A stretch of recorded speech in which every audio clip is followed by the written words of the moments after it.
Rise beyond greatness and reignite the star. Come then, embrace the struggle.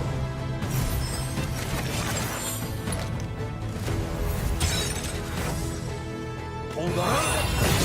Let it become your strength.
虫けらにしてはよく頑張ったね。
Rise beyond greatness and reignite your star.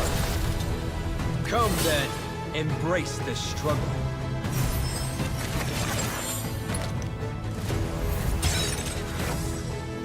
Hold on.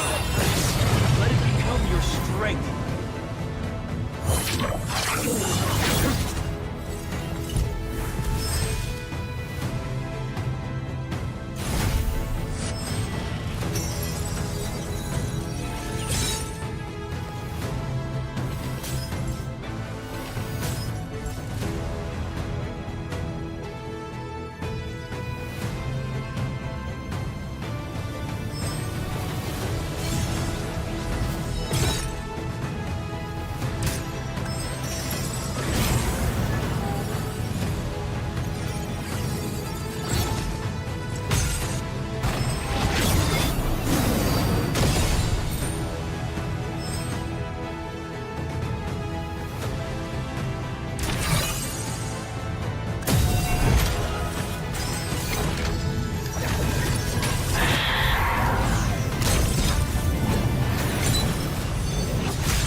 うね。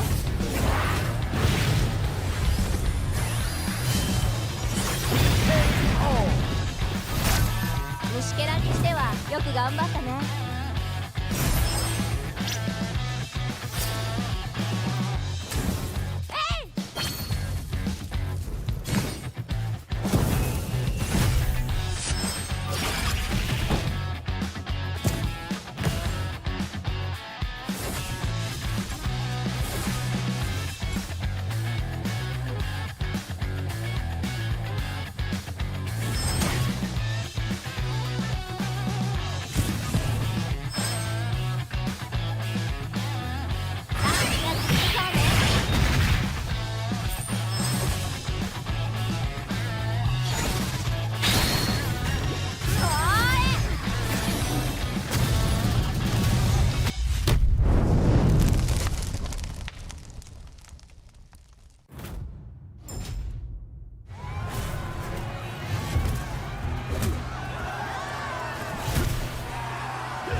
Rise beyond greatness and reignite your star. Come then, embrace the struggle.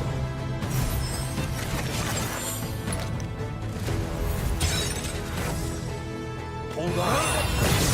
Let it become your strength.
そうね。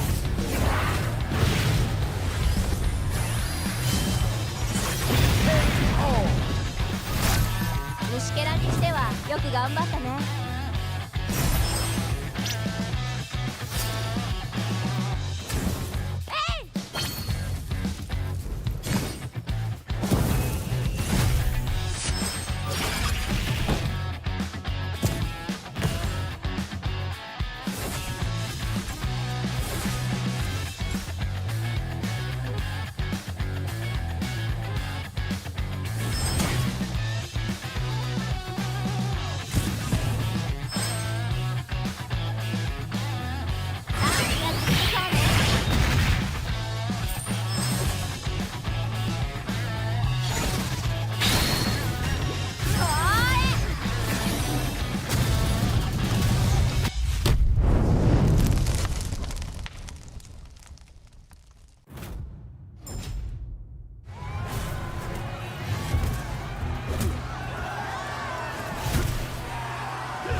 Rise beyond greatness and reignite the star. Come then, embrace the struggle.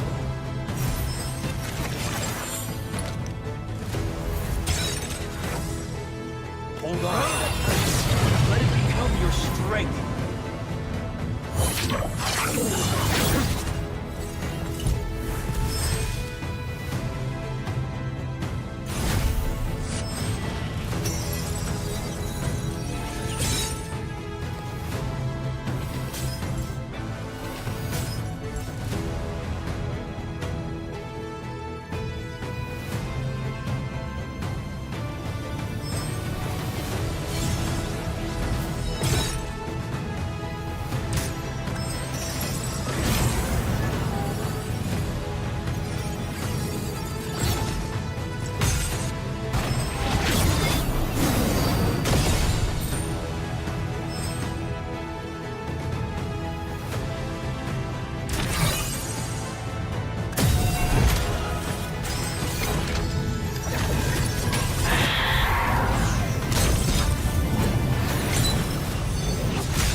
き尽くそうね。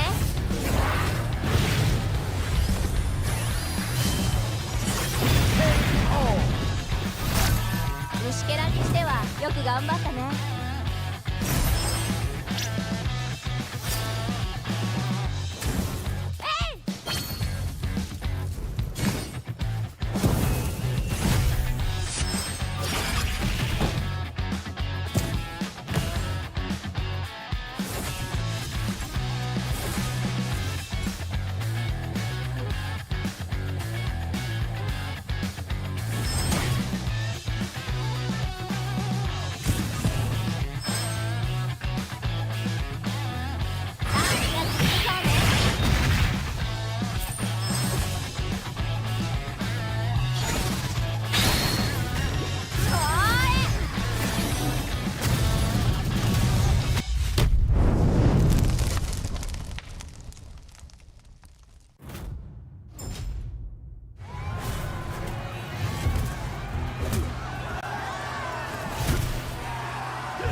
Rise beyond greatness and reignite the star. Come then, embrace the struggle.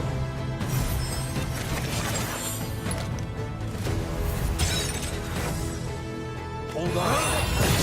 Let it become your strength.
What is up, ladies and gentlemen? Good afternoon, good morning, or good evening from wherever you are. Welcome to the Magic Chess Go World Championship, or known as GO1 Inaugural International Championship for Magic Chess Go. We are your Steam casters for this evening. It's Husky and Moman again, and we were here yesterday for the group stage, but today is where the stakes get raised. It's the semi-finals. 16 more players go up against each other, but instead of taking out 6, we're taking out 8 of them by the end of the day. Yeah, 10 players survived yesterday. We had to take out 6. Now, another 6 are joining the fray. The first to 4th place of MRS Season 3 and also the first and second place of the 33rd SEA Games. So we have more Malaysian representation and we got more Filipino representation coming in. But of course, we have our Latam and EECA all across the globe representations in our top 10 already. But today, they face a harder match. A harder match, but the format still remains the same. We will still split them into 2 groups of 8, but to survive each group becomes slightly harder because we're only looking for 4 of the best from both Group A and Group B. There were a plethora of metas yesterday. We saw, at least from Group A, it was just Guinevere galore, but Group B shown us a bit more of the Valentina and the mages plus Beyond the Clouds. And let's see the culmination of that today, right? Are the contenders from yesterday able to take on some of the heavy hitters that got a free bye to the semi-finals, and will the unconventional approaches of some of the non-SEA regions, like for example from Turkey, show up big today? But before we continue, we gotta remind you guys that since you might be new to this, we want to give you guys a quick task to do. Go on Facebook to follow the global Facebook account at Magic Chess Go or Magic Chess Go Global on TikTok, and afterwards you'll be able to be in touch with all the comprehensive news and live streams of official tournaments. On top of that, when you have time, do type in follow MCGG TikTok in the chat, take a screenshot of that, and go to the pin post on the official global TikTok account for the live stream event. Follow the event rules to participate and stand a chance to win some lucky prizes. Do not miss out on this, and if all else fails, scan a QR code that you see on the screen. Yeah, and of course, GO1 started from the game itself, right? GO1 started from MRS, Magic Rising Stars and Mobile Rising Stars, of course, Season 3, Season 4. These players, they were playing in the comfort of their own home. So it could be anybody. It could be you going at it at Go2 as well. And of course, we're talking about the prize pool of $25,000. And it's not too hard to play MCGG. Right now, the patch is way faster than before, right? Last time we were complaining that, oh yeah, maybe MCGG is taking too long. There's too much to do in the buy phases. Right now, you only have 20 seconds and the interest rate has changed from 50 to 20, right? At 20, you get 4 gold. Instead of 50, you get 5 gold. So the game has become much more expedited. It's become much faster. One game, it can possibly end before you even see the Lord right now. Yeah, we've gotten a couple of lore games yesterday, I believe 3 of them, but economy becomes so much more important. We also saw how majority of the Go cards selected by our players usually centers around getting more Go or getting free rerolls on the go. Not only that, even the commanders that they choose, right? Cho has been one of the hot picks, Luoyi as well, couple of Yuzongs and Valiers along the way. But this is the tournament format in case you missed out on yesterday's broadcast. It's very straightforward. For the group stage, we had the 14 division winners plus MRS Season 3 56th place. We got rid of 6 players yesterday. Today for the semi-finals, we have the 10 group stage winners from yesterday, joined by the 33rd SEA Games first and second place winners, plus the MRS Season 3 first to 4th place winner. We'll be split them into 2 groups of 8, and we're looking for the 8 best players to proceed onto the grand finals on the 25th of January. Yeah, and 25th of January, you know what day it is. It's going to be the day for the grand finals, and the 8 semifinal winners will be playing for the huge prize pool of $25,000. But looking at the point system coming through, this is the competitive integrity of that governs all auto battlers, including MCGG, right? The first points, you get 8 score, and of course, -1 followed by third, -1 respectively, all the way until the 8th, where you get that 1 score. And this all adds up. You gotta get consistently in the top 4 to end up in that top 4 to qualify for the grand finals. And of course, all of this is for the honeypot of 25,000 total dollars in the prize pool, with the champion walking away with 10 grand. and the runner-up getting 2.9 grand, with the third place running away with 2,000, and all the way down to 200 for the 19th to 22nd place. So every single participant gets a piece of the pie, but of course you want to aim for that sweet 5-digit, and with the honor to call yourself the first ever MCGG World Championship champion. Yeah, I mean, $10,000 is what some people earn in like a few months, right? A few months of hard work, but just by playing MCGG GO1 alone, these players, they stand a chance to walk away with that 5-figure. Now, walking in is going to be the players. We got Finn, our SEA Games winner, and we got Scan Dominic from MRS Season 3, Willow Sue from Season 3 as well, Arvin Broby, we saw him yesterday, K1 just completely dominating with Dorky, Chatty, and Wisnu together in this group. What a scary grouping, because we literally have the top 3 from Group B yesterday coming into this Group A match, and of course they are facing up against one of the tournament favorites too from that SEA Games. So that is already set us up for quite an interesting first match. Again, we have 2 matches, 2 groups today, and each match will have 5 games in it, and by the end of the 5th game we will tabulate score and see which 4 from each individual group will make it into the grand finals on the 25th. But also, we are gonna get ready for the drafting phase, and it's a very good time to remind everyone how the drafting phase works. For game number 1, we will roll the dice and randomize the pick orders for the players to pick their commanders, and from game 2 onwards, the pick orders will be decided based on their previous game placing. If you place first, you will pick last. If you place last, you will pick first, and you don't duplicate commanders in a single game, and you cannot pick the commander that you have previously picked in subsequent games.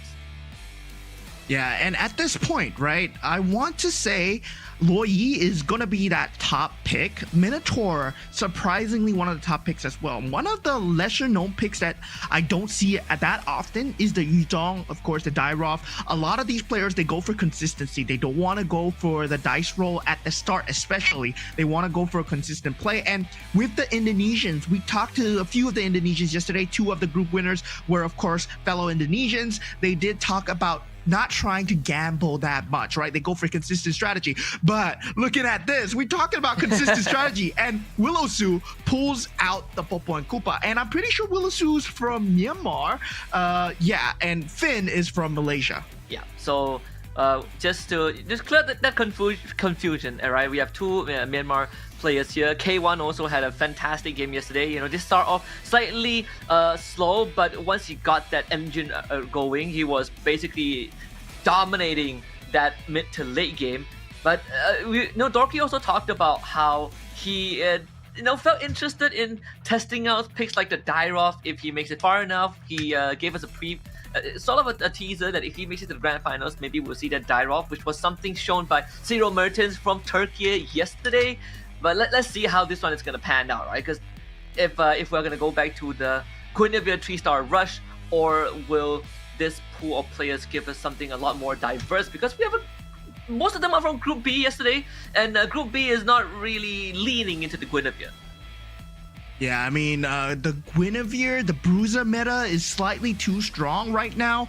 But of course, Bruisers are still melee, right? And we see the counters coming out for the Bruisers, being the Starwing Stargazer as well. And yeah, the combo is there. But the max damage cap that we saw out from yesterday was the Stargazer Mage combo coming out from K1, because it was not that favorite in the pool. Not a lot of people were picking up the Kadita. Not a lot of people were picking up the Valentina. And K1 choose to go against the grain with a different strategy so that you don't go with the same pool of the rest of the players. And we've seen some pretty entertaining approaches as well, like holding pieces of the opponents. Of course, we're gonna be already in stage 1 and 2, so we'll check in on the go cards that each of these players have picked for themselves. Of course, a lot of the highlight is gonna be on Finn, who had a pretty solid opening. Starwing, Defenders, and that Toy Mischief. Yeah, I mean, you can see him just going for a different strategy here, right? You get the 6 goal at the start as a Valier. So with that, he does get... Oh my god, he's already at 20. So he does get the maximum interest available with that win as well. So straight away with that Moskov card, yeah, he got 2 2-stars already. two stars and a barrage with a purify. Of course, the float that gives you that max HP alongside with AoE damage in every interval. So Finn, again, solid opening. We saw a couple of aspirants coming out as well. K1, Dorky, and Wisnu, who only has aspirants running, so we can expect some of that lose streak being part of the strategy. Same, yeah, that's the talk about Wisnu. Here it is right now. Up against Dorky, will have to take that L. Not really much going on here. Might just have to play that lose streak to get that item prio. Yeah, we got Scan Dominic going up against Chatty. Chatty will take the upper hand, but these early game skirmishes, they don't matter too much. It's all about the economy control, right? And keeping your HP in check before the first carousel really is much more of direction. Which direction are you going for? Are you going to lean into the aspirants? Are you going to lean into the synergy that's given to you? Or do you have a set strategy in mind that you want to reroll for? And you don't really want to reroll at the start. You want to keep your interest a bit high, especially at that either the 10 or 20 mark. And Arvin, he's going for a very dangerous start already, straight away going for that Soul Vessel Weapon Master. Yeah, I'm surprised he's not leading into the Toy Mischief. And even for we looked at how the development has been, right? Especially when we talk about some of these players. Of course, for Finn specifically, we look at the 5 games that he played in the C games. His lowest placement was 5 points, and I believe he got like first in 3 out of the 5 games as well. Something important to note, and that consistency that he has brought in so far still hasn't lost a single round. Again, he had an incredibly solid starting line, so it's him and K1 at 100 so far. And yeah, I mean, at this point, it's all about the new meta, right? Does the new patch change things up? Does Season 4 with the commander cards, does it change up? Does it do a complete mix-up from the C games here? Now, with the carousel round, Dorky going for that golden staff, and we see Chatty going for the Freya, actually. 2-star Kadita for Scan Dominic. And even getting the Stargazer Blessing activated on the Kula too. So one more piece will bring him the 4. But having the Kadita too with the Retribution does allow him to really do some significant burst damage. But instead, no, I thought he's going to feed it into the machine. Going to run that 2 mages instead with that Drusin for that extra oomph. Did have the Holy Crystal now on the Kadita. Yeah, but, you know, placing the Kadita in front might not be a bad idea here, right? You do get the Rough Ways procs, and you want more of the Rough Ways procs as well. So that Holy Crystal is going to deal a great bunch of damage, but can it stand up to that Bruiser? It does. Dorky, right now, he still don't have that Bruiser synergy that he's looking for. Dorky going for the cut and standard, the meta, the Bruiser meta right now. And yeah, as you can see, it gets countered out by Stargazer because of that skill usage very early, but you need to have the correct heroes. The Kadita is the perfect choice against the Bruisers. We also saw the K1 with the Claw Theft device, and not only that, having that Golden Staff and the Oracle too, so wanting to have a more solid front line, but primarily relying on that Layla and Obsidia, who both are still at 1-star, so sadly, the damage output from the backline is not really in the place that it needs to be at, and makes it worse than having them lined up in front of a Varas and a Xavier. So Finn should be able to take this round unless this Ruby can hold, but it's a Ruby 1-star as well, so Finn can easily just bulldoze through the front. Yeah, I mean, Finn, at this point, he has Toy Mischief, and also he's ramping up that Beyond the Cloud synergy. But looking at Dorky, he's going for that Aspirant synergy as well. So he does have that 4 Aspirant synergy already. So he's getting 40 Aspirants energy per round. But going into the next Go-Go card round, it will be a purple card, and Chatty choosing to go for that economy card. All of them, most of them, going for the economy cards, except Dorky, who is going for that Solid Alliance, getting a bit more for his synergies because he knows that he's kind of weak, right, with that Aspirant's power. And Wisnu going the full economy route, right? Aspirants, Scavengers. Yeah, Aspirant Scavengers. For Dorky, it does open up possibilities for him to pivot into the Zero Metro if he wants to with the extra synergy buff. Of course, Arvin, B-Rob, and Finn haven't decided on theirs yet, as glittering jewels, There's no 3 stopping rerolls, 13 of them this blaze. for Arvin. Let's get picked up. Finn still waiting on his, but is already sitting at level 8. The only player so far at Commander level 8. So really having plenty of access into that role, gets a Kadita 2 in the process, and now puts all of the item, dumps it on him, and gets that fast promotion. That's where the Kadita 2 came from. Yeah, I mean, at this point, Finn is looking to secure his win streak, right? Because he does have a lot of synergies right now. He's either rolling for more Luminexes or more Metro Zeros, hopefully trying to roll into that X-Borg. And once he secures that, he does make use of all the synergies across the board. But the Kadita is going to be carrying him for now with the Enchanted Talisman and the Feline Blade, which is able to lock one of the characters up. So Finn just destroying the boards at the moment. Not to mention having the extra healing reduction with the wand too. So consistently getting that win streak going. We are going to be in 2-5, and Finn looking splendid with the line that he has created. We finally get the Guinevere on the board for Willow Su, 4 Soul Vessels and double defenders, but mostly backlining all of them just to split up attention, having the Sicilian as that bait as well. And a lot of it is going to be hinged on this Di Zhang with the DHS and the Sea Halberd. Yeah, I mean, there's a lot of hope on this Di Zhang and a lot of people protecting him, but he is going up against Chatty at the moment. Both are on kind of dangerous HP, especially Willow, who's at 57. Hopefully Di Zhang can carry him through. Chatty going for the E-Diff already with a Beyond the Clouds synergy, but not really having too much of a problem because he does have the Freya in that front line with the Karina item. Widowsu is using his health as a resource right now to try and get a couple of 4 cost units. You see the trap lined up at the corner, so he's using the Sicilian to bait crucial units to walk down in a straight line, so he gets double copies of them. But it also comes down to the luck of the draw of who walks down that path. Just now we saw him get 2 Freyas from his matchup, but he had to trade 11 health for that. So there isn't really much more room for Willow Su to continue gambling. He has to solidify his line in the next 2 rounds. Yeah, I mean, Chatty is at this point, he does have that Star Wing into that Freya synergy with the Karina, but the only thing that's carrying him right now is the Karina item with the Karina synergy and the Karina hero skill, right? With that, it's enough to carry the mid game, but he needs to find a late game direction. Doesn't go for 6 Star Wing because Weapon Master is not a good synergy by itself. Usually it's paired up with something along the lines of a Bruiser, something along the lines of the Stargazer, where you do still need the main battery.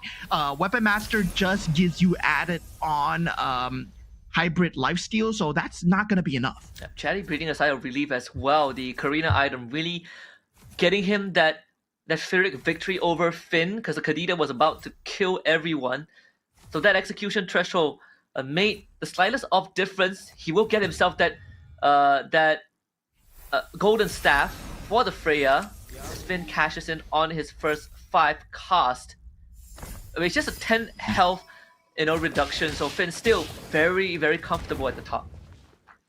Wisnu currently sitting at 49 gold at the moment, hoping to level up into that threshold of level 9. He went for that full economy build, right? The aspirant, we don't know how much he cashed out at, but right now he's leaning into the Toy Mischief and the Bruiser, and you can start to see him starting to build up the Guinevere because he's given the chance to. The Winter Crown, Feather of Heaven, and being able to dupe herself at low health too. Very solid position to be in as well. The Masha won't be able to stop this Guinevere for long. So this should give Wisnu a bit more of that comfort. As long as they deal with this Akai, shouldn't be a problem. They also has the Iori as well, the Cloth Death device, giving the perfect item for the Iori to access that backline. So Wisnu gets his win at the cost of Dorky. Meanwhile, this 3-star Allers, I believe, from K1 also starting to go to work. 5 fighters, weapon masters, and 4 Toy Mischief. Yeah, I mean, now the builds are starting to come online, right? You do see the 3 stars coming out from Arvin Bro, but also at the same time, the Toy Mischief synergy together with the Guinevere, it's going to be a problem because you're going to have two Guineveres split up and then starting to just wreck your entire board. So you don't want to give the Guineveres to Wisnu at the moment because a 2-star Guinevere is enough to carry him through this entire synergy. Now, Arvin Broby, he went for that Toy Mischief into Weapon Master, which doesn't really synergize well together, but at the same time, the Owlus is the only one that's going to benefit, and that's his only 3-star at the moment. That should keep him in a solid position for now, right? All is pretty hard to melt through. And not only that, the 5 Weapon Masters plus all of the items dumped onto the Aulus. I believe he also has the Face Warper, courtesy of the Loyi.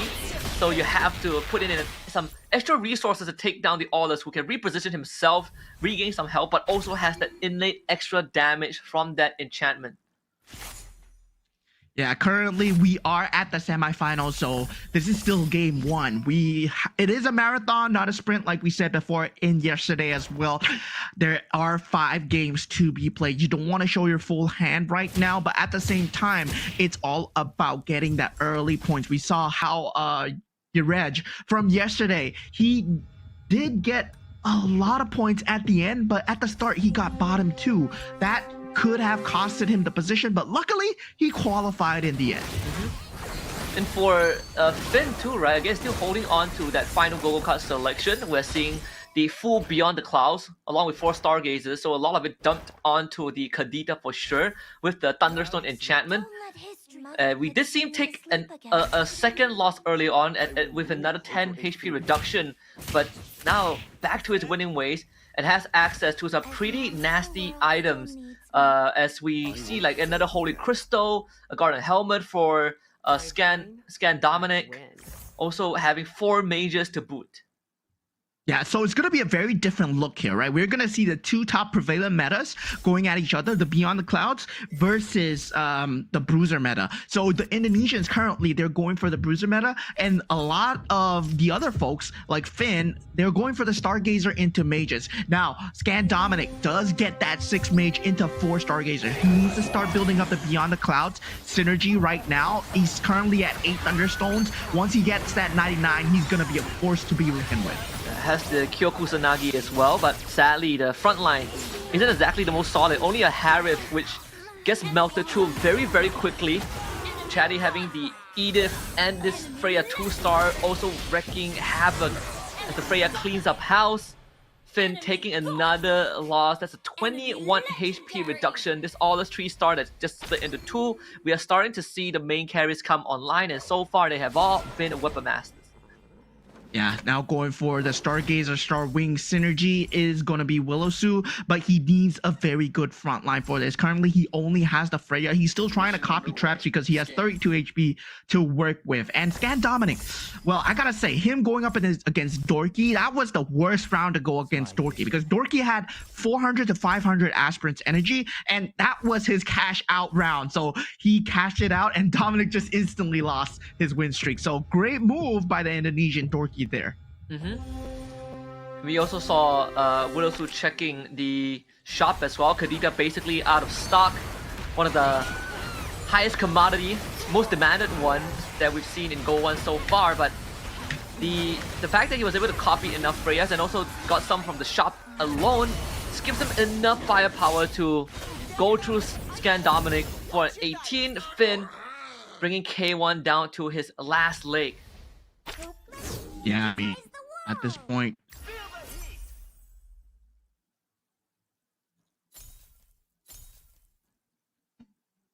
when evil encroaches, call looking on tough, me. just a slight little bit.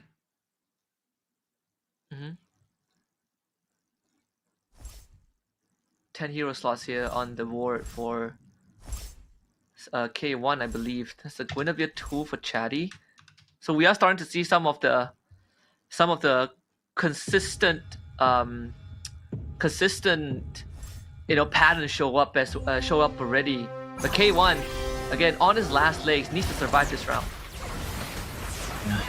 K1 10 HP. Representative from Myanmar here. He will survive this fight right now, but he still doesn't have a 3-star to work with. But luckily for him, he does have that 2-star Claude that is carrying so far. But looking at Chatty and Broby taking a lot of damage. Willow Su also on the ropes, taking 25 from Wisnu at this point. And I'm very curious to see what's the Guinevere count from Wisnu at the moment, because we saw him going for bruisers very early on. He gets to call dips on the +1 hero capacity, so him and Scan Dominic can definitely benefit from it, especially Scan Dominic, who needs a front line to really enable his 6 mages to come online. The 6 mages or 6 stargazers, but again, last time we saw it was just a Harley and that wasn't enough. And Finn, again, continues to bolster his damage profile with the Enchanted Talisman. And Willow Su having the extra slot. Let's see who he rolls into. 28 gold to work with, another Freya being picked up. Getting dangerously close to a potential Freya 3-star, but I don't think he will have the economy for now to get there unless he just fully commits to the roll down, which he will do.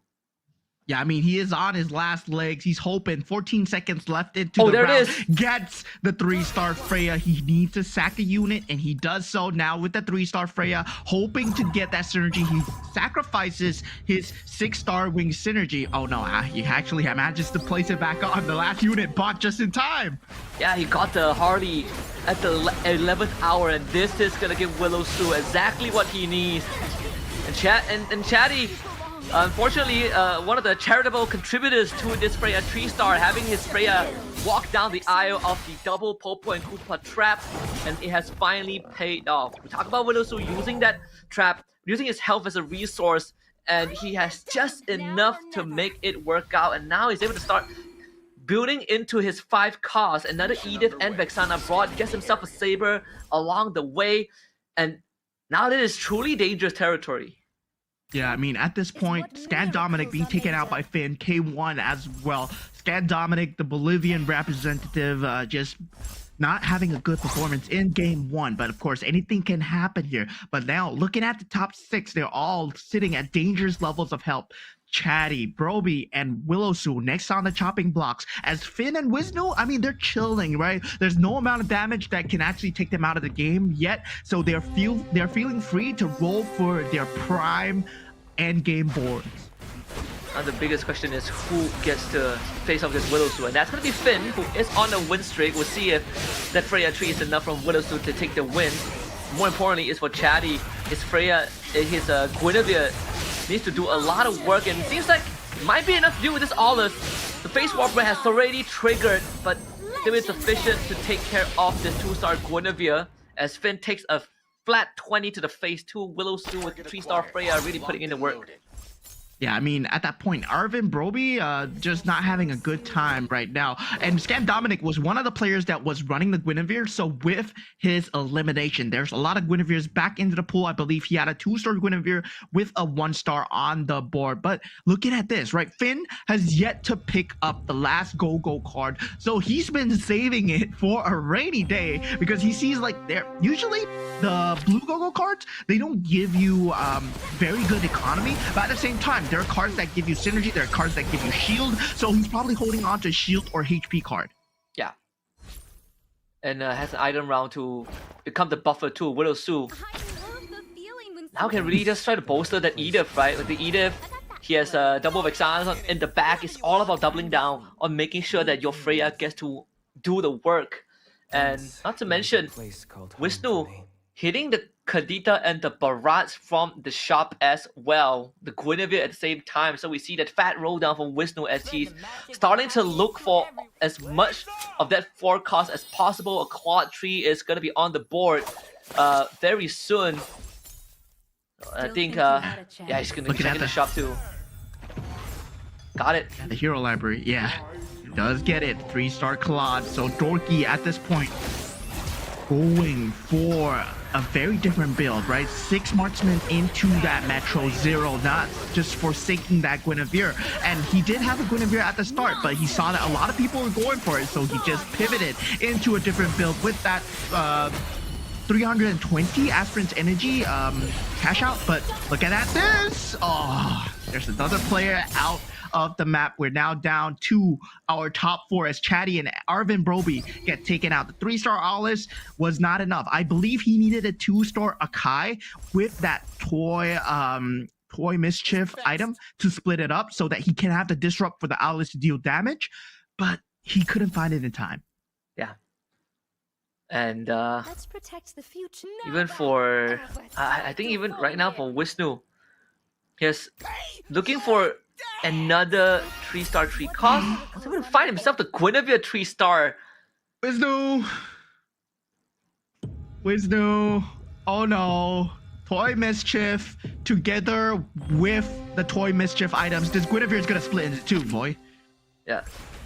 And Finn finally cashes in on his last go-go card. That's extra 20 commander shield, so buys him enough time for 1 round, but sadly, he will have to win the next round to get into the carousel, and he's not able to hit his own 3-star. And this one's gonna hit 27 from him, and I believe everyone else has at least a 3-star to work with, so whoever Finn goes up against is gonna take him out unless he gets the perfect roll. Yeah, Finn, he saved that shield card for that final round. So he had 21 HP, and then he used the shield card right before the start of the final round. And we saw him saving the go-go card, so he secured himself more points. So this is how you secure yourself more points. Now, you see the mentality of a SEA Games winner compared to the rest, right? The rest are just coming in from Season 3 and Season 4. This guy has competition experience. Yeah, and it paid off. He finally gets his Valentina 3. We'll see if that's going to be enough though, because now Edith becomes a huge contention for the remaining 3 players. 5 more Ediths in the pool, and the main person that wants it is Finn. He's going to be up against the mirror of Dorky. So for Dorky, if Dorky gets taken out right now and Finn loses, it's going to be an auto win for Wisnu. Yeah, so it's gonna be Wisnu with that 3-star Guinevere and the 3-star Barats, just laying the damage, laying the board down. All he needs are these 2 boards, 2 characters that are alive. The KO comes through and Finn gets taken out. Wisnu automatically goes to the top. 3-star Guinevere once again proving to be a rampant menace here in MCGG. Right off the board, 8 points for the Indonesian to start it off. And again, the Group B reps from Indonesia really having an amazing start, right? They basically got first and second, with Finn coming in third. But either way, incredible opening. We saw the Popo Koopa strategy actually sort of working out, getting a 3-star Freya. We have some great rolls down the road, but Finn really is demonstrating that that experience that he got competing in the earlier days is what's making the difference. Yeah, I mean, the difference between that top 4 slot to top 3 slot to top 2 slot is like 2 points different, right? So with that, he does get an extra number of points to secure himself, more points to secure himself that top 4 ending in the semifinals here. So right now, we have to remind you guys that we're eliminating 4 players today. So in this group, you see there's only half of them that are gonna make it to the grand finals on the 25th of January. Yes, I think that's 6 points for Finn. So only puts himself in 3rd place at the start of Group A. But again, it's breath of fresh air to see some of the ideas coming out from this player. K1 sadly not able to capitalize on the early snowball, but Finn, because he did go for the Moskov Go-Go card, was able to get the early Barats to get some early economy going, and that's why we see him having so much health to eventually hold on to his final Go-Go card before he has to commit to it. Either way, Wisnu, the moment he hits that 3-star Gwyn, it was lights out for everyone else. Yeah, it's going to be a hard matchup here, guys, because everyone is going for the meta, right? Everyone is going for the Stargazer. Everyone is going for the Bruiser. And you can see that, you know, in the ranked game, maybe you can get away with it because, yeah, you get lucky or whatsoever. But right now, imagine all 8 players are thinking on the same wavelength. How do you deny away that Guinevere? And Wisnu somehow still managed to get that 3-star Guinevere going just because of the eliminations. And we see his strategy start to come through, right? Because he did build up Toy Mischief first to get the win streak, to get the economy. And when we look at the highlights too, Wisdo didn't exactly have the best start, right? We did see him go for the early aspirants and going just full on committing to getting an economy built up at the cost of his health, but that also allowed him to always get priority on the carousel. And then he finally started building his line out at around, below 40 health by keeping carousel priority. And at the end of the day, it started paying off. Gets into the Guinevere, and other Guinevere users started getting taken out. Yeah, I mean, he arrived at the pool very early because he managed to get an Iori from the carousel as well, right? And Iori is a much needed bruiser because there are only 6 bruisers in the game, and Iori is the 5 cost bruiser. So with that, he secured the final bruiser that he needed, and all he needed to do was roll down from the Guinevere. And him being a Cho, well, he can roll down as much as he likes because he's been saving up that loot streak goal. Yeah. And that's going to be 8 points in the opening for Wisnu. Again, Bruiser Toy Mischief. Very classic combination.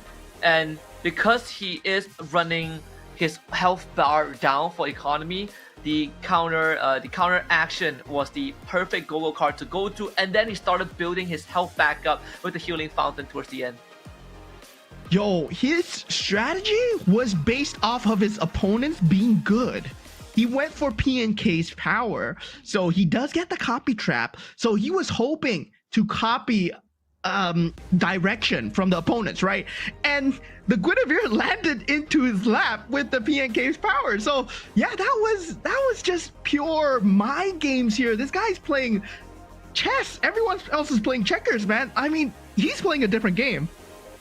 He's playing the Popo and Koopa against the Popo and Koopa, who ended up with a 3-star Freya. So again, just very it's a very interesting opening to this match one. Yeah, so this strategy really is like you trust that your opponents are good, so they will choose a good lineup, because in a ranked game, you get, if you choose PNK's power, right? If you're playing PNK's power in a ranked game, you're gonna get a plethora of units because some people are running different things. Like you're gonna get Starwing, you're gonna get Swift Blades, you're gonna get Shadow Cell out of nowhere. But for Wisnu, he believed that everyone in the first game wants to go for consistency. So that was the outplay right there. Already at the start, already at the hero selection, he knew that his opponents were good, so he's gonna get a good board. Yeah, and just again, very good stuff from Wisnu, getting that first win, the 8 points, followed by Dorky with 7, Finn getting 6, coming in third. That extra 20 Commander Shield really bought him enough time. Willow Su coming in fourth with 5 points, and then the bottom 4 we got Chatty, Arvin B-Rob, K1, and Scan Dominic.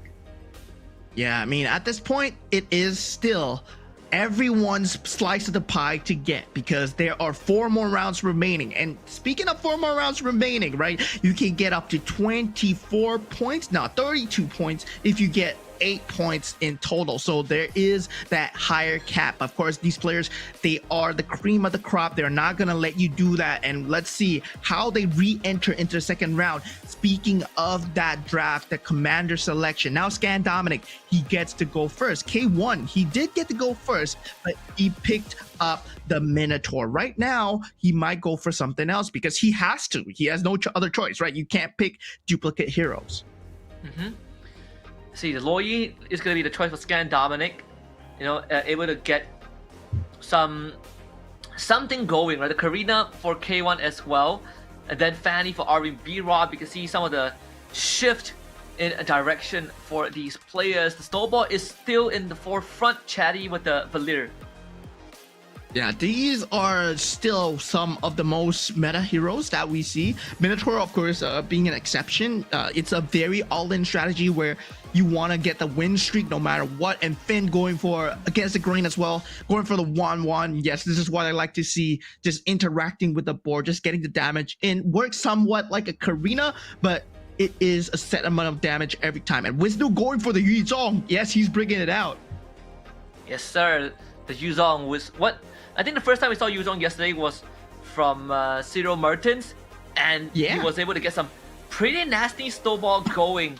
So this is gonna be super interesting to see, what he has in mind with this Yuzong. Can he also get the snowball going?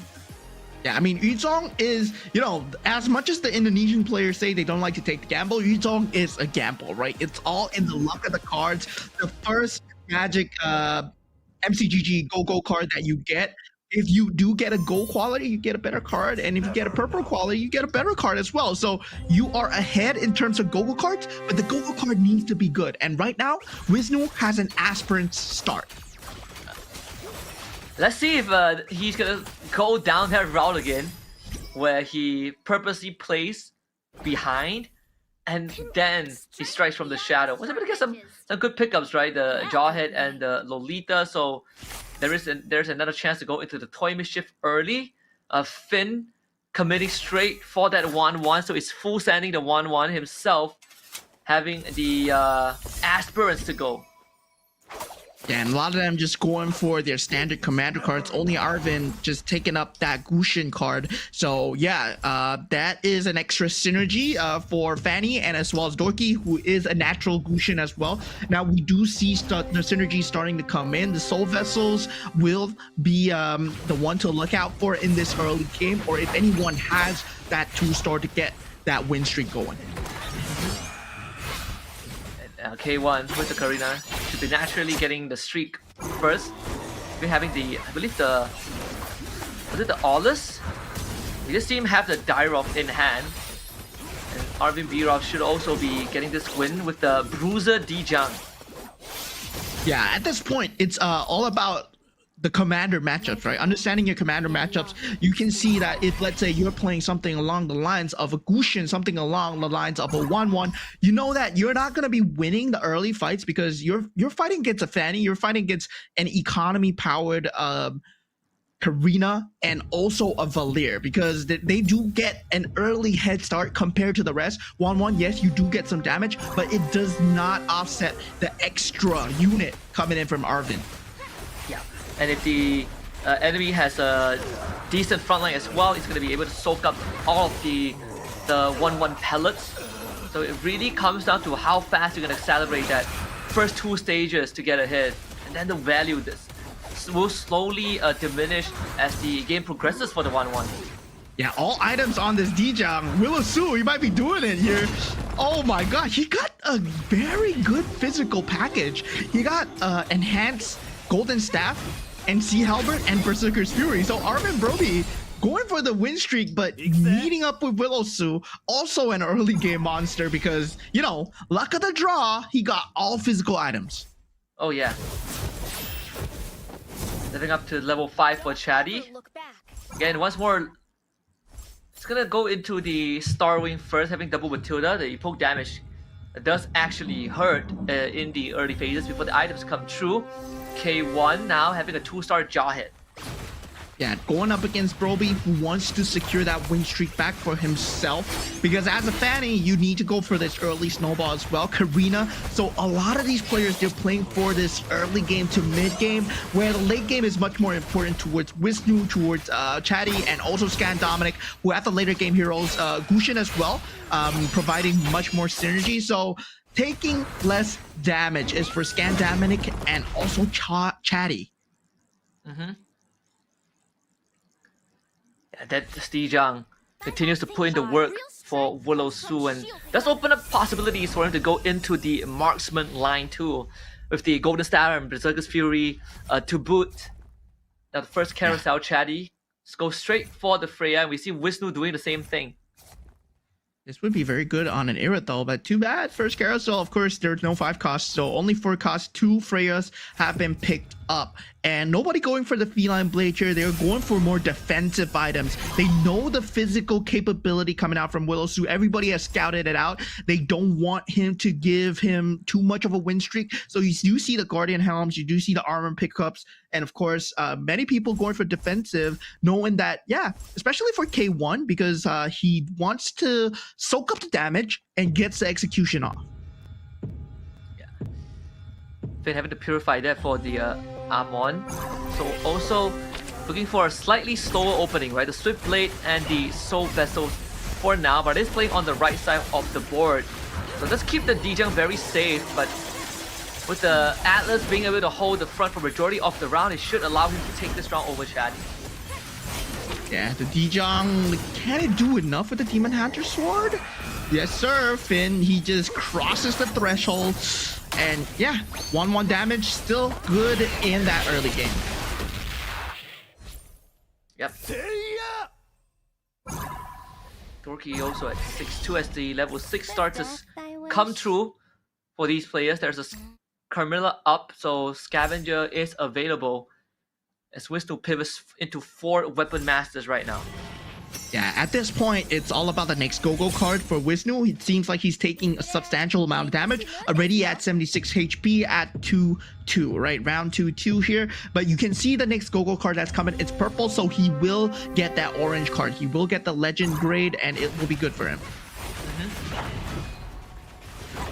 Let's have the Roger too, so might be looking at a 6 Weapon Master or Metro 0 Metro line. The Freya is going to be the priority here with the Dauntless Crystal on top, but does need a Freya to really start making it work. So Chatty going to be taking a bit of L's in the process as well with the Wisnu. But we've seen what the Indonesians are doing, right? Like these early losses not only gives them priority, but we also see how they sort of come back with those 3-star forecasts as the rest of the competitors start to fall off.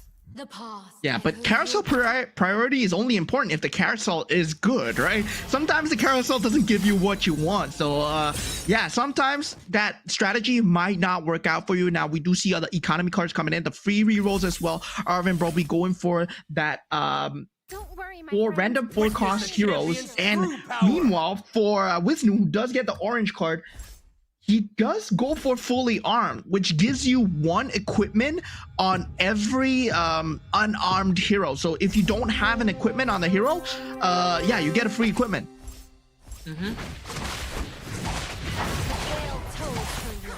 And even the Rogue Mercenary for Willow Su, right? A 4-cost that deals extra damage and has extra health to work with. So that's going to be pretty scary there for the rest of the board. They will have to You can't catch me.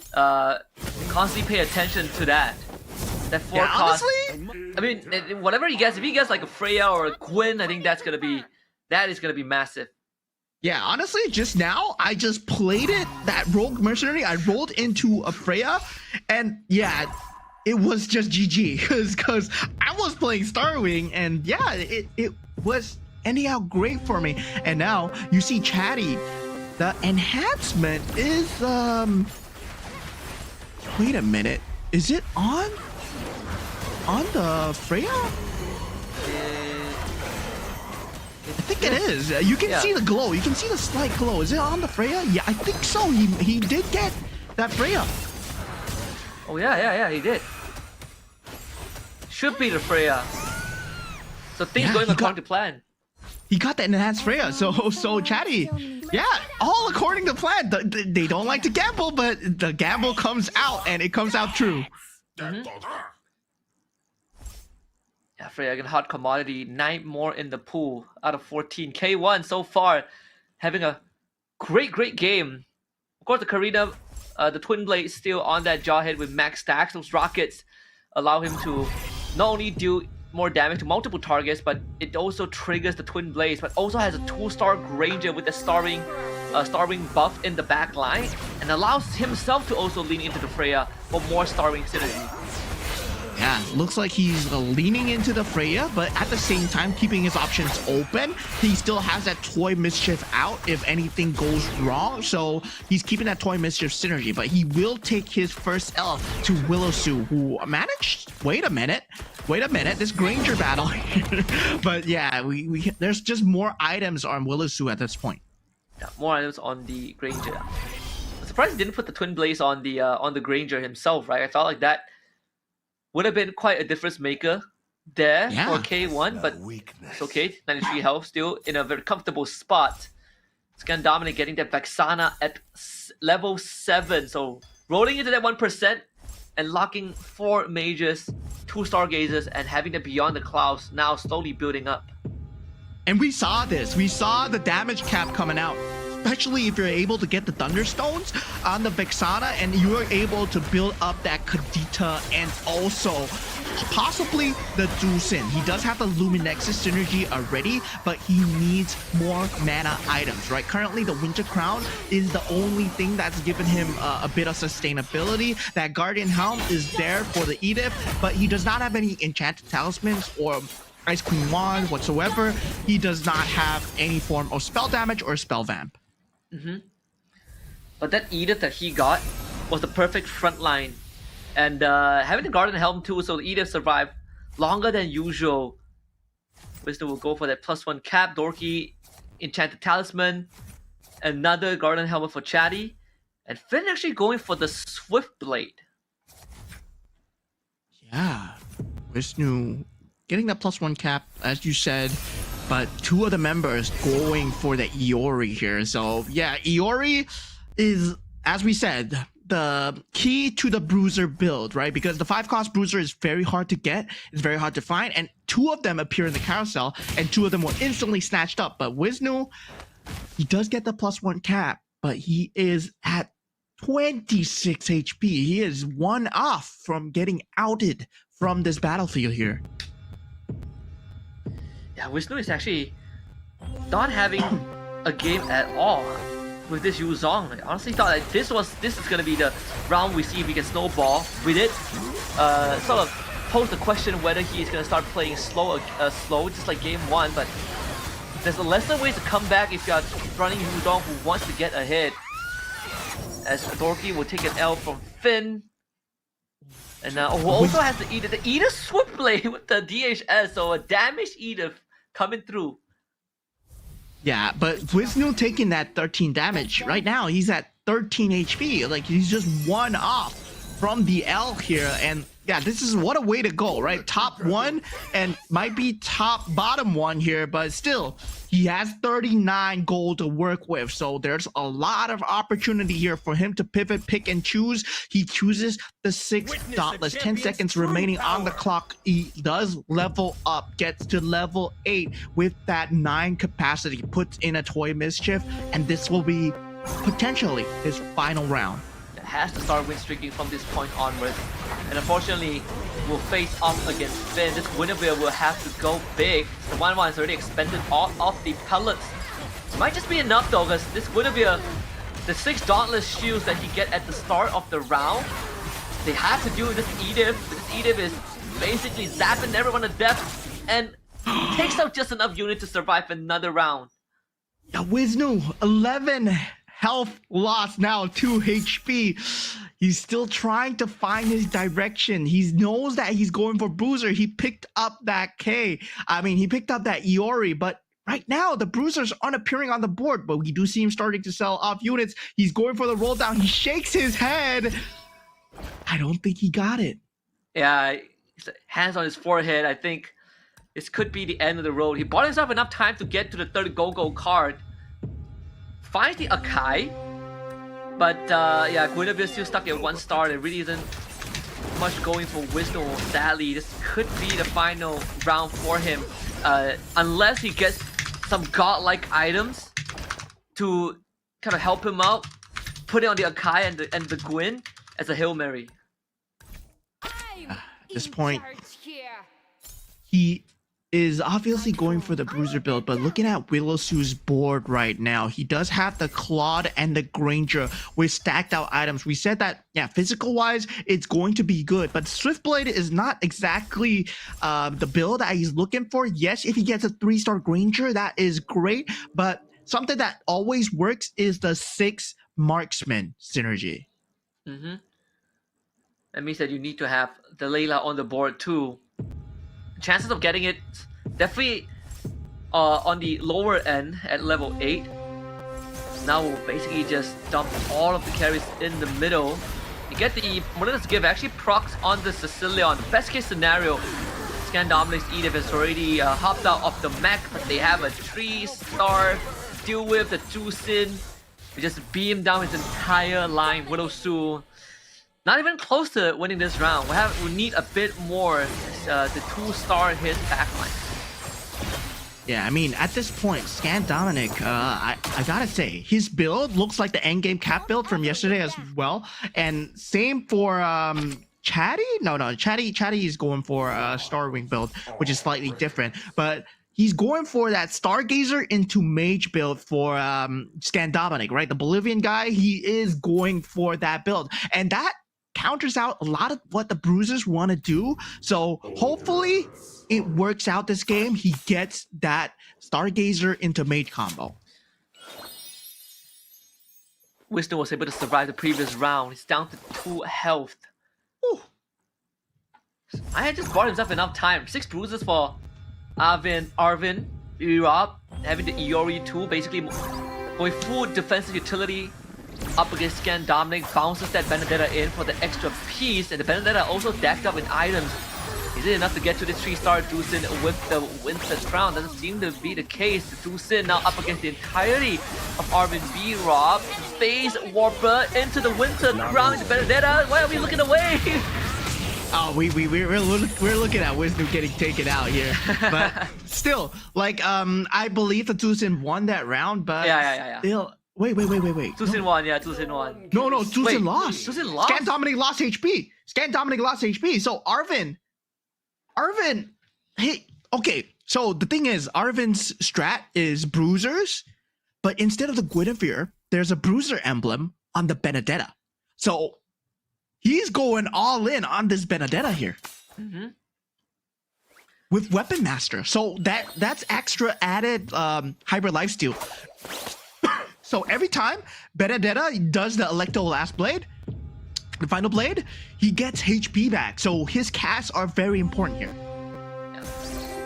Do that. I mean, like Scan Dominic's Dusin had the Phase Warper and the Winter Crown. That is still not enough.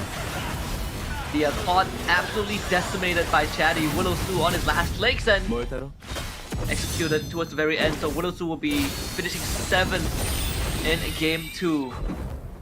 The KO animations are so cool coming out from the KOF guys. But once again, Wisnu and Willow being taken out, but going into the next carousel, you see it, I see it, the Benedetta is there. Arvin Broby, he might want to go for that if the +1 cap is not taken, and he does pick it up. So yeah, all in on the Benedetta. I'm very curious about this Bruiser Benedetta strat. Hopefully it works out, because double hits on Benedetta, they do sound good, but you want the Benedetta casting more than attacking. And Finn also just started going on a win streak too. 6-star wings, 4-star gazes, with Beyond the Clouds. The damage, the Thunderstone actually on the Freya is almost maxed out.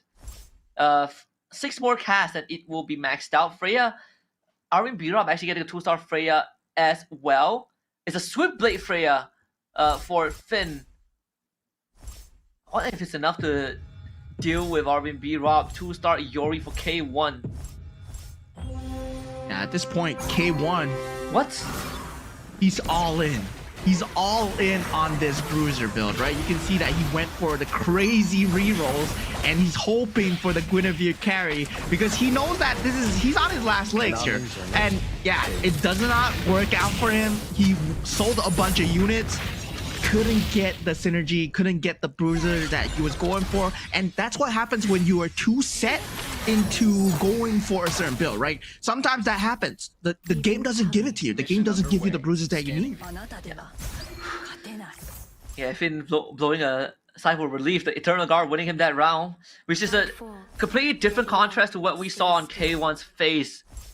Really a Hail Mary that didn't work out. So that's 2 rounds in a row that K1 finished bottom 3.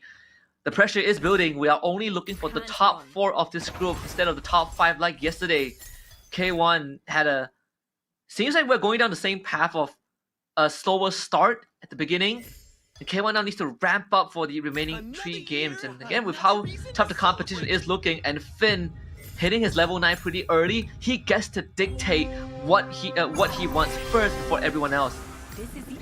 Yeah, Yeah, straight away going into Scan Dominic fighting against Arvin Broby, right? So Arvin Broby, I'm very curious about this Benedetta. It does survive. It's dealing a ton of damage right now. Scan Dominic does not stand a chance, takes 23 to the face, finds himself at 5 HP, and Chatty is at death's door as well. Arvin Broby one Finn with his own 2-star Freya 2. Another creep round for the extra items. You saw Scan Dominic hitting another 2-star Clot. The 6 bruisers, 6 weapon master, really showing off the value, right? And the fact that they're also holding onto the Edith and the Iori makes it quite a headache for everyone else, especially for Finn. He wants those Edith. Yeah, at this point, Arvin Broby is looking for that 2-star Benedetta. And yeah, he does not have the gold to roll for it, but he's hoping that he naturally lands because no one else is going for the Benedetta, and hopefully it works out for him. Wonder what item he took. The Guardian Helm would have been a great pickup.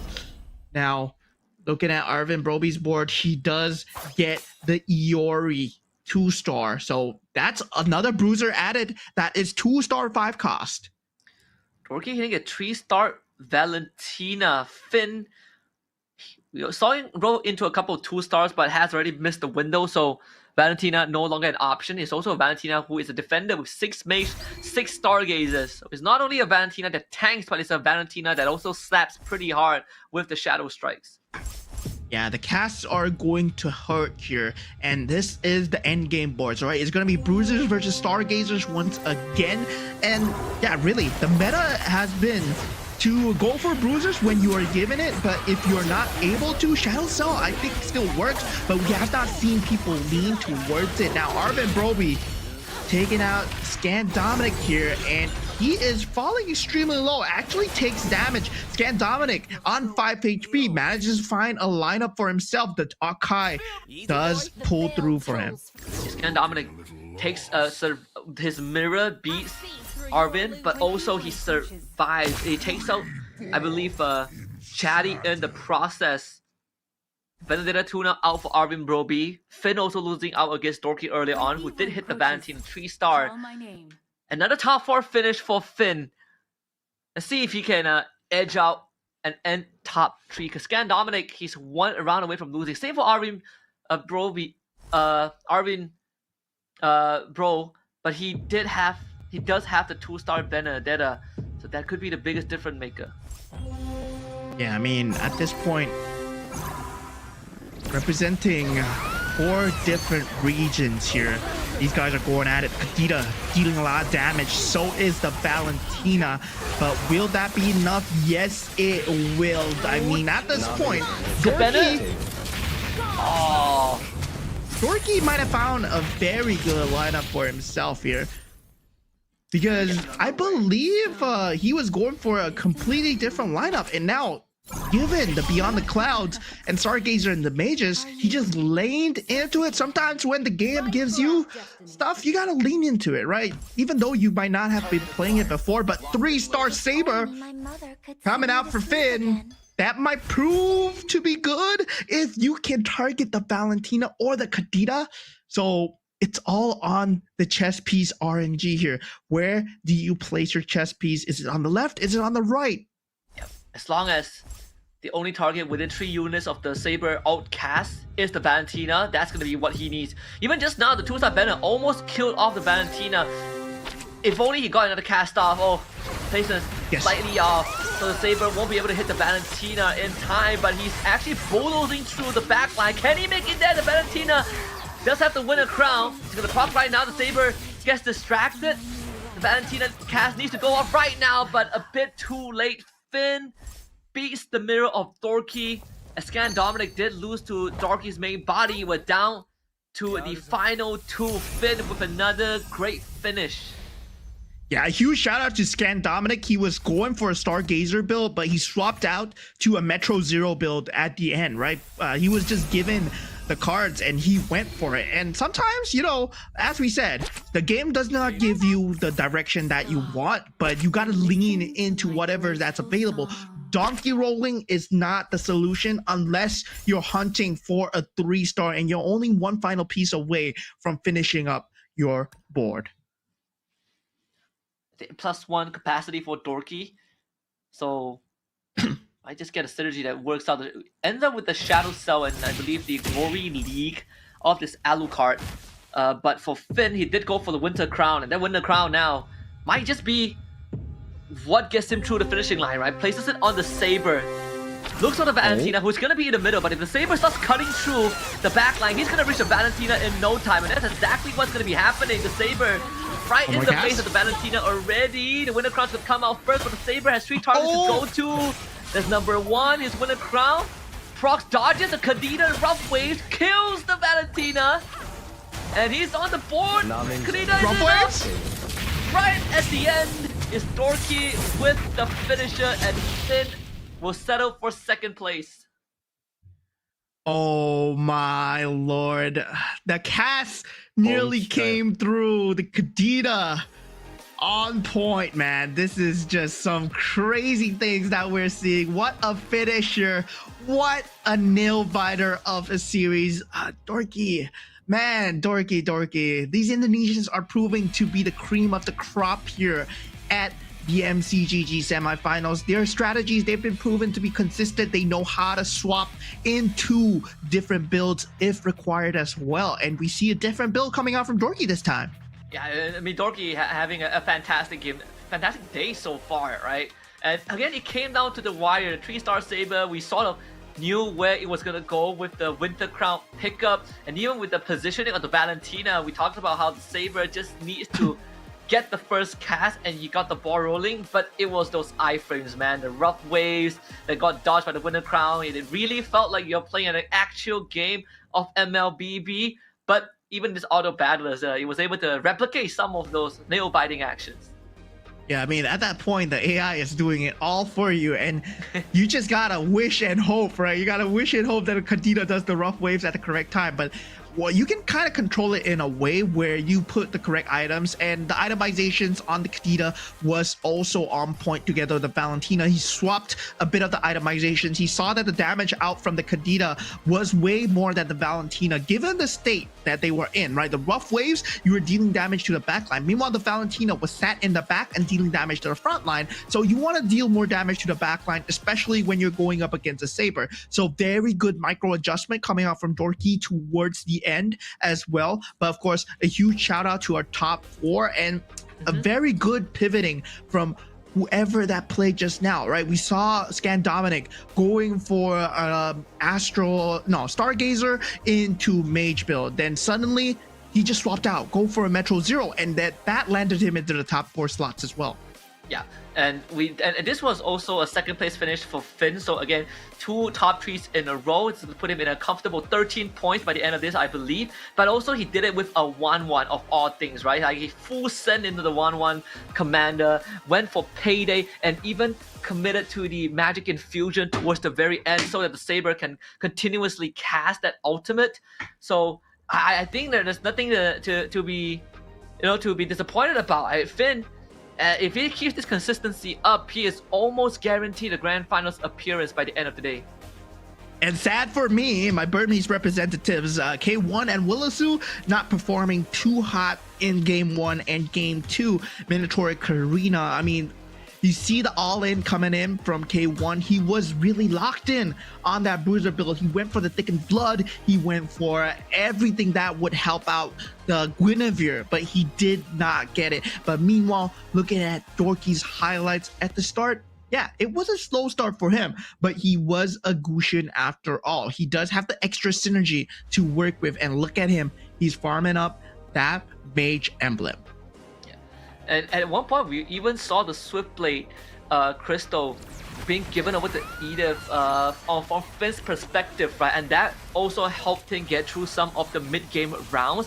This was where it could have ended for Dorky, because the Electro Final Blow was 1 cast away. As you look at this frame, literally half a second away, and that Valentina would have been history. And that would have given us a very different, a very different direction, right? Even in the round that we saw Finn's Saber go to work, it was against Dorky's mirror instead of his real body. So a lot of things had to come together, but Dorky putting the legwork to make sure that he has enough to fall back on. Yeah, I mean, at that point, Arvin Broby was with a very interesting build as well, right? Bruiser emblem on the Benedetta, making sure that, the Benedetta just consistently keeps on attacking. And this was the final skirmish that ended it all. Oh my god, it looked down to the wire there. It could have been anyone's game, and the rough waves coming back in became that clutching factor out for Dorky. The Kadita all in, right? Putting the Holy Crystal on the Kadita and the War Axe to slightly have that tank ability. Yeah, and also the extra mana, right? You can see the mana, he was already halfway there with the rough waves. And not to mention having that Edith that really drew the Saber away was also what allowed this to happen. The premium client Go-Go card allowing him to roll into those 2 stars, especially the Kadita, which was incredibly important towards the end as he was running low on economy. Yeah, the main build that he went for was Stargazer Mage Beyond the Clouds. These 3 are the main driving factors to the damage cap that we see in the game. Of course, the Luminex is playing a part as well, giving that AoE damage, giving that link for your opponents. And yeah, this is something that we've seen very often that comes out on top. Stargazer Mage Beyond the Clouds. Mage used to be very good in terms of damage cap, but it could never get top 1, especially in the first MCGG tournament for the influencers, not for the world championship that we see today. But now Mage with Beyond the Clouds, it's a revitalized, and Dorky with 8 and 7 points, sitting at 15, Finn being very consistent, sitting at 13, and then we got the other Indonesian, Wisnu, also at 9 points. Okay, the consistency is key, and Dorky and Finn so far has been demonstrating that. We did see it was pretty unfortunate for Wisnu as he just couldn't get things going, so having to take that last place in Game 2 is going to slow that momentum a little bit, but because he did win Game 1, he is still sitting in 3rd place with that 9 points. Plenty of room to crawl back in. Now we're looking at the bottom 4. K1, Scan Dominic, these 2, they got some catching up to do. Yeah, I mean, right now, there's a lot of catching up to do for the bottom 4. Yes, there's still an option to get more points, right? Their top 4 slot is still wonky because the top 4, I believe, Arvin Broby, he is sitting at 9 points. So yeah, sitting at 9 points is not a position that you want to be in. So for Arvin Broby, he wants to get even more points. He had a very good idea, but the execution was slightly off because Arvin, with the Benedetta, I felt that, yeah, you still want to go into the Soul Vessel no matter what, right? You need the tank ability in the front line, but still he lent into that Bruiser build. And right now, drafting phase, we're gonna see, I believe, Wisnu go first, and he picks up the Gusion. Yeah, he needs to find a comeback angle because finishing 8th on the Yuzong is definitely is something that you don't see often, because usually Yuzong would at least get you into the top 5. 1-1 for K1 as he sort of still stay on course with what he wanted to achieve with the Karina, but now with a more aggressive approach. Fanny for Chatty. I wonder what Finn gets his hands on, right? Him and Dorky being the first and second. Loi for Widowsu, Minotaur for Arvin. Karina will be the choice for Finn. Yeah, Finn now going with the Karina. We see what Karina can do, but Dorky. Oh, we were just interviewing him yesterday, and we were like, man, will you ever go for this kind of build? Yeah, and he's like, maybe not. What happened to consistency? Like, what happened to not gamble, to not go the gambly route? Well, he did promise us Dyrov, but Harley is another approach. Yeah, Harley is a hero that gives you a 4 cost at the start, and then you roll into a lot of 5 costs as well, especially if you go for the hero card. So depending on what hero card he takes as well, let's see how he solidifies. Maybe he's just taking the 4 costs to just solidify his start game, but at the same time, we're gonna have to find out in the battlefield as we head on into Game 3, ladies and gentlemen. He must be feeling incredibly comfortable and confident, trying to have a bit of fun here. Toy Mischief opening for K1. So some more the solid approaches, especially if you're 1-1, the Toy Mischief synergy is Little gonna give tiger? you that extra Big edge. trouble. It's at level 4. Will be ideal if you get the Stargazer on top. He already has a Matilda. Let's look at the Go-Go card. Willowsu sticking to his roots. Finn, Wisnu, Dorky, K1, Arvin, everyone sticking to their own commander Go-Go card. Only Chatty pivots into the Z-Long and Scan Dominic into the Moscow. Yeah, so right now, Go-Go cards pretty much consistent, right? But looking across the board, there's only one early game synergy that has been picked up. That is the Soul Vessel. Oh, okay, there is a Toy Mischief as well. But Swiftblade KOF, yes, kind of paper. Yeah, very paper, but if you can get some decent items or just a slightly better strategy, then you can allow the K to do some nasty work, and sadly those blades were on the D-Jung. So it doesn't really do too much for Dorky at the start. We did talk about how yesterday, I believe, Zero Mertens did show us. Was it Zero Mertens who ran the Harley? Someone showed us that you get early 4-5 cost, but it really doesn't it isn't the be all end all. And K is one of the few 4 costs that you can get early, but doesn't really pay off too much unless you have the right items. Yeah, at this point, Aspirant's early build coming in out from the side of Scan Dominic, whether or not he chooses to pick up and keep his Aspirant's combo going. Let's have the Valentina too. So we'll have some extra injection of damage. The Hawker should be to give him some work on the back line. Does take out the Sicilian in the end.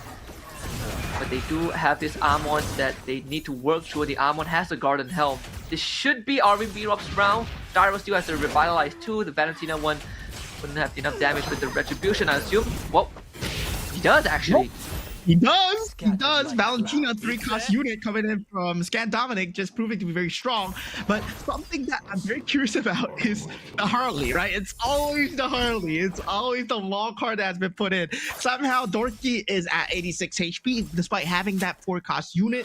And yeah, he did go for Zlong's power. So there is a lot of early game damage coming out from Chadi. So he has an extra unit and he also has the Great Dragon Spear. Not only that, he also has the line to go into Bruiser or just Freya. The extra 20% chance to get an extra attack in is so valuable. Even the Aulus would be an option as well, since he does have the Toy Mischief going for him. Yeah, Toy Mischief, well, it's always a very solid pickup, but the Guinevere already picked up from the side of Finn. So Finn, he has an early Karina with a Guinevere already picked up, and he has an Aspirant's combo going for him as well. Yeah. See, we just see the early Valentina early on. Let's see if that's gonna get picked up. War Axe, Anti-Q-Ross, the Claude for Willowsu. Yeah, K1 does pick up that Valentina. Sea Halberd for Chatty and Chat Talisman and Finn going for the Dominant Ice, trying to increase the win streak, trying to increase the survivability of the Guinevere in the front line. So yeah, very interesting. Guinevere picked up very early from Finn. I'm gonna say this is set into stone, so it's gonna be crazy. And this has to be. Yeah, you can already see some of the lines coming in. See the Bruiser Crystal there too. 4 Bruisers, 4 Toy Mission for Wisnu. There might be some contest there between Wisnu and Shadi. Wisnu, once again, the third game out of 5, playing down low with the health pool. Should be able to take this one against Dorky, who is still trying to make that K work. Unfortunately, getting the War Axe isn't exactly the best item for him. Yeah, at this point, The Bruiser! interesting build. Oh, the Barat, the 4-cost. The dodge! The face form. Not enough. All right, Dorky does it with the Barats that he picked up extremely early, right? The Toy Mischief, always a very solid pickup. But Finn, at this point, well, he is leading the pack. He just needs one more Bruiser to secure his win streak, but he's still going for the Aspirant's build-up. 20 energy right now is not very substantial, but still, any kind of extra skill points, it's good enough. Extra skill damage is good enough. And yeah, Chatty's build, very interesting as well. The Zilong, the Great Dragon Spear. You talked about it. The Freya, if he gets the Guinevere, if he goes for the Bruiser, is going to be good. But K1's dealing a lot of substantial damage. Finn might get taken out here. His win streak is on the line. Nah, all right. Minotaur is there, right? Yeah, it's the Glory League, right? So you get the extra shield. All this just needs like one punch. This should be the... Yeah. Woo. Also, because the Guinevere was able to get an extra execution before she went down, it really freed up the board a little bit. And having the Leslie also was pretty important. You get some decent backline damage, but also damage from the backline. Some raw damage without items, but also drew the Saber away from the main damage dealers, which in that case was the Guinevere. So Finn continues his win streak, gets a Toy Mischief Crystal. Oh boy, that's what I was gonna say. Yo, Gwyn Toy Mischief 3-star coming up. This is disgusting, Finn. Finn, you have to stop, man. The SEA Games winner showing and flexing, right? His choices here, right? You pick up the Toy Mischief, that synergy comes through for that Gwyn. You now have access to the Toy Mischief items as well. So you want to build up the Toy Mischief synergy, at the same time, the Bruiser synergy as well. So yeah, there's gonna be a lot of work to be done here for the rest to take out his win streak. Yeah.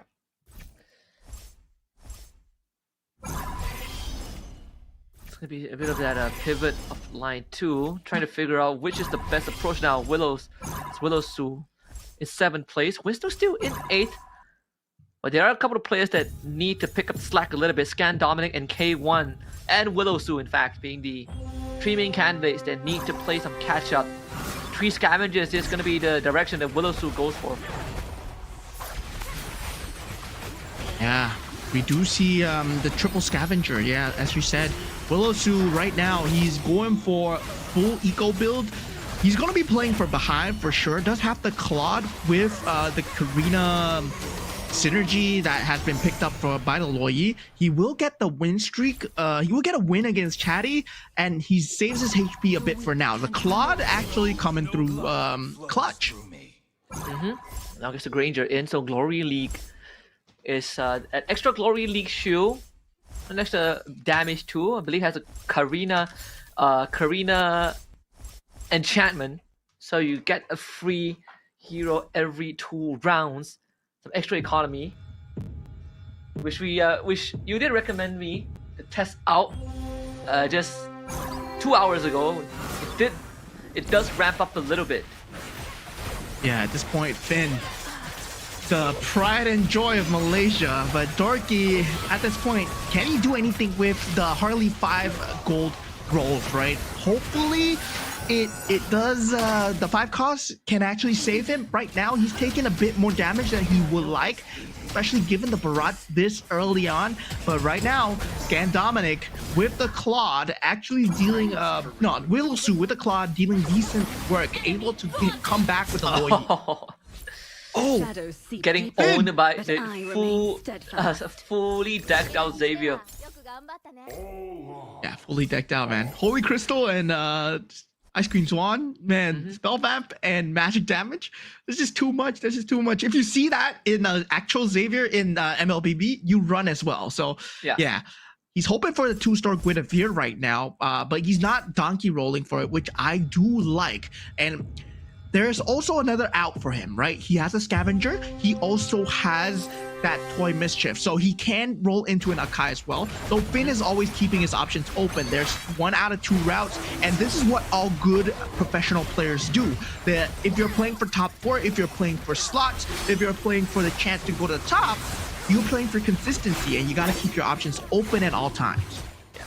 Should be able to win this round too. The Guinevere, another super magic into the execute, more than enough there. So Finn keeping himself at the top.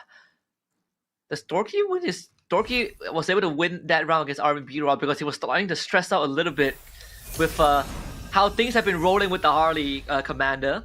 But still, in 7th place currently, the Akai looking very juicy there for Finn if somehow it gets left until the end. Yeah, the Akai. The Akai is that opening. Nobody's picking up so far. K1 goes for the Holy Crystal. Finn, Yeah, Finn, he look gets at the him. Akai. Oh my god. Oh, look at him pointing at the camera. Oh, man. It's like, I got you, suckers. That is the exact piece that he needs. God sent by the carousel. That's 3 scavengers and I believe 6 toy mischief synergies for him. So even if he does not get the bruiser, he finds the out. That should keep him in the lead for even longer, and better yet, saves his economy, right? Because the previous round before the carousel, he was sitting at 14. Now with the 3 scavengers, he's gonna be able to get back up 20 and start racking up to start rolling for that Guinevere that he desperately needs. Right now, taking a look at Arvin's board, right? The stacked out Xavier that took out the win streak of Finn at this point. He does have the Beyond the Clouds synergy going for him, so he can rack it up. But the problem is going to be that Akai.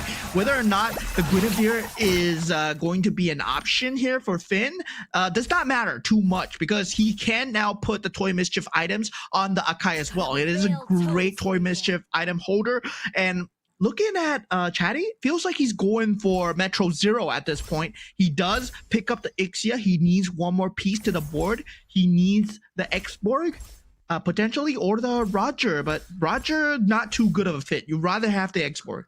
Yeah, and since he's sitting at level 7, odds are incredibly low. He's looking to level up, and he does have a couple rounds of leeway to get there. But also needs to start thinking about how to minimize damage, and going up against Finn isn't going to make it any easier. He's gonna take a big chunk just from this round alone. Yeah, Toy Mischief, itemized Guinevere. It's just a 1-star. That's gonna be a hack. Getting the KOs and getting a 5x KO, potentially a 6 as well. But the Winter Crown, not gonna do too much. God, that's gonna sting a little bit for Chatty. Another 14 to the face. So right now it's Dorky and Finn who are on their win streak. Dorky stabilizing the state of the game. You see that Benedetta there? She took one more into a 2-star Benna with the Harley in tow. And listen to my And a bruiser crystal for Finn. How is this? Bruiser! How is this possible? This guy's getting everything. This is the high roll dream game for Finn. Guys, this is Finn's game, and everyone else are just living in the game. You know, they're just creeps to him. Right now, Finn, he has the dream combo with the Bruiser emblem. All he needs to do is find the pieces, get the economy, and with the win streak that he has so far, with the creep round, he does not care. There is that 8 Metro Zero coming out from Willow Zoo, but that's not going to be a big threat. The only huge threat is K1 and Arvin Broby, who are building that Beyond the Clouds. So they need the Beyond the Clouds Thunderstones to be way up, and they need the Mage synergy. Yeah. Finn giving the Bruiser Crystal to the Barats. So both the Barats and the Gwyn will be the main carrier. And Scan Dominic starting to roll a little bit. 4 KOF, 6 Shadow Cells. Doesn't feel like it's going to be enough though. He does put the Cure in. That means it does take out the possibility of an Iori. At least for now, he still is backing on the Mage, but the bulk of it is going to be on that Arlet with Terry Bogard as the supporting cast. Yeah, the Shadow Cell synergy together the Oracle card that he picked up does give him a substantial amount of HP, but he's going up against the big boy, the Brave Boss. Finn appears on the board. Let's see what he can do here. Guinevere, bam, bam, already at 5 KOs, and he's gonna form more here, and he splits into two Guinevere. Arlet has a final flash of its own. Oh no, Guinevere is proving too much. So close. One more final slash was what he was looking for. The good news for everyone else out there who is looking at Finn's board right now is that the Guinevere has primarily tank items. So the healing isn't really going to be there, but also not exactly the tankiest, right? And because he only has 2 bruises, the Guinevere damage ramp up is going to be slightly slower. So there is a saving grace for everyone else. But again, Finn with 93 health to work with has so much room to take a couple of losses and still continue to build that board. Yeah, Wisnu at this point, he does have 6 bruisers and 6 defenders as well, with the Iori on the tank items and the Winter Crown. But at this point, I would still say you do need a bit more, right, in the tank if you want to take out the top dog, which is going to be Finn here. And now Wisnu, he's trying to find the pieces that fit here. Does have the Toy Mischief, not going for the Akai though. It's also worth noting that a lot of these players who are currently losing out are also holding to a couple of Guinevere's. So if they get knocked out in the next few rounds, Finn will basically have the luxury to not roll at all and naturally fall into the Guinevere line. This hardly is it enough? Because the Freya is doing a lot of damage over the magic cards and counteracted by the Winter Crown. But it's just enough at the very end. And Channy takes another round loss.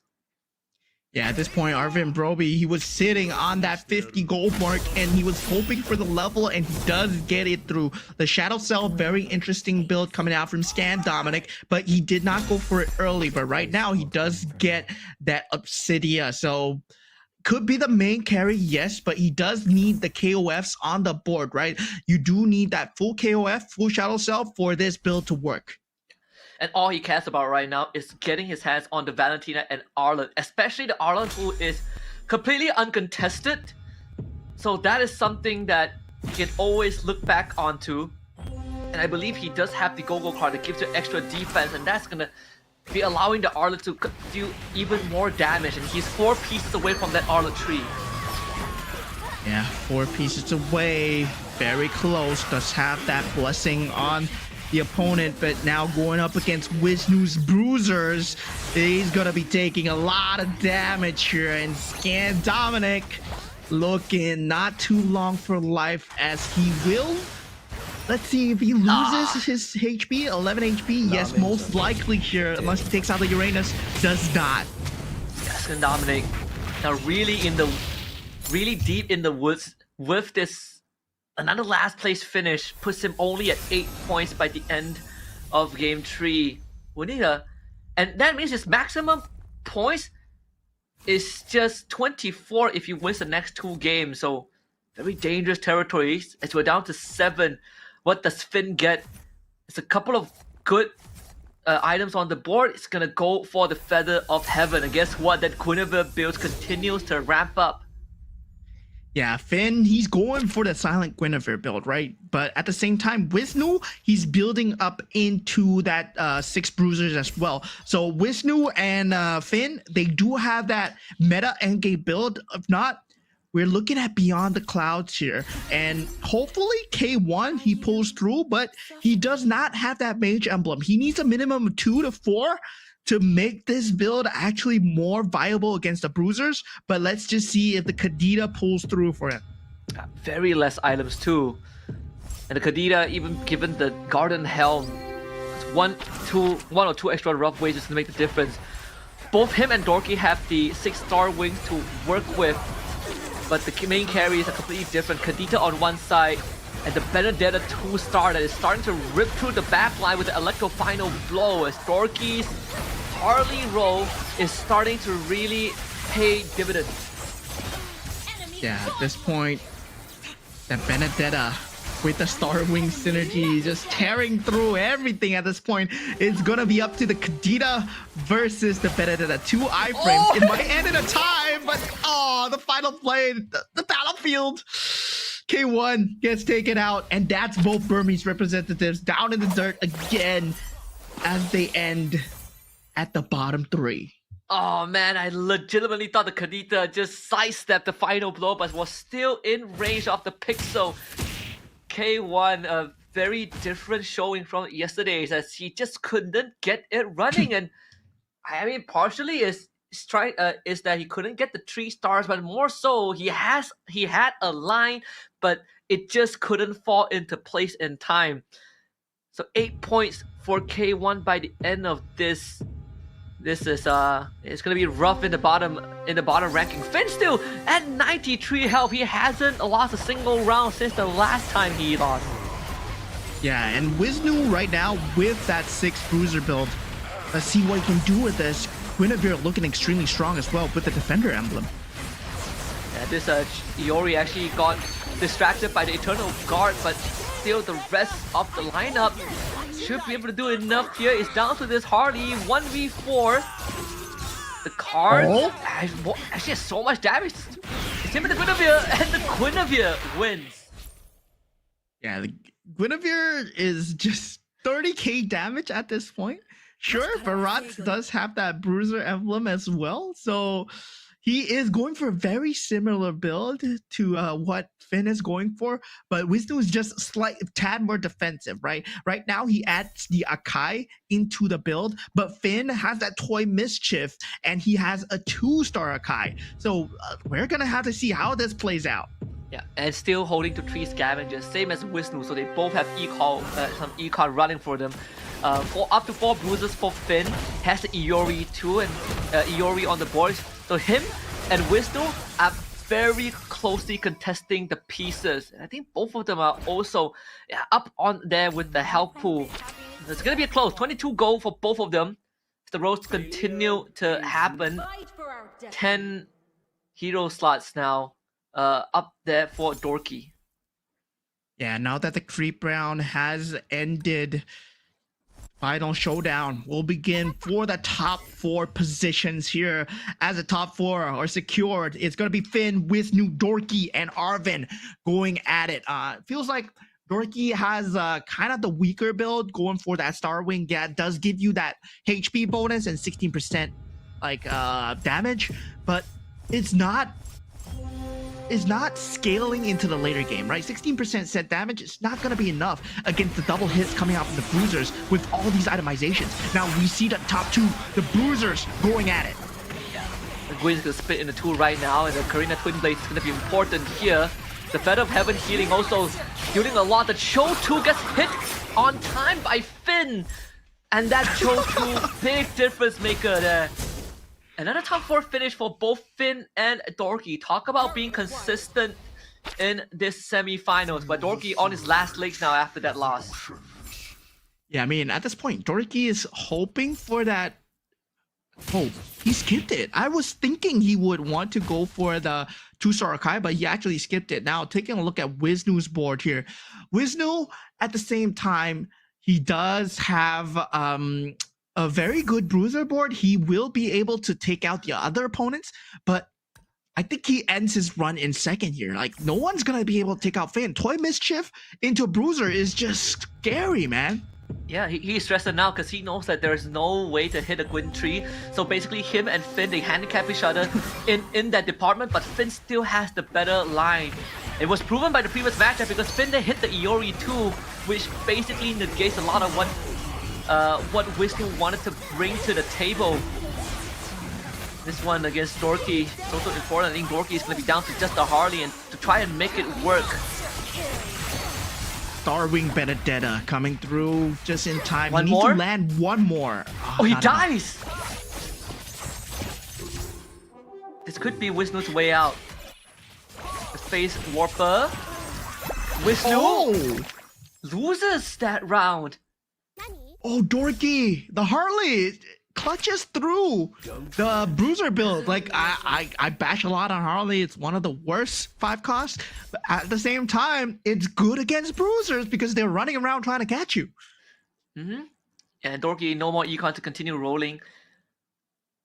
Wisnu, if he loses another round, it frees up all the Gwyn for Finn, but does it really matter though? Because look at this, Finn has 93 health and everyone literally on their last legs.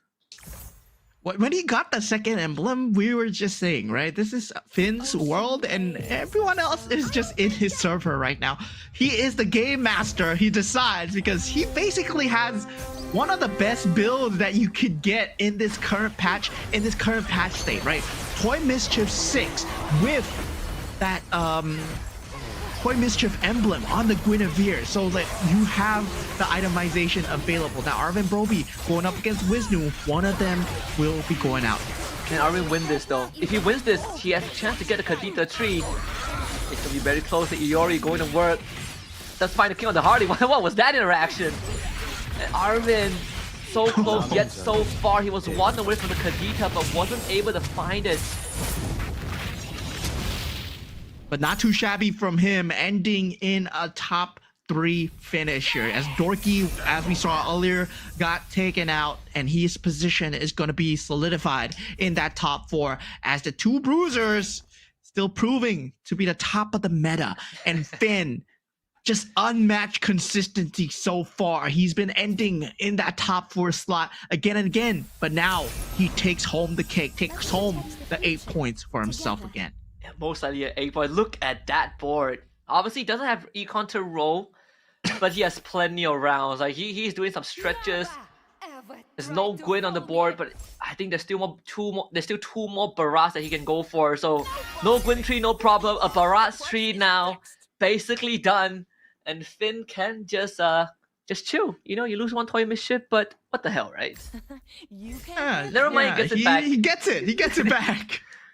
Now it's just time for Finn to sit back, relax, enjoy a cup of tea, and watch his chess pieces go to work. I mean, look at this Guinevere and Barat, guys. He's gonna obliterate the board. Come on, bro, just throw some gasoline and fire. This should be a very straightforward win. Barat actually getting a chain control. Wait a minute, it might be different. And Barat's buying too much time, even as the Winter Crown. So easy win. Finn just waving to the camera there. 8 points for him. And Wisnu will have to take a bow, as it was an impossible game for anyone else to take first place. Finn cashing in on 8 points.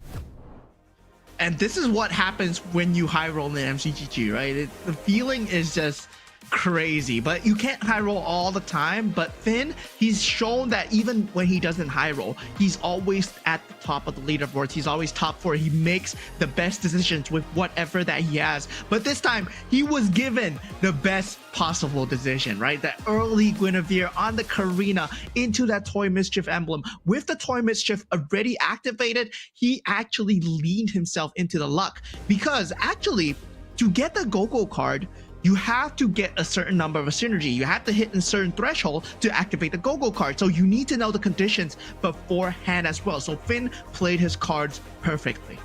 Yeah, and you know the effort, the game saw his efforts and decided to reward him with all the possible best permutations, I'd say.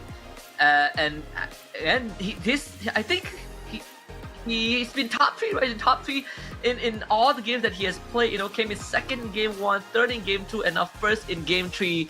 Just a very solid showing. As we look at the match overview, this was impossible for Finn to lose. Yeah, I mean, it was Finn's game to lose, yes, but at the same time, we got to talk about the bottom 4 as well, right? Scan Dominic, not showing too much of a good showing here at game 1 to 3. Our Burmese representatives, K1 and Willow Su, just not doing too hot, right? It feels like the Indonesians are very consistent when it comes up to finding the strategies. Yes, K1, he did manage to get the Stargazer coming through, but the stars, they weren't enough. The combo, the economy was not there for him to get the star up in time. But Arvin Broby, he's been consistent as well, and he's been proving to be top 4 contender material. Yeah. Very exciting Group A so far, but we're starting to see some of the competitors pull ahead of the pack. Finn, definitely one of them. But even for Dorky, right, he finished 4th this game, but was able to kind of recover using the Harley towards the very end. We saw the Starwing Crystal being sort of the savior that gave him that 6 Starwing, which he placed on the Benedetta. But it was quite a roll of the dice when he decided to go down this route, because he was taking a beating in that early game when he got given the K, which wasn't able to give much impact in the early to mid.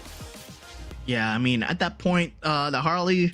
The Barat start was completely ignored by Dorky as well, right? He knew that with the Toy Mischief, he couldn't lean into the Toy Mischief, because Finn, at that point, he was already leaning heavily into the Toy Mischief as well. Yeah, I think Finn having a very chill game.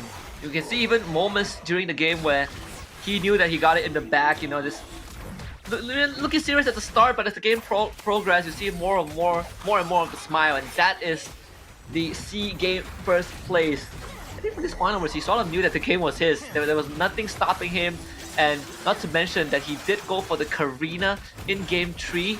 So if the snowball wasn't already strong enough, him landing on Toy Mischief and Bruiser Crystal solidified that. Yeah, there's something to be learned about his consistency as well, right? His decisions making to make the best choices available in the game, his studies of the meta with different commanders as well, him pulling through top 3 with the 1-1, and now when he's given the chance to shine, given the Karina as well, he makes the best possible decisions. And with that Guinevere pickup as well, he knows what exactly that he has to do. The Guinevere, yes, he did get it very early, but it was a 1-star Guinevere. And at the same time, he started building options. So he started building towards that Toy Mischief that led to that emblem buildup, and that led to that 2-star Akai, and also that final 3-star Barat that secured him the game. It wasn't just a single lockdown on the Guinevere. Yeah, I have to go Bruiser no matter what. Sure, Guinevere is the meta, but he opens up a second option, and that's what Finn does so well. Being gifted the Akai too, right, really gave him even more alternatives to fall into. The Akai on the carousel, also one of the critical points in game number 3, and not to mention the 2 crystals that he got basically allow him to interchange the synergy between that the Guinevere and the Baraz. And he saw that Guinevere 3 was not a possibility, but the Baraz was completely open. So congratulations to Finn getting the fat 8 points from game 3 as we pass the halfway point of this Group A bout. Yeah, you show any MCGG player these stats, and they're like, yeah, take the stats away. This is disgusting. Because honestly, he got the best possible combination, and he got Toy Mischief's badge and a Bruiser's badge with an Eldos and also a Uranus as well, right? There's a lot frontline, there's a lot of damage to back him up, and yeah, this is the best possible outcome for a Karina. If you're playing Karina and yeah, you're playing Toy Mischief into Bruiser, this is the best possible like combination that the game can give to you. And that was crazy. Finn got it. So looking at the standings coming through, I believe Finn is going to be on top at 21 points. Dorky, very consistent as well, with Wisnu falling close behind, and Arvin Broby lands himself in the top 4. But looking at the bottom 4, it is getting dicey for them. Yeah, Chatty, Willow Su, Scan Dominic, and K1 having a lot of work that needs to be put in, especially for Scan Dominic to last place finish. So when we look at the maximum points that they can get, K1 and Scan Dominics, they can only cap out at 24, 25 for Willow Su, and I believe 28 for Chatty.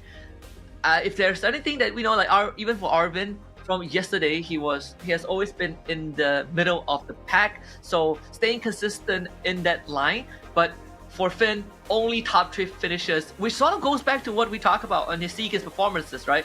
5 games, he only finished 4th once, and the rest were top 3. And he finished first out of 5 games, first 3 times out of 5 games. And this is really starting to prove his prowess, but he will have to go last in this Game 4 draft. Yeah, right now, straight up, we do see the Karina being picked up by Scan Dominic, and Willow Su going for the Fanny, K1 going for the Gushin, Loyi picked up by Chatty. So now it's just time to rack up the points. Dorky going for the economy options of the Valir as well. Arvin Broby heading into the 1-1 route. We've been seeing a lot of 1-1s work this game, but we also saw K1's 1-1 didn't do too well. And Wisnu going with a very cute choice of picking up the Kagura, and Finn pulling out the PNK. Alright, Popo and Koopa, which was shown in game 1 by Willow Su, allowing him to hit almost a Freya tree. He almost got there, but ended up getting taken out too early. Now we get to see if Finn can show us how it's really played, because Popo and Koopa is one of the few commanders that I am very, very, inspired to learn, but the approach, the creativity that you need when you play this commander is very different from a lot of the other commanders out there. Yeah, I mean, PNK really banks on the fact that your opponent are good and they're going for the build that you are hoping for, or your prediction of your opponents are good, right? You've played against X and X, therefore you're playing against X and X next. And for Kagura, Wisnu as well, it's a very hands-on hero where the shield's value is given to a unit. And yeah, that's what mostly the Kagura is all about. Like, you get the shield value. Let's head into game number 4 of match 1 of Group A and see how this one is going to pan out. Because so far, for some of these players, it has been smooth sailing. And Finn, well, in K1 actually starting off with the Double Glory League, so one of the slightly more underwhelming openings, but it just means that you have to go a slightly longer route to go into what you want. We're going to check in on the Go-Go cards and the opening synergies in just a little bit. There we go, on the screen. Finn, Toy Mischief Bruisers again. On the PNK, picks up the PNK card. And yeah, a lot of people like to go Toy Mischiefs. A lot of people like to go for Bruisers early. So when he gets that, and his opponents start picking Bruisers, which we do see many of them, Arvin Broby with the Toy Mischief, Wisnu with that Bruisers as well. If he gets them as an opponent, his copy trap is gonna pay dividends. And especially when you get into the mid game, when 4 cost up starts coming in. Yeah. If I remember correctly, the Popo and Koopa trap ignores the hero limit in the pool, right? Because you essentially just duplicate the hero that passes by. So it again gives Finn some freedom to work with, and he doesn't have to worry about just rolling down for what he wants. Yeah, Dorky right now does wait a minute. Oh yeah, Dorky is the Valier after all. So yeah, he does have a different commander card from what he's used to, but he has a very good economy. So 6 cost in, and Finn already setting up the trap, waiting for the prey to strike here. This man been so consistent. He's just smiling. He knows that, yeah, you know, he generate a copy trap and he's just hoping for a good opponent and placing his units properly. Yeah, he's opening the doors and waiting for people to walk into it. He's gonna get the Aulas. Oh, he gets it. Man, this guy, he's something else. Oh no, that's more Toy Mischief. I mean, against Arvin Broby, he's gonna lose. He's gonna take the L for sure, because Arvin Broby is playing the 1-1. There's a lot of set damage coming out from the 1-1 always at the start of these rounds, but at the same time, is it a loss though? He got an Aulas. You can trade using that health pool as a resource. And I have a slightly slower fight. Wisnu with incredibly decked out Jawhead. The fat shield from the Kagura, more than enough to win this round against Dorky. Victory takes one swing. Yeah, now a lot of them, they start to realize that, you know, Toy Mischief is a very good synergy, and a lot of them are going for the Toy Mischief synergy, but it gives room for people to go for things like Aspirin Starts. There's room for people to go like things like Beyond the Clouds and also a Shadow Cell Start, where they actually start to ramp up, right? These are all very good late game builds where, yeah, you might not win early, but you take a lot of damage, and at the same time, on the same line of using your health pool as a resource, in the end, you get that huge cash out from your Shadow Cell or also the Aspirant's energy as well. Some of the benefits to it is also that you go into the carousel and you get priority over what you want to take. And that's sort of, and a lot of times it makes a difference, right? It allows you to come back into that mid to late game with a stronger line just because you get to choose first. For now, and that seems to be the case for Finn, who is down to 86, just in time for the carousel. Yeah, Scan Dominic will be the first person to go, and we do see Finn, then K1, then Dorky. So Scan Dominic, he has his choice here. He goes for the Freya instantly, and Finn picks up the Kadita here. So wow. He's going for a separate build. Like, he gets the Toy Mischief, yeah, he gets the Owlus, but doesn't matter. He's going for a separate build. Willow Su, being the last to pick it up, goes for the Taunt. And it's about options, and Finn just unlocked another option for himself with the Kadita. And now Stargazer is another line that he can fall into, and there's plenty of time to plan that out. Whereas for Dorky, does have the Soul Vessels Dauntless, the KOF2, sort of a ragtag mix.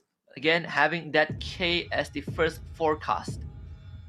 And creating that option as well, right? Finn, he makes it so that he has that Stargazer ability available, and K1 at the same time. He is going for Stargazer mages as well. So there will be another person in his pool, but he does see that a lot of people are going for the Toy Mischief. So that's what maybe Finn is thinking about. Yeah, let's just go for something else that has a more open pool and more pieces to play with.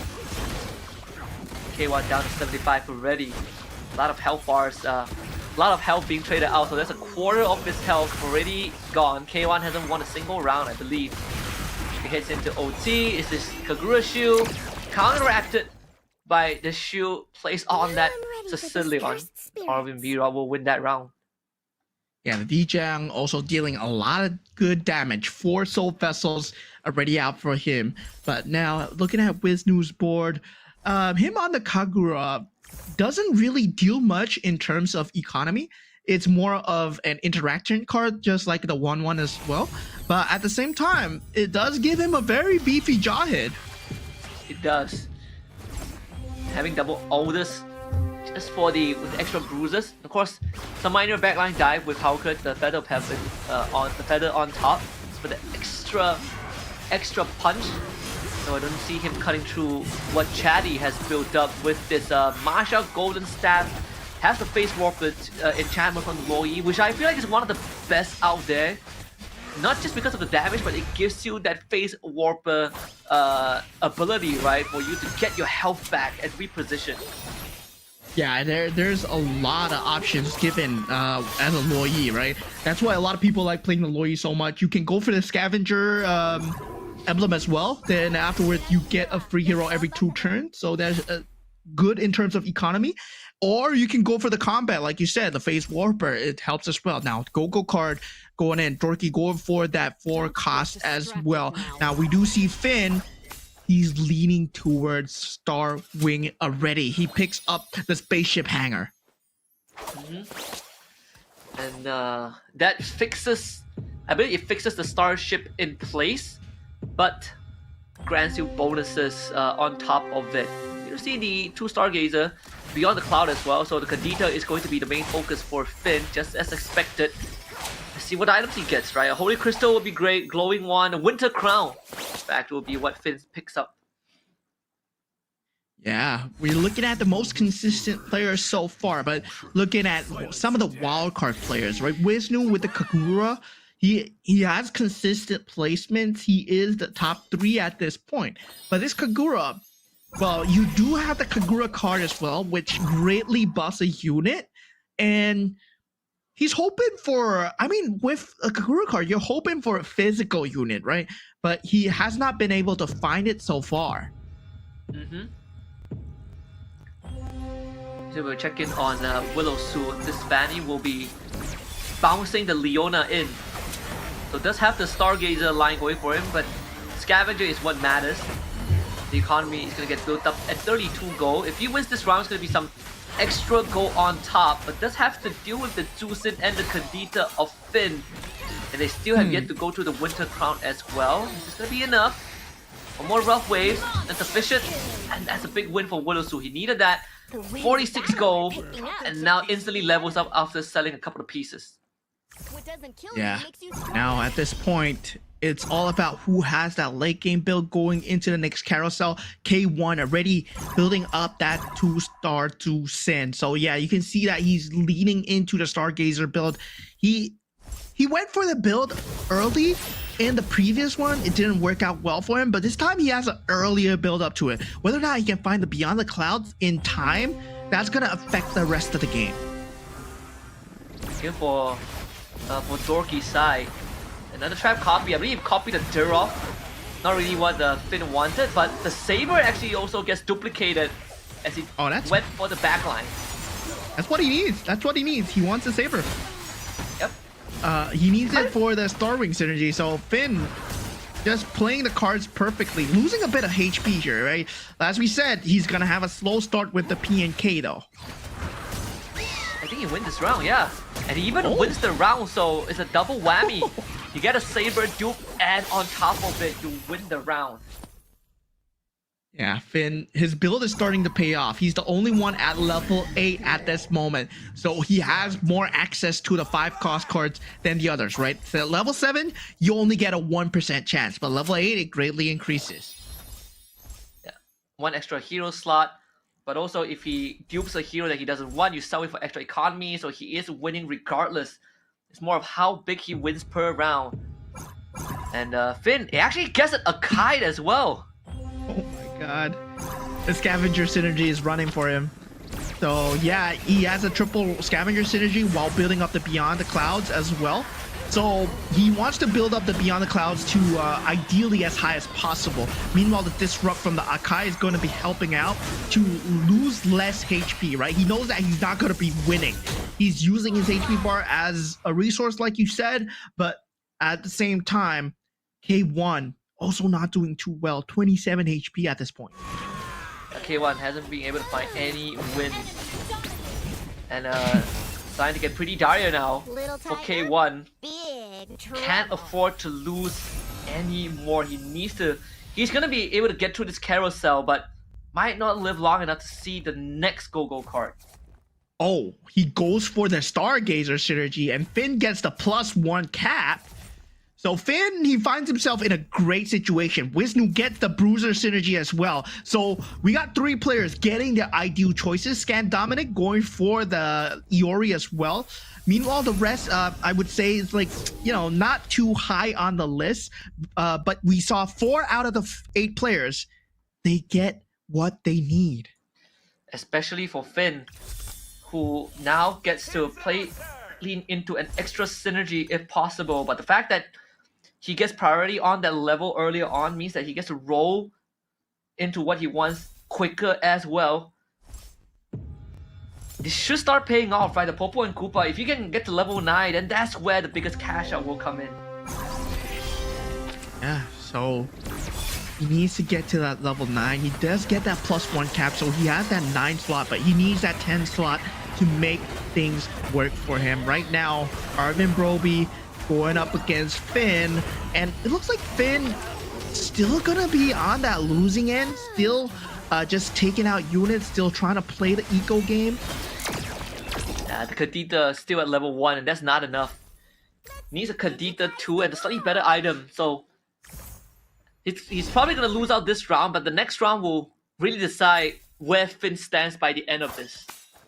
Yeah, it's really an edgy play coming out from both K1 and Finn. K1 finally got his first W and ends the losing streak here. But now Finn, with that 2-star Kadita, gonna start clearing boards here. But K1, he does have that 6 Stargazer synergy, but is unable to build up the Beyond the Cloud synergy that much. Unable to find the Edith because he's currently at level 7. Only 1% chance.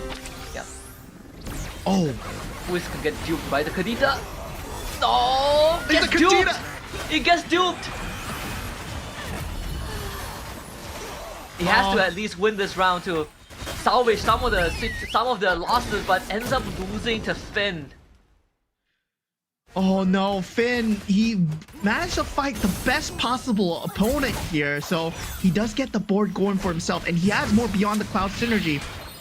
So, once again, it's going to be a battle of the bruisers at the end. Wisnu with the Owlers not surviving. Willow Su doing well for himself. That bruiser synergy is still 3 out of 4 for Wisnu. Unable to find the pieces that he needs. But going into the next Go-Go card selection, it will be a blue card. So mostly going for economy, mostly going for rerolls or HP here. Yeah, Finn going for just some extra juice with the synergies. We just see Widowsu just picked up his 2nd Go-Go card. Very willing to hold on to the 3rd one, same as Chatty and Wisnu, as they have plenty of health to work with. Yeah, it is a blue Go-Go card after all. We see most players, they like to hold on to the blue Go-Go cards now into the creep round. The battle's not that too important. Taking a look at compositions as well. A lot of scavengers across the board, but looking at the bottom 3, right? They're all going for that same Stargazer build, but Dorky leaning more towards that Swift Blade, just trying to buff up that Saber. Another saber tree line, which funnily enough wasn't really demonstrated in the previous game, but this might be enough, right? We see the double Masha out now for Chatty. So it's safe to assume that the Luoyi has been giving him the Mashas, but Masha tree not really the ideal carry that you want, but it will do for now, right? Let's have the Haas Claw. He did get the enhanced Haas Claw, so there's a lot of value that you can get from quad bruisers with that Masha. Yeah, still only quad bruisers. It looks like the bruisers are not appearing in the board, especially for this game 4. So we do see more towards a lean towards Stargazer synergy, where the late game builds are going to be coming out from the side of Finn, who does take out Chatty. That quad bruiser not going to be enough, and Finn. Yeah, he found his dupes, he found his stride, K1 as well, getting the W against Dorky. You're going to start to see the Stargazers pop off with the Beyond the Cloud synergy. Wow, so Finn hits level 9 and gets a Vexana on top. You could not have asked for a better chain of events after all the losses that he had to endure early on. Same for K1. The Stargazer, 2-star Vexana, 6 Stargazer synergy, and 6 Mages. We all know where this is going. The Valentina will be the key for K1 to get through this. The economy is in shambles, so hitting a 3-star Valentina will be miles away. But let's see if we can at least earn him some extra points, because he needs them. Yeah, he really needs them at this point, and he's just hoping for a good carousel placement. Also to get the good pieces, hopefully get the pieces that he needs. But Arvin Broby now up against the mage synergy of this Valentina gets taken out, and K1 not enough. Yeah, that's got to be frustrating, because I think his chances of making finals might have just been extinguished with that loss. Only 9 points. So virtually impossible to get enough to qualify in the top 4. Because the maximum points he can get if he finishes first is 17 by the end of Group A. But a lot of these players are going to get past 17 points pretty soon, with a couple of candidates who are already past 17. So if Arvin and Wisnu, Wisnu is guaranteed 17, so it's down to Arvin and Chatty, and when one of them gets past 17, K1 will have to wave goodbye to his qualification chances. Yeah, K1 not showing too hot of a show today compared to yesterday. Yesterday he was fire, but today couldn't find the builds that he needs. Times this on MCGG, but still the consistency being shown by Finn and also the Indonesians, they've been unmatched so far. Right now, Dorky, he is at the threat of death, and he goes up against Scan Dominic, who does have that Akai with that split synergy, and Dorky will be taken out here. Executed by the Gwyn too. The first bottom 2 finish for Dorky in the entire Group A match so far. He finished like first, second, and fourth, and now finishing last. But it's okay, I think he's in the safe zone for sure. Finn just won his earlier round and gets dibs on the carousel because K1 is already out and goes for the Lumen Nexus. Now he's gonna get 2 Lumen Nexus thanks to having the Kadita on the board. Yeah, so with that, he actually lost to Willow Sue, so I'm very curious to see what Willow Sue's board is about. So that puts Finn at 8 HP, right? In a very dangerous zone. He's going for that Starwing Stargazer synergy. Does get that Luminex's Crystal, now pulling off that 6 Starwing as well. So now he's hoping for the 3-star, but he's not too hard about donkey rolling. He does get the 2-star Harley here. So yeah, Luminex's 2-star Harley, Stargazer. Are the itemizations enough though? There's only a Winter's Crown and the War Axe that he has so far. Needs to get through the next 2 rounds, but since he faced Willow Su, he won't be facing him for quite a while. He just needs 2 wins. Wisnu going for the extra 20 Commander Shield to buy himself some extra rounds to work with. The next 2 rounds will be important for Finn. He needs to win to get to the items, and that might just be the turning point. This is round 1 for him. So 1 step closer to a better finish. And in the meantime, Chatty and Arvin also losing their matches down to potentially their last legs. Yeah, Things are heating up here as we head deeper into the semifinals here. This is Group A. 4 of the members here will get eliminated. But now, taking a look at the board, Willow Su has that 6 bruiser with the 3 scavenger synergy with the Fanny on board. So right now, he found a premium build with a 2-star Guinevere on board, right? But he does not have that lifesteal to make it work as of yet. But the Guinevere hopefully pulls him through. Even for Finn, making sure to let everyone know that the Claude 3-star might be incoming. Not for himself, but for Arvin, who I think is 2 pieces away.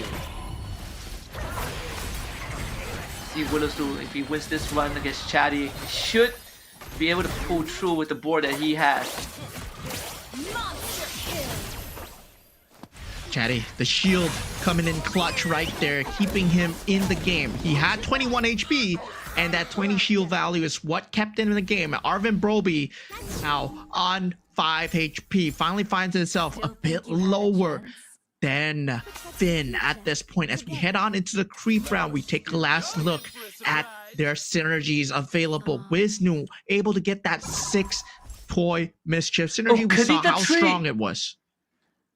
Yeah, Finn hit the Kadita tree. Okay. Oh no. And we did say he just needed to survive a round or 2. And remember the earlier traps that we saw that was duping the Kaditas? It all paid off. It all paid off. Funny enough, oh my god. The saber that was duped, it was just that one. He probably sold some of the extra sabers for the econ, and now he gets to build into the sabers too. And I think he gets 6 Star Wings because he did have 1 extra slot, and he hit a Freya too. Oh, he skipped the 2-star export for Arvin. He's going all in for the Claude. One more, come on. Stacking units. Finn warned us about it, and he gets it. Lights, camera. So Metro Zero, 6 marksmen with the Claude, only 1 Berserker's Fury on it. No, he manages to put the Sea Halberd and the Haas Claws on it as well, with a 2-star Hanabi with the Demon Hunter Sword, and he cashes in the Aspirant's points that he has, which is a mere 20. But this might be his last round against Scan Dominic. But with that 3-star Claude, I don't think he's just gonna go out of the game just yet. Yeah, wins this round, that's proper from Iori, but yeah, the 3-star Claude is too much. Scan Dominic we have to take the L. Chatty also out. Finn finds another top 4 finish because of that. And Willowsu finally takes his first loss in a long time to Wisnu. Yeah, Wisnu at this point, with the Toy Mischief synergy, is doing well. Willowsu at this point, yeah, he's been going full eco. So right now he has a time, right? He's gonna swap out the Scavengers. He gets the 2-star. He gets almost a 3-star Guinevere that Finn has pointed out, and Finn has always been pointing it out. He points out the 3-star Claude, 3-star Guinevere, and you can tell that Finn, he's not just playing on his own board. He's always consistently visiting other people's boards within the 20 seconds. So that's how fast his fingers are. Yeah, this guy's he's playing politics in the game, right? He's letting people know that, hey, we gotta watch out for this guy, while simultaneously making sure that he has the upper hand. But up against this 3-star Claw, that's gonna be interesting because Wisnu is gonna take that L. Willowsu just lost to Finn. Legendary. We might be seeing that Arvin against Finn final to showdown just a little bit. They're gonna face each other next round, so one of them will go. This is gonna be crazy here. I mean, this is the luck of the draw here. 2-star Hanabi being picked up. And now going for 3-star Granger. Wisnu have an angle? Does the Wisnu have an angle for the Gwyn? He's looking for a 3-star Granger. He needs 2 more. Oh, doesn't have the economy. 3-star Gwyn, 3-star Granger. All looks so close but so far.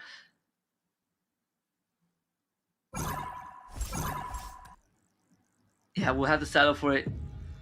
Not willing to roll anymore because he's 2 Gwyns away from his 3-star Gwyn, but he needs to survive this round.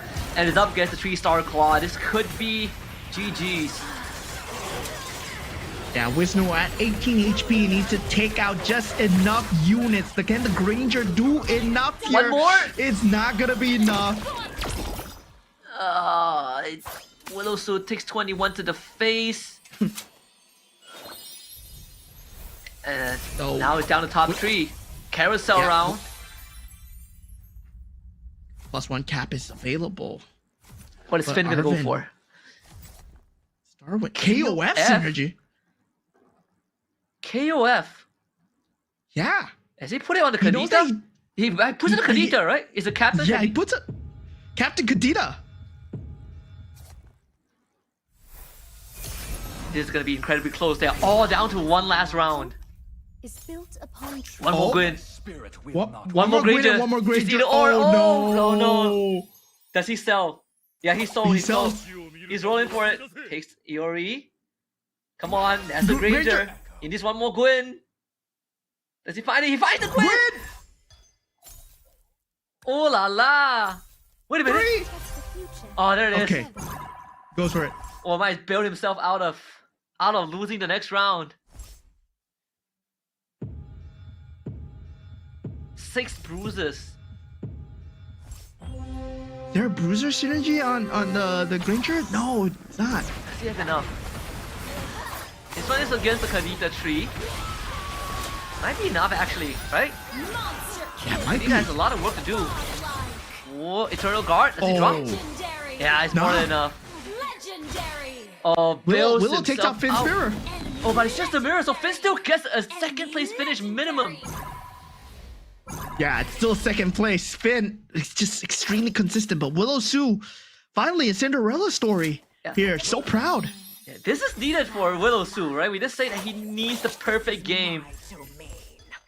Now Finn is gonna, Willow Su is gonna finish off his board with the Benedetta. I think Finn also pretty much out of gas at this point.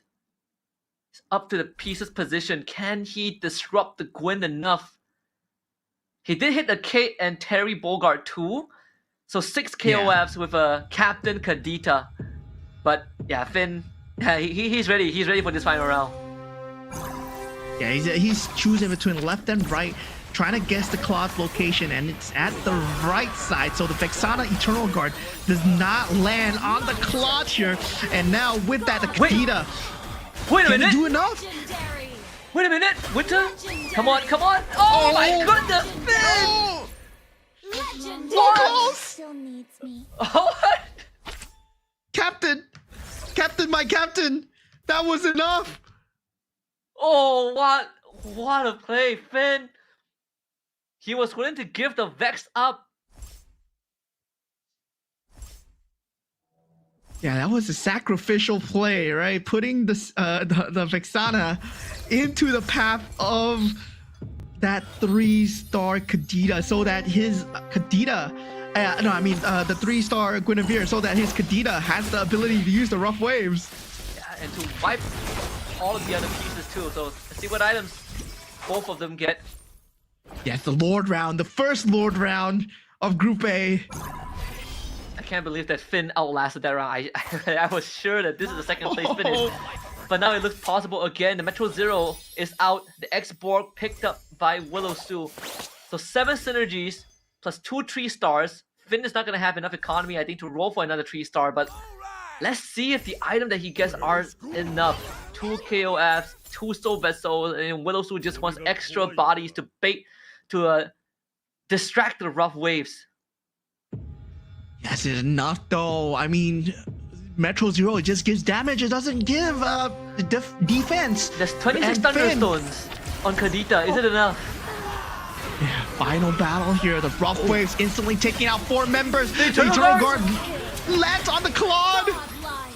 Oh, one more rough waves. Come on. Legendary. Oh, takes out the Yes, Claude. Winter. Legendary. So close. The fatty takes it. Willow Su. He will be the champion for game number 4. But a hard-fought battle. That Metro Zero coming in clutch. The skies And belong to Finn, me. what a hold on. We thought he was top 3, but no, he ended up in top 2, and it was the luck of the draw at the last part. But very consistent performance and a Cinderella story coming out from Willow Su, who does clutch it out, finally gets a win for himself at game 4. Yeah, honestly, Willow Su now has a chance again. to make it to top 4. He's now currently sitting at 17 points because of that win. And now he needs a decent game 5 to qualify. I mean, this current standings has now been completely shaken up because of that. We know that Finn guaranteed to make it to the grand finals, but for Willow Su, he has one more chance, right? One more game is all it takes, and it's not much. I think a top 4, top 3 finish would be enough to push him over the edge. Yeah, I mean, really at this point, it's about the others right now. Finn has been consistent. He's been a monster. He is the raid boss to watch in the grand finals. And of course, we are going to choose 4 from this group here. And Finn is definitely in it to win it. And he is a monster. He won the SEA Games. And everybody's just looking out for him, looking like he's the man to beat here. Yeah, 100%. Let's take a look at the overall match stats from Game 4. Because this game took a lot of turns. We've already established that some of these players are not going to make it through to the grand finals, but they still have a chance to ruin the chances of other players. So, if you are supporting any of them, like K1, don't be disheartened. I mean, semifinals is a tough spot to get to already.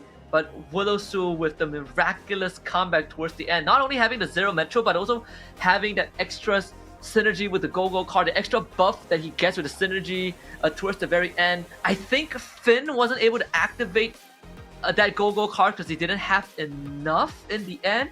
KOF, Stargazer, Luminexus, Beyond the Clouds. I think he has 5 instead of 6. But either way, was able to make the Starship Hangar play out in the late game. And that itself is a hard thing to do. Yeah, Willow Su, I mean, he had a very dominant start, right? I was very curious to see what build that he was going for. He did get an early, not Soul Vessel, he did get an early Toy Mischief into Scavenger. Yeah, that was not his perspectives. Yeah, so with that Scavenger build, he started building up the economy, started building up the synergies as well. But meanwhile, Finn, he had a very rough start, right? You saw that he was biding his time with the copy traps, making sure to copy the Kaditas, copy the Sabers. He even sold off some of the Sabers to get the Starwing synergy. But meanwhile, for Willow Su, taking a look, eventually building up into that 6 Bruiser, into that 3 Scavenger. And you know, Scavengers are not a build that you want to keep towards the end. So it was time for him to pivot out. And he found the perfect pivot on top of the Bruisers, and it was extremely well done, well executed, especially in the late game. I would like to see Willow Su more in these late game scenarios, but it's going to be the last time, and it's going to be the last game. Yeah. One more chance to make it. Willow Su really putting the rabbit out of the hat towards the very end. Had to essentially play, sort of play from the middle of the pack. But hitting that Gwyn and Granger tree was the game changer because it was looking pretty grim. He wasn't willing to sell any of his pieces prior to that, and he had to survive the subsequent rounds. But he did take up enough pieces to survive the round loss against Finn earlier on, and that was everything. And look at Willow Su's face as he goes for it, and yeah, emotionless man, dude. He's like, oh, I won. It's like, not bad, I won. Man, it's ice cold, man. Yeah, taking a look at the winner stats. Looking at his build, right? Last moment changing into Metro Zero, and at the same time, Starwing being swapped out from the other side into KOF as well. So yeah, it was the perfect move bringing in the Metro Zero because the damage actually pokes through the commander way more than the Starwing, because Starwing, it gives a set amount of HP. Meanwhile, only the commander gets the HP for the KOF. So very good pivot coming out from Willow Su. And yeah, the all in on the Kadita with the purest power, it gives him just enough.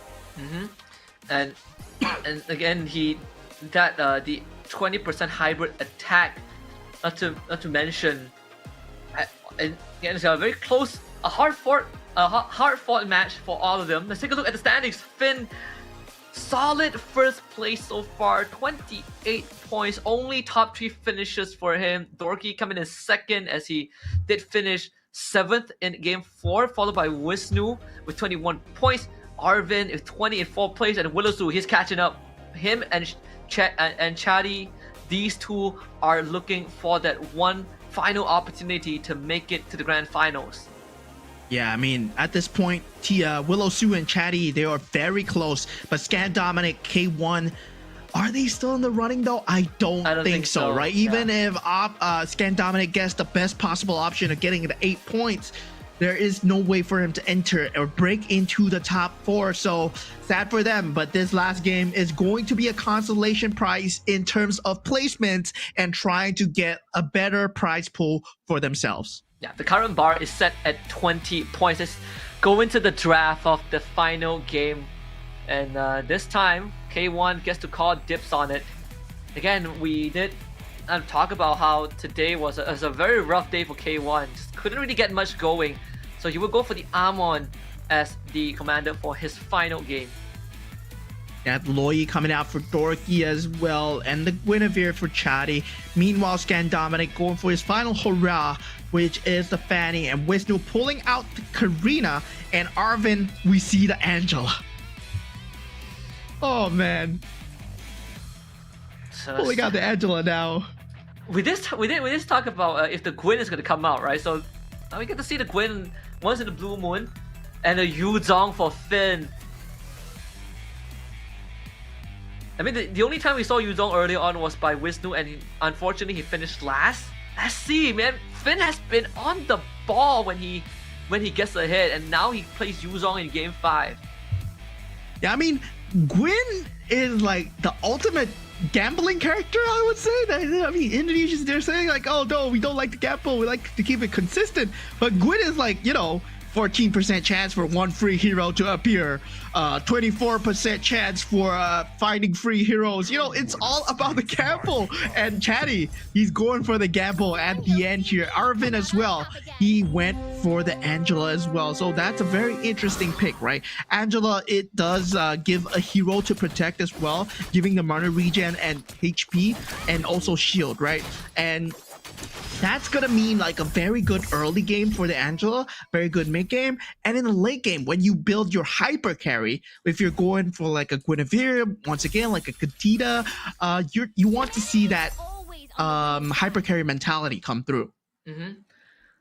Basically going aggro at every given chance. Let's see Finn, Soul Vessels, and the Shadow Cell going all in on the Yuzong. Let's see who pivots. Wisdom actually goes for the Moskov Go-Go card, but everyone else sticks to the same. Willowsu going for the Paquito instead. I mean, he picked the Valir one and he randomed into Paquito because Valir gives you a Go-Go card that is Valir. You get 6 gold and you random into something else. So he randomed into Paquito, which is not too bad. The Boxing Gloves actually gives you an option to copy a hero as well. So that's going to be something that he can look forward to do. So now the benchmark, the bar set is currently 20 points by Arvin, but he can raise the bar depending on his placement, so it's constantly moving. But at least for all these players, they are looking at 21, right? Because even if he finishes last, he will still get that 1 point. So 21 is what we are looking for qualification into top 4. To be safe is 22, depending again on our Latin representative's placement by the end of this game. Yeah, at this point, it's all about getting into the top 4. The potential breakthrough coming in from Willowsu and also Chatty. Chatty going all in with that Guinevere, really just playing into the luck of the cards. Meanwhile, for Willowsu, you do see that he is going for the Valir here, but he is getting a slow start compared to the rest because he is on a Valir after all. Yeah, Willowsu gracefully takes that. With a smile, he knows that he's going to be off to a slow start. Again, here for Dorky, I mean, pretty nasty having a 2 stars marksman at the very beginning. Does have the, I believe that's a Jawhead enchantment on his Obsidia. So you get that bruiser, benefit on top of it. Yeah, at this point, to have that Toy Mischief combo that he can't go for. He does not go for the Jawhead. Actually chooses to sell it out.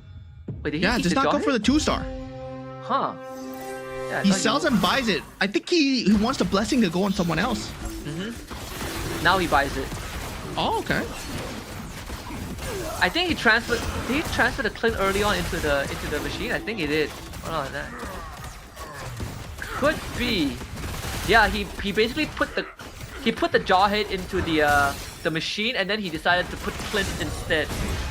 So yeah, there we go. Jawhead was intended. So now we do see the early game builds coming out. Now we will go to the first carousel here, and okay, we have a scavenger, the KOF, yes, the K as well. So K1 instantly going for the K, not having a good start on the Gushin, and now with a War Axe and the defensive items being picked up, Wisnu does go for the scavenger here. Golden Staff being picked up by Scan Dominic, and Dorky going for the Berserker's Fury. That offensive item. So not too many game-changing pieces, but they start to build up towards their eventual endgame boards. Wallace was actually getting the Aulus 2-star. Weapon Master Blessing activated early first for Arvin. It also gets puts the Angela on the Lolita too. So it's just trying to power through with sure bulk in the early game. He's also looking for his first win so far. Hasn't won a single round. Up against Findo, who has 2 more pieces than him. It's not gonna be easy with the Beyond the Clouds building up for the Xavier. Yeah, looks like he's going for the Beyond the Clouds again. That does have that 2-star Hellcurt, but this time the Alu card is going to come through, right? He does have the highest power, and the defensive items actually coming into play. The Shadow Cell slowly starting to build up economy for Arvin Broby here. It's gonna be another loss for Finn, 11 to the face. Over time, this Minotaur healing not enough there. So Dorky suffers his first loss against K1. Yeah, K1 finally getting a bit of a breather here with that 2-star K, that Gushin hoping to keep him in check for the next few rounds. Scan Dominic on that win streak on the Fanny, but not for long, right? Fanny scales off in power, especially in the mid game, because you are invested in pieces early, but you lose out in economy in the mid game as well. Yeah. Look at the essence core, right? We did talk about it does grant you damage, but on top of that, the face warper repositioning when your health falls below a certain threshold. Everything banked in on this Minotaur for now. It does do some pretty nasty damage on top of the healing. So the game drags into OT. The Minotaur can actually pack quite a punch. Not against the Marksman though, who does shred through defenses pretty early. Not to mention having the Leona that dodges physical attack. See the Valentina to go through from Scan Dominic. One last cast. She'll do the job. Yeah, Scan Dominic having that golden staff on that Valentina as well. Really going for that win streak, and also going into the creep round right now. I'm surprised that a lot of people that, especially during the last round, right, they lean away from the common synergies at the start, the Soul Vessels, the Bruisers, the Toy Mischiefs. No, we're not seeing any of them this round. They're going for what they're comfortable with. We see more of the Marksman build coming out. We're seeing Shadow Cells coming out, and yeah, you get to see them in their home ground here. Finn starting build up Shadow Cell together with the Beyond the Clouds very early, already 12 Thunderstones. And important to note is also the go-go card that he went for, right? He decided to go for extra interest. So now his interest is capped at 8 instead of the usual 4. He gets an extra injection of go. Look at his goal right now. He's at 62, but because of the extra interest that he gets from the go-go card, this is where he can start recovering economically, but also with the Terry Bogard that he got early on, we can expect him to hit level 7 right about now and start rolling for some pieces. Or he can still trade his health for more eco so that he gets in the carousel first, but be the first to hit level 8 and then play from that point onwards. Yeah, I mean, he can even go for level 9. He's at 63 HP at this point, but still, HP as a resource, if he wants to go for it, then yeah, the 18 gold injection with the extra interest. gonna deal a lot of economical damage later. But now looking at K1 with that Gushin on that 2-star, can it do enough with the Holy Crystal here, as there is a 2-star Obsidia on Scan Dominic. He does not want to lose this win streak on Scan Dominic. He wants to keep it as long as possible, and Scan Dominic does get the 6 win streak. Then loses another round as suspected, but every round that he wins is only going to accelerate his late game build. For now, willing to take that L is a very small price to pay for what he is currently going with the Yuzong. Currently, Soul Vessel 4 being built up over here. That 2-star Dijang, yes, with the blessing on the Clint, but it's not enough to carry you through unless you are going for that Benedetta in the end for Chatty here. Still, he is on that Guinevere. He does get a free hero in the shop. Like, there's a percentage chance. So he's going for a gamble here. And now he does buy the Terry Bogard with the Guardian Helm on it. Wilsu having the Granger too. Casual blade armor on top with thanks to the Claw Theft device.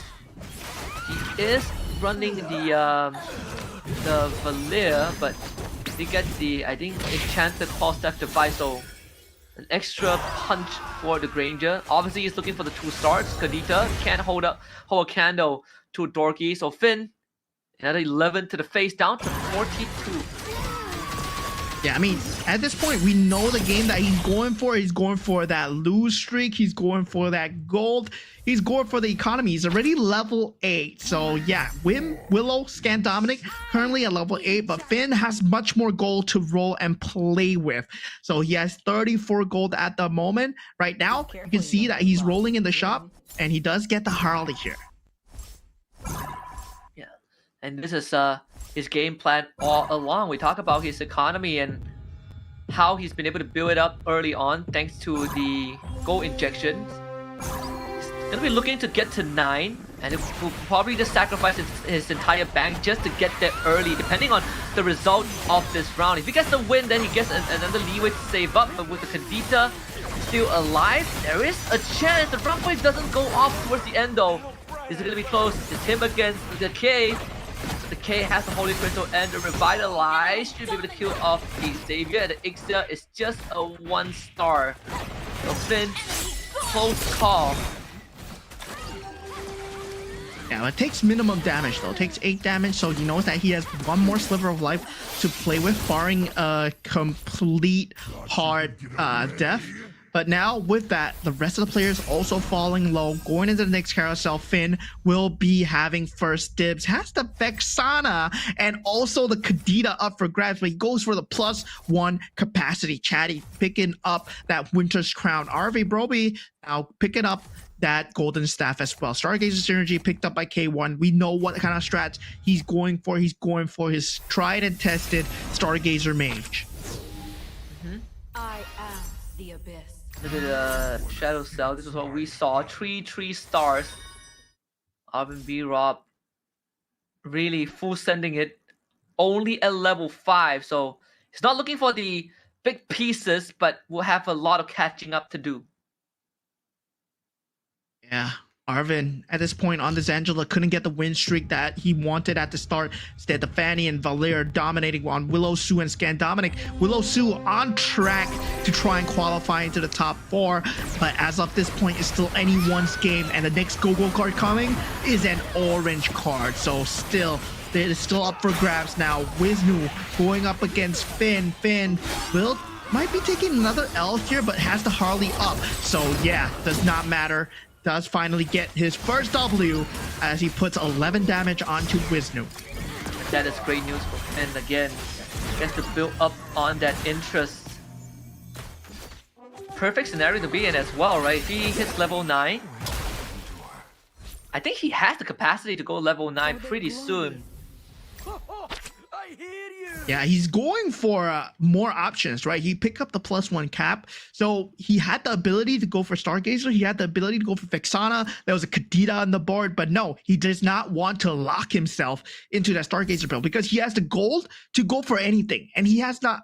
The only 5 cost that he has is the Harley. So if he gets an Akai, opens up something else. If he gets something else in the Gogo card, he gets something else. It's still round 3-2. The Gogo card has not been activated. So Finn is keeping his options open, and he's doing such a good job of it while winning games at the same time. So Arvin Broby with the 2-3 star. Let's see whether he can hold on. Even for Wisnu, now needs to see if he can chew through these 3-star of Arvin Zero, who is fully committing to the Shadow Cell, and it is paying off big time. This 3-star Alucard, 3-star Lolita, and Helkert, they are making light work of this of Wisnu's board. Yeah, Finn takes 13 damage. Blue streak still now at 21 HP. He will fall to the lowest, but still, he knows that he has to creep round just for a mere reprieve. Going into the cards, going into the Gogo cards right now, he does pick up the Starwing synergy along with the Enchanted Talisman. Now, Last Resort is being given as well. So these are all golden/orange cards. We do see a lot of the people picking up the economy cards. Yeah, and for Scan Dominic, he spends lesser to level up too, so that's also one of the ways that he's gonna hit his stride faster than everyone else. I think in terms of living speed, it's probably Scan Dominic and Finn, but for Finn, he's down to his last 2 lives, in fact. The Harley has the Swift Blade It's getting Crystal, more lively. but also having that Starwing in play could help amp up the Hardy just by a little bit. Another 3-star for RB. This is 4th, and it's a 3-star Obsidia as he finally hits level 6. Must face this alone. Yeah, so he's just playing for the 3 stars at the moment. Taking a look at Finn's board, he has 10, and just now he started at 76 gold. He's rolled down to 0, looking for a unit to complete the Starwing synergy, but he's unable to find it so far, so he will settle for the Vexana. No, he does get it. The Bellaric is put out on the field. He sells the Arlet for it. Is it enough though? He's up against Arvid. 50 Shadow Cell stacks, 4 Shadow Cell synergies, but the Kadita gets enough of the rough waves off. It might give him a much needed win. He's also looking for the Kadita too, but the 6 Stargazers should be more than sufficient with the constant Eternal Guard slamming down into the front line. The Lolita needs to go. Yeah, it's like an unstoppable force versus an immovable object here. Helkert is not going to be an issue for the backline as long as it does not reach them. And yes, Finn just wins it out. Alvin B-Rob finds himself at 27 HP. This all-in strat coming in from the Angela. Not looking too good here. Yeah, the snowball didn't get the snowball rolling enough, and he has completely missed the window to contest for the late game. And now he's just playing for positioning in the most crucial game as well. He's gonna decide whether he qualifies or someone else does. But it's not looking good for him. Finn got his 2-star Kadita, and things are gonna start looking grim for some of these players out there. 6 marksman for Willow Sue with the X-Borg and the Metro Zero synergy. He needs 1 more to trigger that 8 Metro synergy. Yeah, at this point right now, he does have that Irithel with a 6 marksman synergy, so he's going to be able to tear through quite a lot of the front line, but not when they jump into the back line, but he's able to handle it perfectly with the export coming back through. But now going up against Arvin Broby, it's always a through test when you go up against these kind of 3 stars, right? Is your build good enough? Is your synergy enough to carry you through the power of the 3 stars? And he does take away Arvin Broby's HP. Now he's at 13 HP. K1 also at the risk of elimination. Scan Dominic losing out just by a small margin too. Target acquired. The Arla seems to be the angle that Dorky is heading towards. The Saber as well. He does have the 6-star wing just like Finn. 9 Metro Zero build now for K1. And surprisingly still not being able to find a functional line that gets him some of the wins. The 2-star Granger could change things. Yeah, the 9 Metro Zero with the Swiftblade build is good, but he needs a stronger Granger or a stronger Saber, right? And now he gets the 2-star, yes, but most of his units are at 1-star. He's been keeping that 2-star K forever, and synergies versus stars at this point in the late game Stars are way more important, especially if you already have the synergy. And he doesn't have the items for the Granger too, so K can't get enough work done. The round is essentially lost, and this one seems to be going down the same path up against Scan Dominic, who takes out K1. Another last place finish for the Burmese rep. Yeah, K1. Congratulations though on making it to the semifinals, but today you're not qualifying it to the grand finals, as Chadi will be the next on the chopping block. It looks like he won't be able to qualify here, as the cutoff point is still at 20 for the top 4. Yeah, right now, in fact, the bar has been raised to 24, because Arvin, the least he can get is 3 points from this round, from placing 6. So 23 is the cutoff point. So Willow Su, it's between Willow Su and Arvin, right? It has to be between those two. It is. And currently, Arvin going for this Shadow Cell build. Yes, it ramps up into the late game, but he does not have a good Shadow Cell unit. Oh no, he has the Alucard now.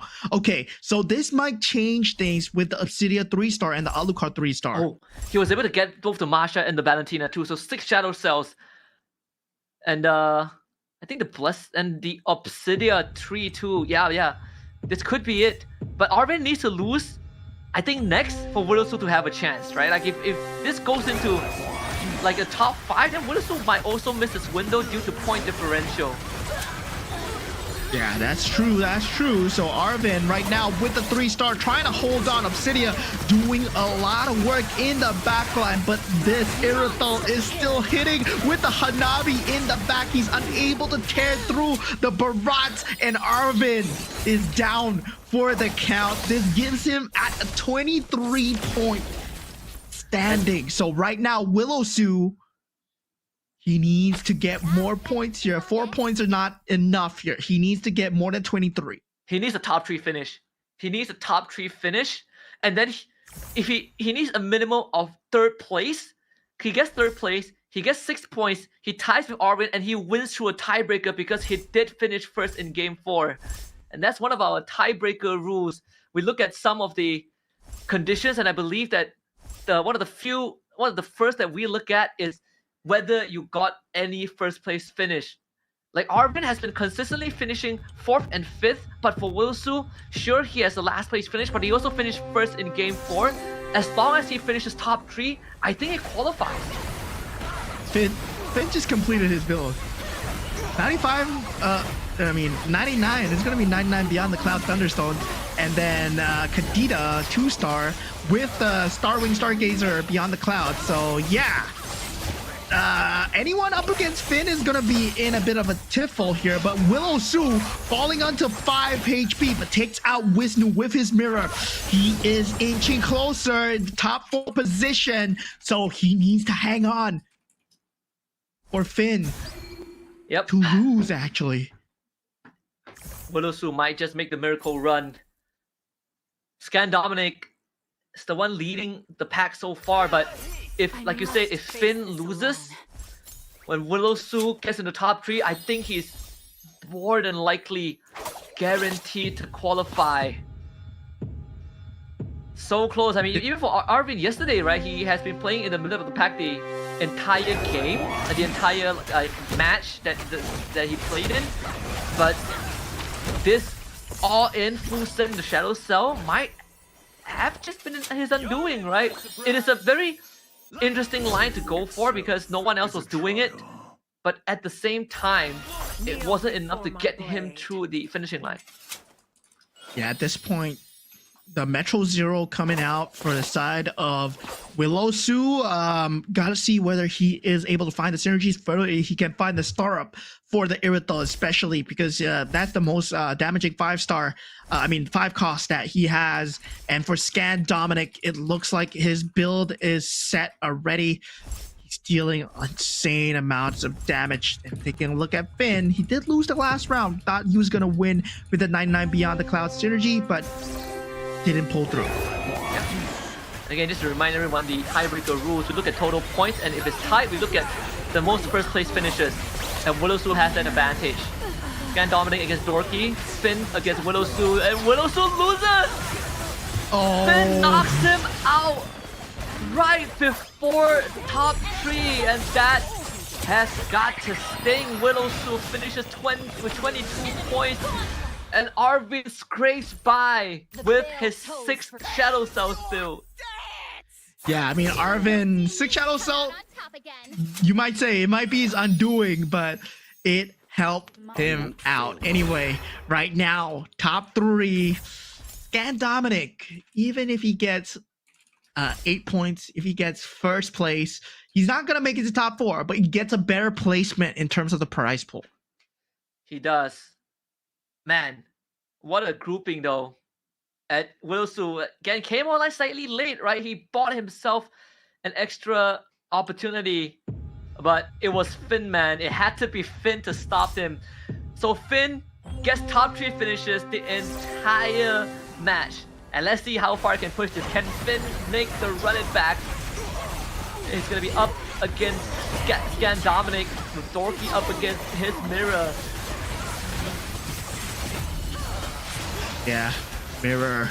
Finn, at this point, he has that 99p on the clouds combination, but it's not enough to take out Scan Dominic. Finn does get taken out, right? Yeah, he loses. So Dorky and Scan Dominic, top 2 right now, but Finn always consistently in that top 3. And yeah, he's just been one of the players to watch. This is why he's SEA Games champion here. This guy is crazy, man. Insane. Again, we said that he's guaranteed grand finals, and he finishes the groups with on top of the leaderboard, right? With 34 points and only top 3 finishes. 3-star Claw, 3-star Hanabi. Ooh.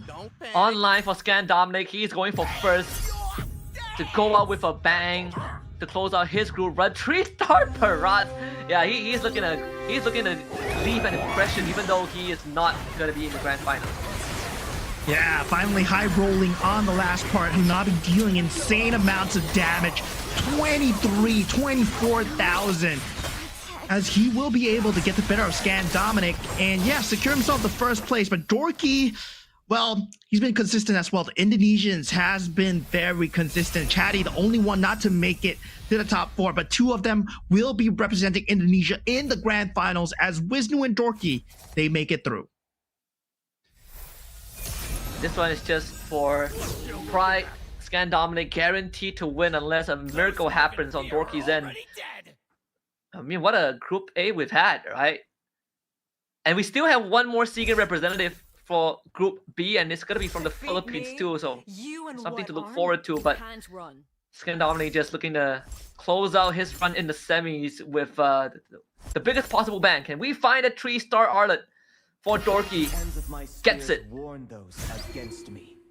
Okay, so Dorky coming up with an answer on his own, but is it enough to fight the 3 stars coming out from the side of Scan Dominic? What a statement here for the Bolivian representative. Even though he is out and down for the count, he still gives his best, gives his all in the final set of the MCGG semifinals here. As now we see final animation of Group A. Scan Dominic taking out Dorky, but still the die has been cast. The top 4 are set, and Scan Dominic, what a performance, a dominating performance on the Fanny for the game number 5. Yes, the last 2 rounds were won by the teams, the players who were trying to catch up, right? Scan Dominic and unfortunately in this case for Willow Su, both of them came online slightly too late, but Willow Su really just a 1-point difference, just a placement difference. It's either Arvin gets knocked out earlier or Willow Su finishes higher, but they couldn't meet in the middle. It was Finn, the most consistent player of this group, that put a stop to all of that and putting himself at the top of the group after that final game. Yeah, really, it was down to Arvin Broby and Willow Su to get the top 4 position. Arvin Broby went for that all-in 3-star Shadow Cell, and Yeah, the build was that he was staying on level 5, level 6, hoping for the 3 cost to just roll in, right? And he did get what he needed, the Obsidia level 3-star, the Hellkit 3-star, and eventually the Alucard 3-star as well. But it wasn't enough to win the game, but it was enough to secure the top 4. Yeah. And let's take a look at the match overview of this game, because it's also another crazy one, right? The triple 3-star 4-cost hit, also enabled by the fact that Scan Dominic went for full throttle, so he hit level 9 early, had to spend lesser gold to level up, and was able to start rolling down for the 4-cost. But at the same time, all the 4-costs that he hit on for 3 stars were uncontested, so he had a free line to go for. Yeah, I mean, the sheer number of 3 stars. You look at the stats for the game and you'll be like, what's going on? Why does this guy have so many 3 stars but still lose? But you can see the synergy is coming out way stronger than 3 stars. And this is why like heroes like Harley, despite the fact that you get like 4 gold, 4 cost units, 5 cost units very early, the synergies still matter a lot when it comes to the overall scheme for the MCGG. And looking at Scan Dominic, our Bolivian representative, did not do too hot in game 1 to 4, but he found his stride in game number 5. And we've already established that even if he wins game number 5, in the best possible scenario, he still wouldn't have enough points to qualify. But it is one way to close up shop, right? And one of the conditions for him to hit his Claw 3 was also for Willowsu to get knocked out, because Willowsu was holding a Claw 2, and that was exactly what happened. The stars did align for him to set up the fireworks at the very end, but it's another demonstration of how how experienced Finn is when it comes to MCGG, because he was on the Wii's for the majority of the game, and then he hits that extra interest GO1 card, he starts building up his line, and suddenly you see him hit all the synergies, and he got in the top 3 like that. Yeah, Finn was keeping his options open, right? Stargazer was available for him. There was a Vexana in the carousel. There was a Kadita in the carousel, but he went for the +1 cap. He waited for the GO card to secure that Star Wing synergy before he went into that Stargazer line, and we saw it actually coming through. He did take quite a lot of damage to Dorky, but finally pulled through when he got that 3-star Hanabi Barat into Claude. Yeah. And from that point onwards, it was smooth sailing for Scan Dominic. Nothing is going to stop him anymore. Not even the 3-star Arlet, which actually took quite a while because he had to get to a 3-star Barrage, who basically eats up everything from Dorky. But Dorky did have one underwhelming round, out of all the 5 games he played. So all things considered, still very respectable performance from our competitors overall. Scan Dominic, we definitely love to see him more down the road. We did say yesterday at the start of the show that it's not just players from SCA. Outside of SCA, they are also stars like this man here. Yeah, I mean, he provided a competitive edge, provided a new perspective on the game, right? Cannot just be Southeast Asia. Of course, we do have competitors across the globe coming in. Bolivian representative, Scan Dominic, Metro Zero build with the more the merrier. So gain 1 gold for every 1 synergy activated. So his economy was set on the Fanny. We talked about him having a late game economy that's not too good because you're invested a lot in the Fanny, but he found an answer with full throttle, the GO card that reduces the EXP to upgrade the commander by 15%. And then he went for an early toy mischief into Scavenger to secure that kind of mid-game to late game. And with that, here will be our semi-final standings. Congratulations to Finn, Dorky, Wisnu, and Arvin. All of them have qualified for the grand finals. Willowsu coming close, but just 1 point short of a tiebreaker win at the end. Scan Dominic, Chatty, and K1 will unfortunately also have to wave goodbye to their run in GO1. But nonetheless, some great showings from all these players. Like even Chatty yesterday has had a great showing in his own group as well. But today we talked about it, it's the heavy hitters, and funnily enough, at least in Group A, only Finn was able to qualify directly into the grand finals. Everyone else, Scan Dominic and Willowsu still fell short despite having the bye. Yeah, I mean, at this point right now, the Indonesians are proving very strong. Dorky and Wisnu as well, just very strong contenders. Arvin Broby surprising me with the last build, but it proved to be just enough as he had consistent top 3 placements in round 3 and round 4. So we get our 4 going into the grand finals already. But of course, Group B awaits, right? And I'm looking forward to what Group B has in store, as there will be 8 more players trying to vie their way into the grand finals. 8 more players, 4 more slots, and I mean they have shown us some great consistency in Group A. So we need to kind of have a deep dive into the minds of some of these players out there. So we're gonna have an interview in just a little bit with the winner. I would assume it is going to be Finn or Dorky. So let's talk to him and see what his thoughts are and his preparations coming into GO1. Halo, brother. Salam dari Indonesia. Salam dari Malaysia. Halo, halo juga. Momen, welcome bro. Hey, Yo. hello, man. Hello, guys. How you doing? Congratulations, Finn. Hey, Congratulations, thank you Finn. so much. Okay. Oh, so I asked the question first? All Yeah. right, guys. Finn, I have a question for you, all right? So you are super consistent when it comes to the gameplay, when it comes to hitting top 3. You were the SEA Games champion, yes, but what's your secret to being so consistent? What's your strategy when it comes to MCGG to get that top position every single time? I think the player in this semi-final don't aggressive in early game. That's why I can beat them in early game and consistent to top 3. They don't aggressive. The gameplay so predictable. Oke, predictable gameplaynya. Predictable. Okay. So, Finn, I have a question for you. Okay. You can speak bahasa Indonesia? Boleh. Boleh. Cakap Indonesia ya. Oke, di Boleh, sini boleh. kalau kita lihat di sini dari tadi memang gameplaynya memang sangat Rapi, santai ya. banget, rapih juga ya. Ini kalau boleh tahu memang kalau dari segi sebelum adanya GO1 ini emang sering main setiap hari atau gimana? Oh, aku ini streamer. Oke, streamer. Ya. Setiap hari berarti. So setiap hari aku live. So dari live tuh aku training. Aku sih udah Oh, kenal. Training dari training. situ. Saya sih sudah kenal lama ya dengan Bang Vin, ini juga sempat pernah atau global bareng aku, Bang Vin, di Betul, season betul, 8 betul. ya.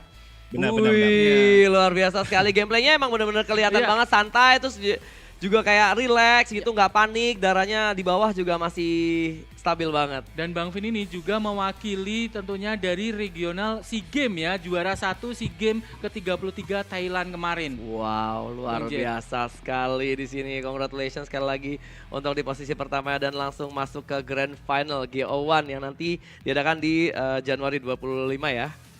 Oke, nice banget. Mungkin maybe you have another question, bro, Momen? Yes, I do have another question for you. Sure. You're the only Malaysian Sure. representative going into GO1, right? How do you think Malaysia fares in terms of the other regions? Do you think you can beat your counterparts in Indonesia? I think I can beat them. If they know my strategy, maybe I can lose. But I confident I can win this tournament. GO1 in All right, man. offline, I will meet them and crash them. Crash them ya, luar biasa sekali. Alright. Wow, luar biasa sekali. Ini PD-nya, tingkat PD-nya tuh keren banget sih dia sih. Oke. Mungkin Tapi banyak hoki sih tadi. Hoki ya? Kartnya bagus-bagus Oke, sekali oke, tadi. oke. go-kartnya memang kelihatan memang lagi harinya Tapi Bang gameplay- Vin. Lagi juga. wangi, Gameplaynya lagi juga wangi. bagus banget tentunya. Gameplaynya Benar-benar juga lagi wangi. bagus juga di sini. Oke, sekali lagi congratulations buat Vin. Mungkin dari Vinnya sendiri mungkin ada kata-kata untuk yang mungkin nanti bakal kan kita masih ada lagi nih yang grup yang kedua nih. Ya. Mungkin ada kata-kata buat mereka atau nanti ada kata-kata buat yang nanti di final. Sudah menunggu di Aku final. harap semoga grup 2 tuh 3 Indonesia tuh layak lah. Karena aku mau jumpa semua Indonesia di final kalau bisa. Wih, di 3 Indonesia ya. Luar Ini biasa. dia. Let's go Indonesia. Calling Let's go. out untuk 3 player Indonesia sudah ditunggu RV Alvin di Grand Final. Tapi aku ada satu pertanyaan terakhir nih, Vin. Oke. Oke, kira-kira dari 4 peserta yang tadi tembus, kan ada 2 tuh yang dari Indonesia tuh. Ya. Ya, kira-kira yang paling ditakutin siapa tuh di antara 2 itu? Sebenarnya aku udah lama nih, Wisnu. Wisnu. Karena Takut dia sama Wisnu? sama-sama Geza. Sama-sama Geza, bukan takut. Tapi matching up-nya kayak macam keren. Dia punya game style. Aku suka Suka. Wisnu. Wisnu ya, takut sama Wisnu ya. Oke, Ya, Bang benar. Wisnu. Mungkin yang di rumah udah kayak oke, gue udah ditandain nih ya sama si Vin nih. Oke. Luar biasa sekali. Sekali lagi thank you banget buat Vin yang udah memberikan yang terbaik. Ya, sekali lagi thank you juga. Thank you Moment for the great Alright, caster thank you, out guys. there. Ya, good luck Thank you so for the much. next Thank caster. you. We can do it, bro. Let's go. Let's go. Thank you, Group thank B, you. guys. See you. See you, Finn. Bye-bye. See you. Thank you. Bye-bye. Bye-bye. Itu dia. Thank you, Jeremy and Chiplock, and also Finn. You know, you heard from the great man, the only surviving Malaysian rep in GO1, confident to take the trophy home. Says he's gonna thrash all the Indonesians, but also wants to meet all of them in the grand finals. With a shout out to Wisnu as well. He enjoys his playstyle, but I think the interesting takeaway I got was also he says that it's easy for him to play into this because everyone else is not aggressive enough and thus very predictable. Yeah, I mean, I do feel that the early game strategies coming out from a lot of the other players, a lot of them are going for the end game here. They're not going for a lot of mid game strategies. They're not going for a lot of early game strategies that are present in MCGG. I do agree with Finn when it comes to Group A, right? But yesterday, Group B, they provided a different perspective, right? We saw a lot of early to mid game plays. We saw a breath of fresh air coming out. Nobody was going for bruisers. Everyone was going for a different set of strategies. We saw Shadow Cell being at the top. We saw Stargazer. We saw Mages. We saw a plethora of different just moves coming out.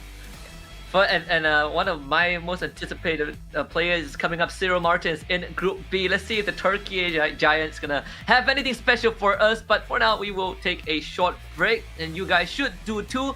But in a very short while after that, we're gonna be back with one more match for Group B, 8 more players, 4 more slots into the grand finals. See you guys in a bit.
虫けらにしてはよく頑張ったね。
Rise beyond greatness and reignite your star.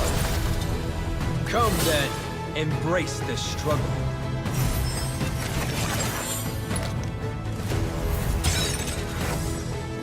Hold on. Let it become your strength.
焼き尽くそうね。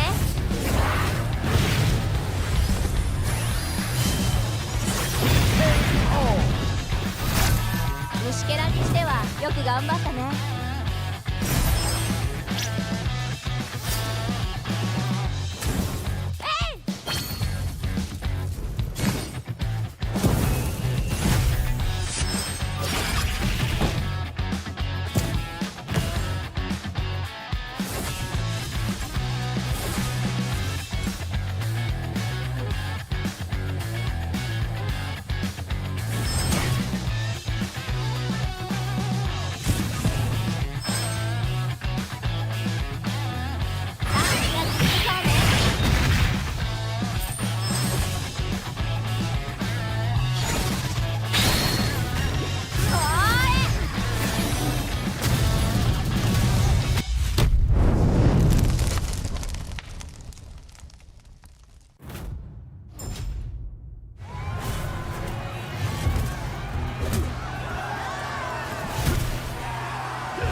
Rise beyond greatness and reignite the star. Come then, embrace the struggle.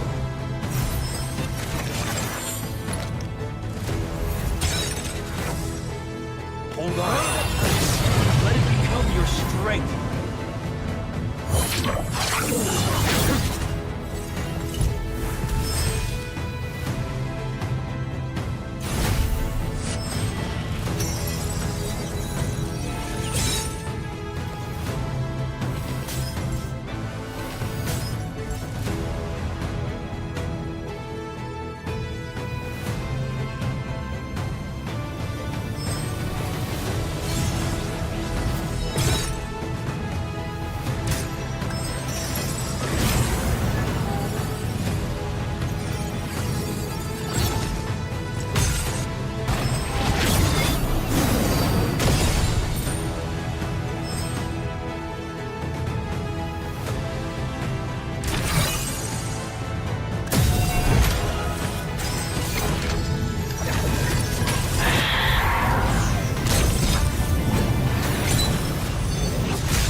く頑張ったね。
Rise beyond greatness and reignite the star.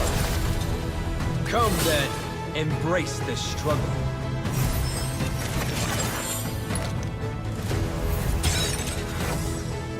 Hold on. Let it become your strength.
Round two.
Welcome back to the Magic Chess Go World Championship, also known as GO1, where your esteemed caster is Husky and Moleman on the mic.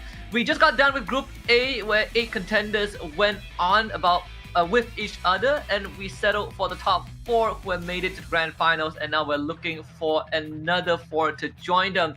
This is going to be Group B, where 8 more players will play 5 games of MCGG, but just like we had before, only 4 of them will make it through. Yeah, only 4 of them will make it through. And for those of you guys that are watching right now, this is the MCGG semifinals. We're at Group B, so if you're cheering for YG, you're in the wrong stream, my friends. But of course, if you're here to watch some MCGG, there are some Burmese representation here as well. I believe Jerry will be playing in Group B, and he's all the way from MR2.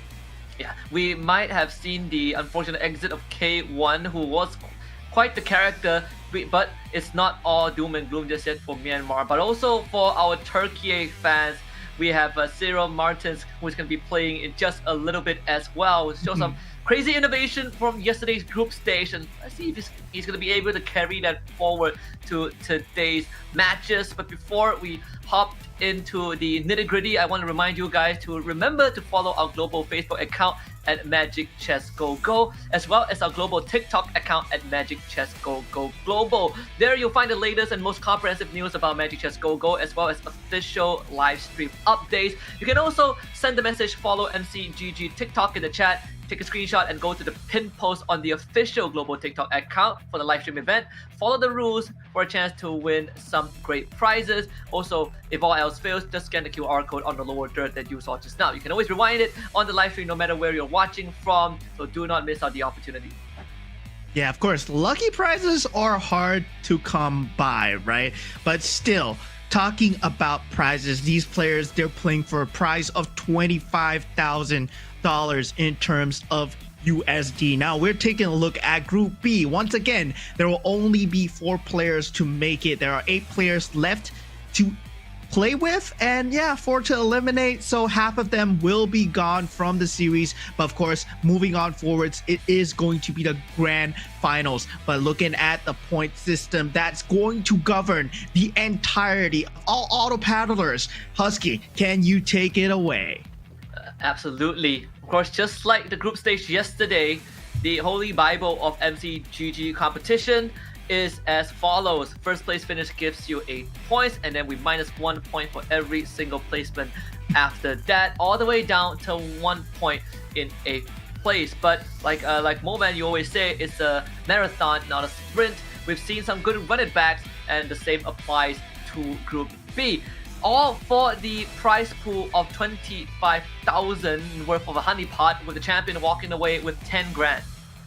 Yeah, and of course, 10 grand, very different prize pool from the runner-up, who's gonna get 2.9. And if you're unfortunate enough to place last place in the grand finals, well, you still get $500, and that's not too bad, right? Given the fact that GO1, these players, they are playing from the comfort of their own home on the game client, on the MCGG client. So if you've not downloaded it yet, if you're interested in auto battlers and you want to compete, it could be you in the next GO2 that we're gonna have next year as well, right? Every international tournament, there is a chance with the MRS, the Rising Star competitions. It's in the game, guys. Just click on the Rising Star. You get to play your division, and if you get to go to the top, you get to represent your individual region when it comes to the GO1. But looking at the players, these are the players that will be representing their region.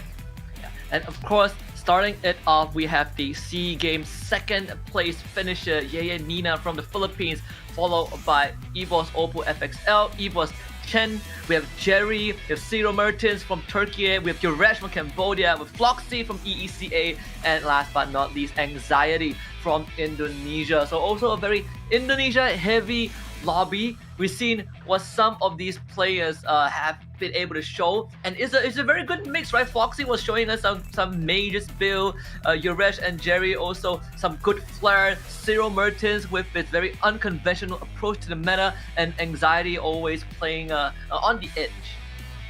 Yeah, and of course, all these players, only 4 of them will be remaining here. They're joined by 2 new Indonesians and 1 Filipino that's gonna come in from the SEA Games and also the MRS Season 3. So these are your top seeds.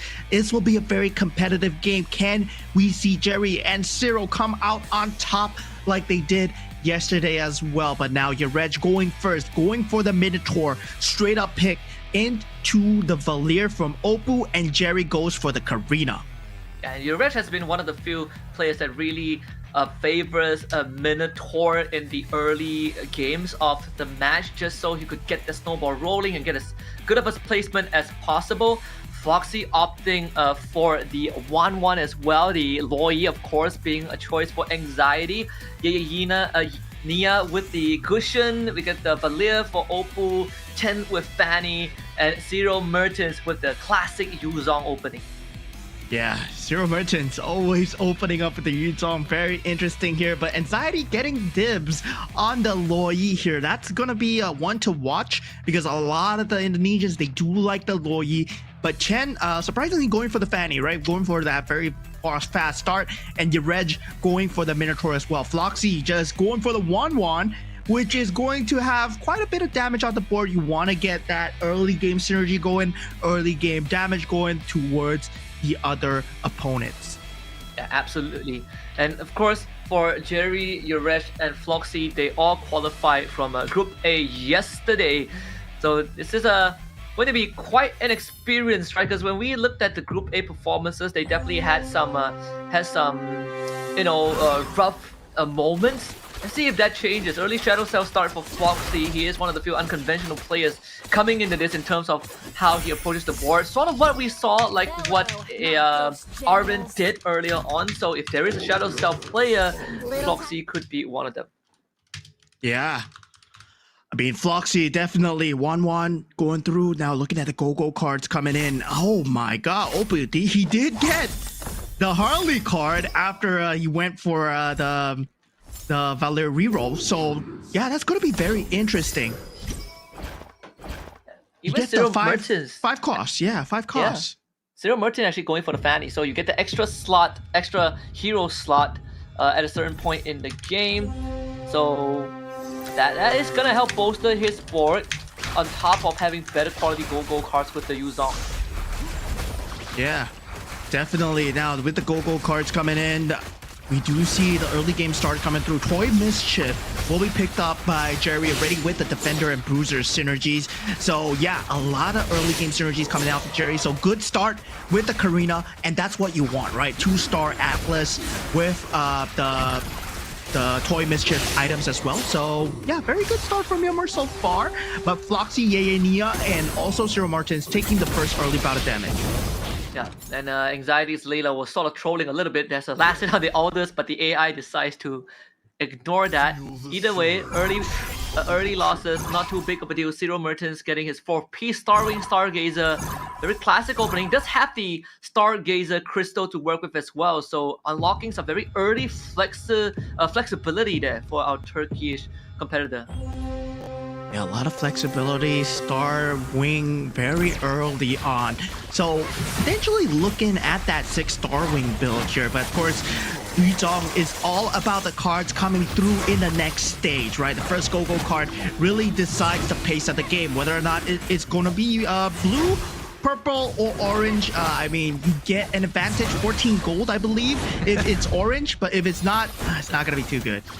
Zero Merchants with the Stargazer Olive actually ended up paying off because he kept able to slam that axe for the extra damage to trigger the Rockets too. Small wins there for Zero Merchants, and funnily enough, the two Yuzong picks that we have seen from Group A started with lose streaks. When Zero Merchants, when we saw him approach his first round with the Yuzong, it has always been about snowballing, and it seems like he's been able to find that tempo now hitting level 5. Yeah, at this point, level 5 all across the board here. Now, with that, we do see a bit of HP loss coming out from the side of Anxiety as well. So on 87 HP, going up against Yenia. As a Luoyi, right, it really depends on the 3 costs that you get. And it seems like the 3 costs that he got is not too good. So, yeah, he's just hoping that he gets to lean into the Toy Mischief. Yeah. Because Olive would be the ideal one. The Leslie also not too shabby. I believe the Leslie has a scavenger enchantment from the Luoyi. So let's play into the econ a little bit for Anxiety. But it's gonna take a while for that ramp up to happen. It's gonna take a while for the ramp up indeed. Now, but he does get first dibs on the carousel, right? And now the Guinevere available in the carousel. Floxy instantly jumps on the Guinevere. Meanwhile, Anxiety goes for the Barati, right? He's leaning for the Toy Mischief synergy. The Holy Crystal, another option. So Merchants does take it up. Yeah. And if there's anything, you know, that we know from the Group A yesterday, it was that Guinevere is the hot cake, right? That's what everyone is going for. And it seems like the piece offered by Anxiety's Luoyi is indeed the Leslie. It opens up early aspirant angles, but also gives you raw damage even without item, as long as the Leslie gets to use her abilities. So the problem is finding a good front line to allow the Leslie to go to work. So unless you can get it to make that happen, you are still going to most likely go on that lose streak. Yeah, Minotaur playing Minotaur, not something that we see every day with the Soul Vessels build, but now with the Layla 2-star, is it enough with that Minotaur taunt in that front line coming out from the side of your red here? Didn't do too well yesterday, but of course did make it through to that top 4. He did have a Cinderella story, getting that first place in that last game, but right now taking quite a bit of damage early on as a Minotaur, and that's not what you want. Not only that, the winds of battle are splash picking up. damage, the bounces from the Hanabi to the early Hanabi that was picked up does cause some problems on the backline. Not to mention that they were all placed together. Terry Bogart picked up very early here by Chen. So does give that a more solid front since he does have the Dijang. Then there is some good supplementary damage to go with it. Yeah, at this point, looking at Chen's board here, and we can see like a lot of them, they want to lean towards the Bruiser. We have the minimum 2 Bruiser synergy with the Soul Vessel as well. So all those early game synergy is going their way at this point. So a lot of them are just banking on the early game. There is nobody that's going for the late game, I would think, other than Anxiety, who wants to have a bit of a, you know, a lesser start because he didn't really get the piece that he want on the Luoyi. And unfortunately, doesn't have the solid aspirant line to go towards as well. So the window definitely is starting to close because the ramp up, even if he gets it, it's going to be slightly late.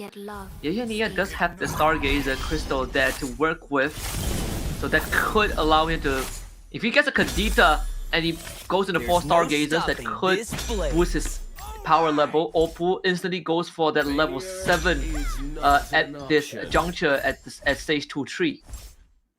Yeah, at this point, it's going to be a bit different coming in.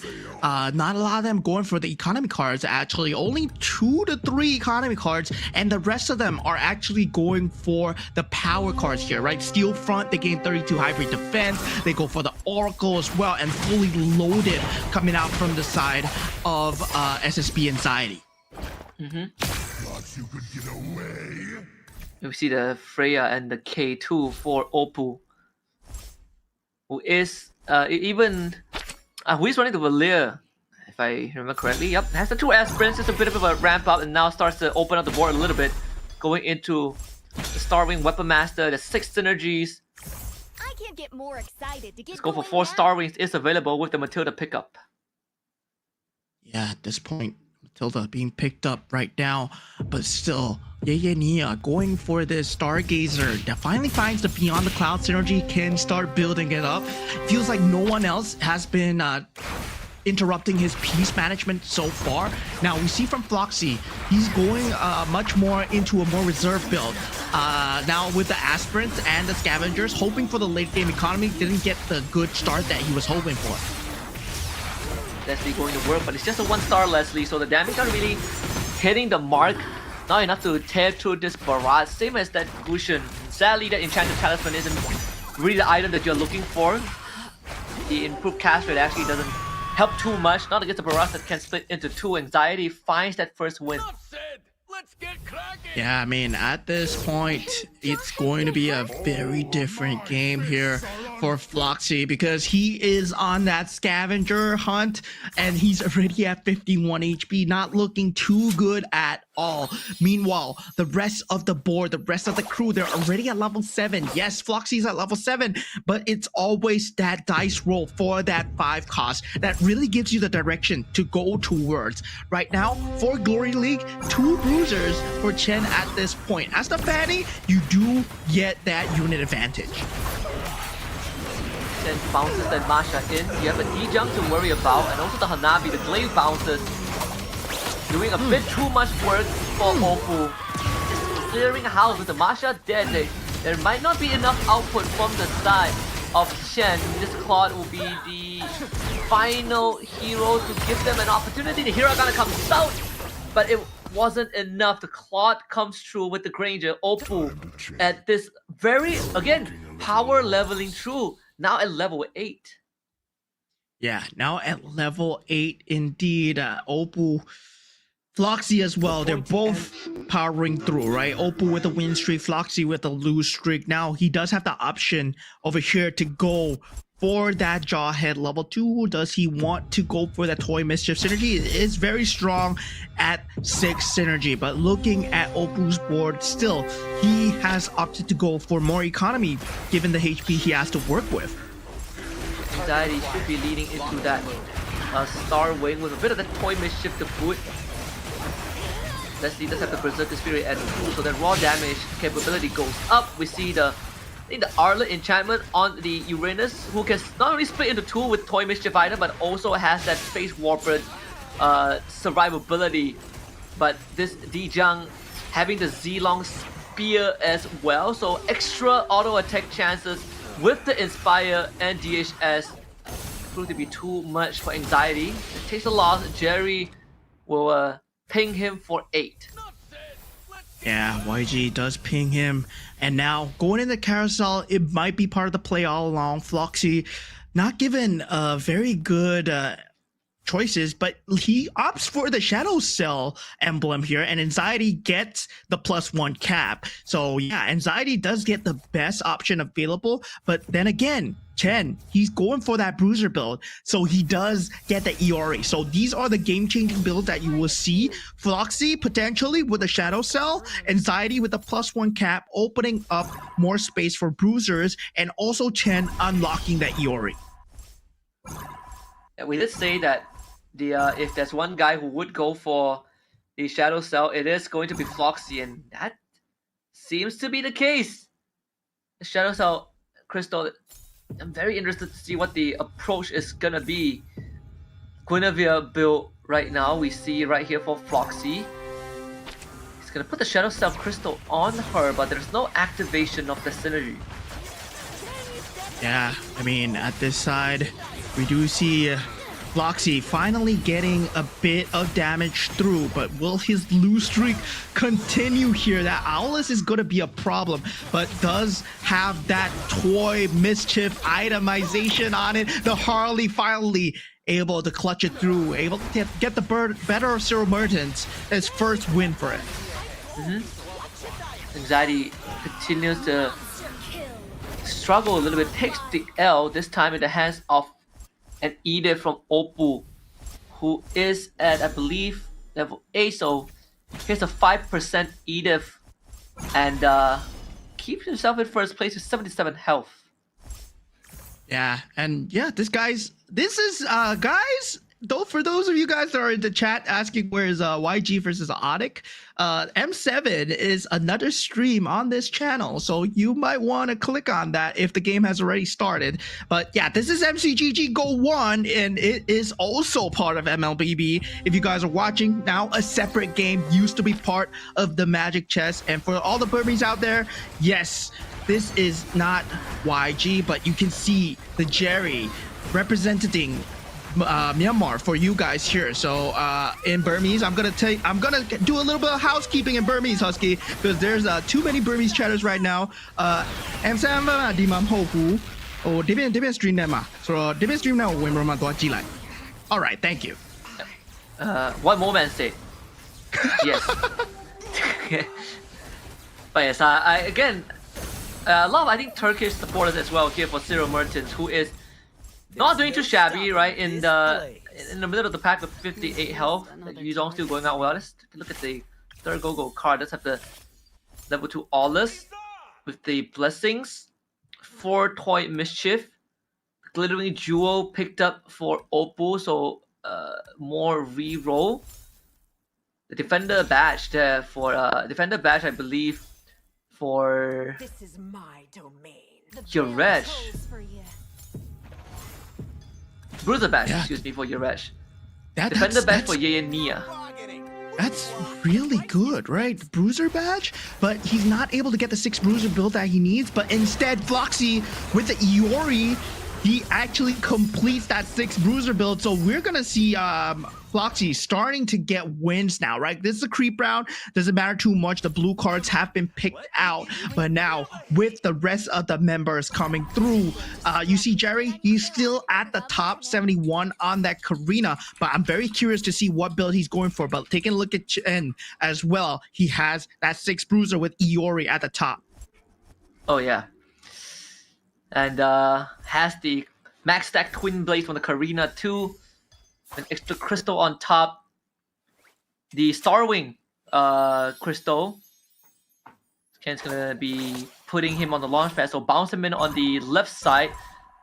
But now deciding who to put on that Starwing platform. It seems like the Masha is gonna be one of the choices. The Blessings activated. That's 10 synergies. Metro Zero synergies for Anxiety. He has finally hit that line. Let's see if this Saber is going to be enough. It's a Saber with the Face Warper enchantment thanks to the Arlet. Yeah, Face Warper enchantment, and that Saber is gonna be jumping around the map indeed, but the Kadita, always a problem to be dealt with, finally manages to lock him down. Anxiety, the Metro Zero build coming in very strong, and all players are still alive. They're playing very reserved in the first round, going for the end game build, trying to get as much points as possible. But now we see the border get red, right? Struggling to find that 6 bruiser build, has to settle for that 4 marksman instead, and just all eggs on the Claude and the Guinevere. And the Claude Bruiser of all things does get the 2 Toy Mischief with the Akai coming in. See what the angle is gonna be, because Yurej, he has even the starting items that he sort of got weren't exactly the best. He had to slam it on the Minotaur in the earlier rounds, and we did see that Yuresh had to take a couple of L's. And now is the time for him to find that Claude 2-star, but sadly he has basically rolled away all of his economy. So he will have to take a couple of L's if necessary. Let's see if this Akai is enough. But with 1-1, Floxy's 1-1 taken it out. It all comes out to this Claude.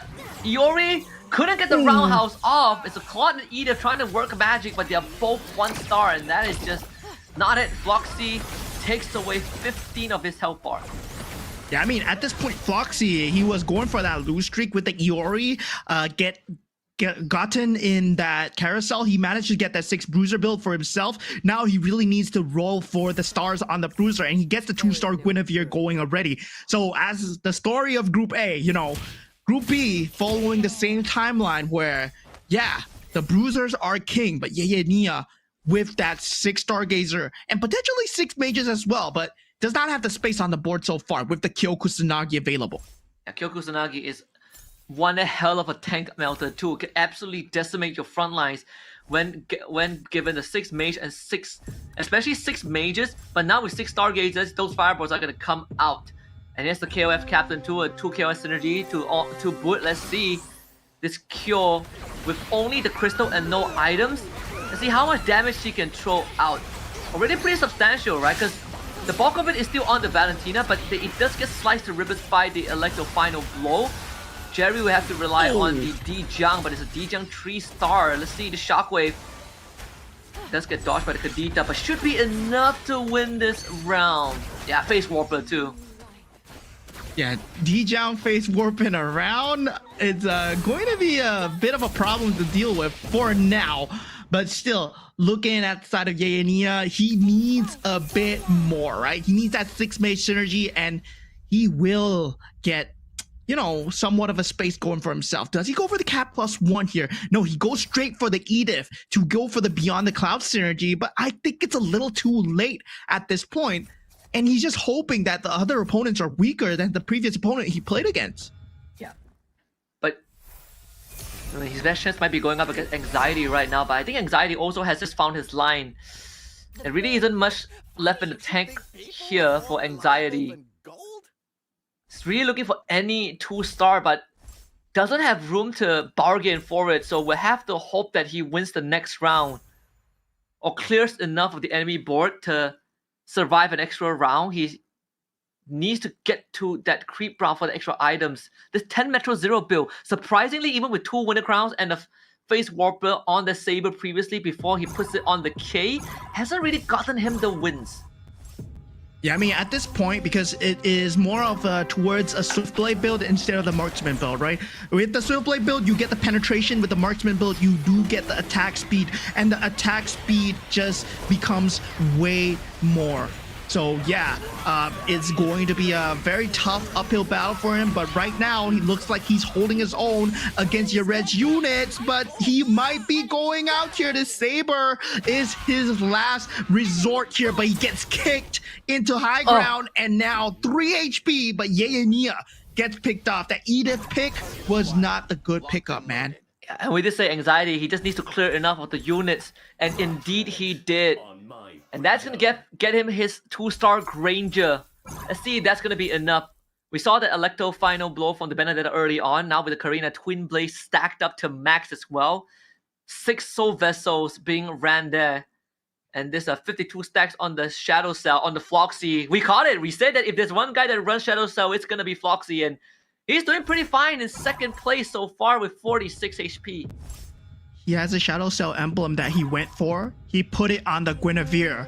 So yeah, that's gonna be crazy damage on the Guinevere. That's gonna be something to watch out for. Now Anxiety on his last legs. Can this Swift Blade into Metro Zero build do anything for him? He does get the 2-star Granger, which will keep him alive for now. Only a 3-star Dijang left to take out. The Benedetta gets taken out. But that 3-star Dijang is going to be a huge problem. Okay, he does take it out.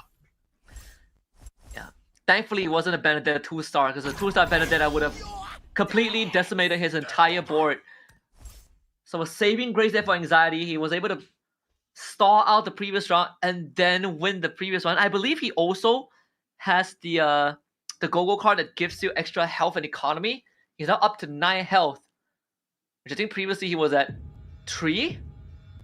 So now he gets the item round. This could be the start of a comeback. Start of a comeback, indeed, indeed. Anxiety.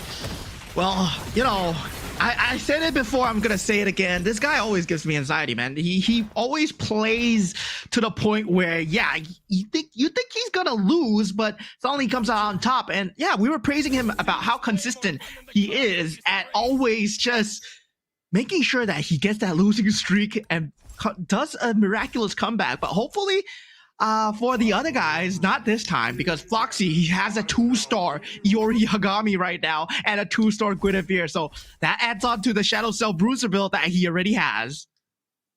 Yeah. And that could just be what he needs, the Xborg 2-star also. He's going to sack one of the Akai to get the Xborg to where he needs to be. Metro Zero is the focal point after all. And Anxiety, I think he's on his way back, right? Another 3 health from the Go-Go card. Give him 3 more rounds. He might just have enough to stall out for a bit more.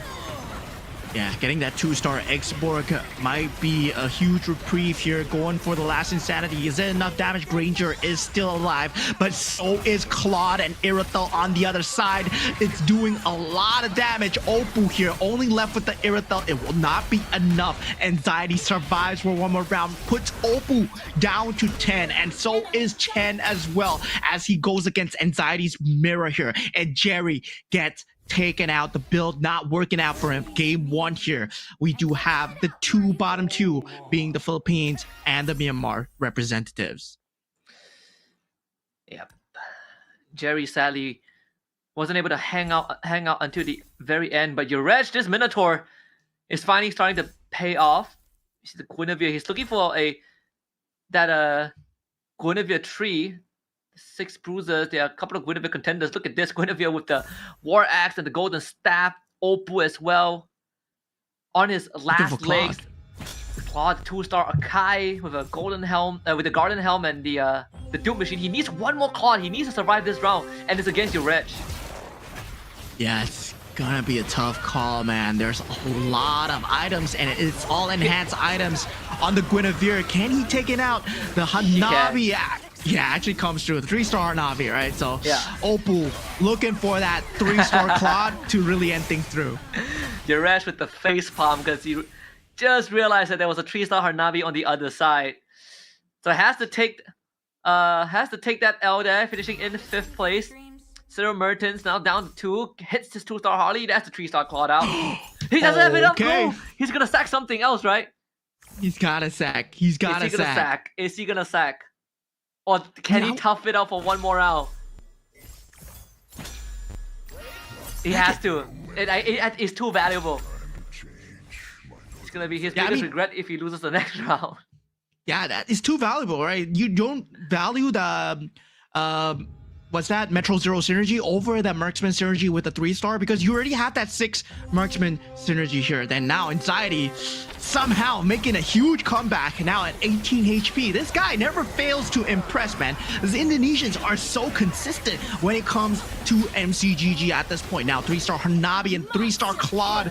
Oppo never regretting the decision, taking out Cyril Mertens, the Turkey representative being taken out. This puts Floxy in contention with the Indonesians here, the only non-Southeast Asian representative. Floxy, can he make it to top 3 as Anxiety gets taken out?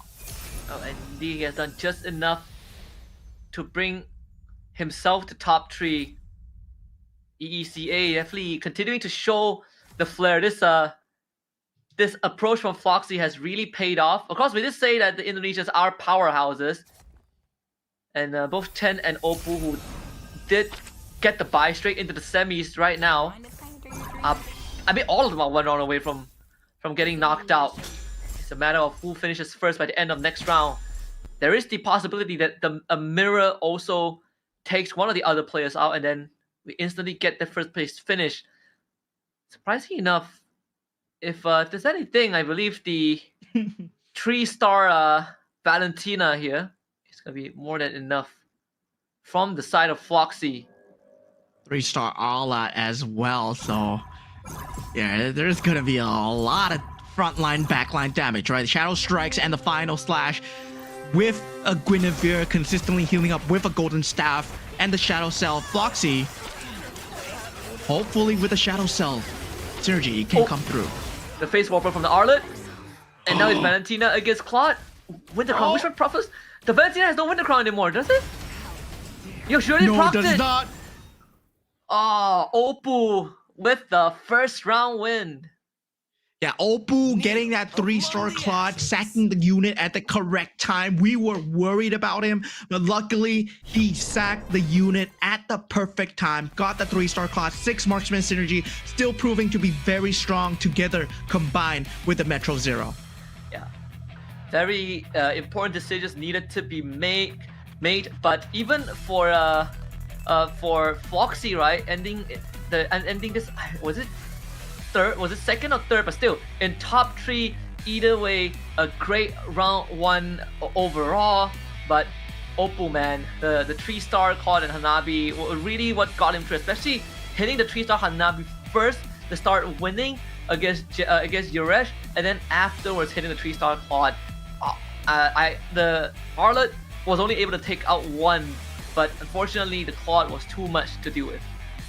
Yeah, I mean, the Claude is just a monster when it comes to these late game skirmishes, right? The ability to jump around, the ability to have the blazing duet, and also decimate the back lines there. That was just a beautiful match to watch coming in for Floxy, because he was on that 1-1 and also just not getting into very good synergy at the start, but with that Shadow Cell pickup, he did secure top 3, and of course, Oppo pulling it extremely clutch. Let's take a look at the progress and the build up from the other players.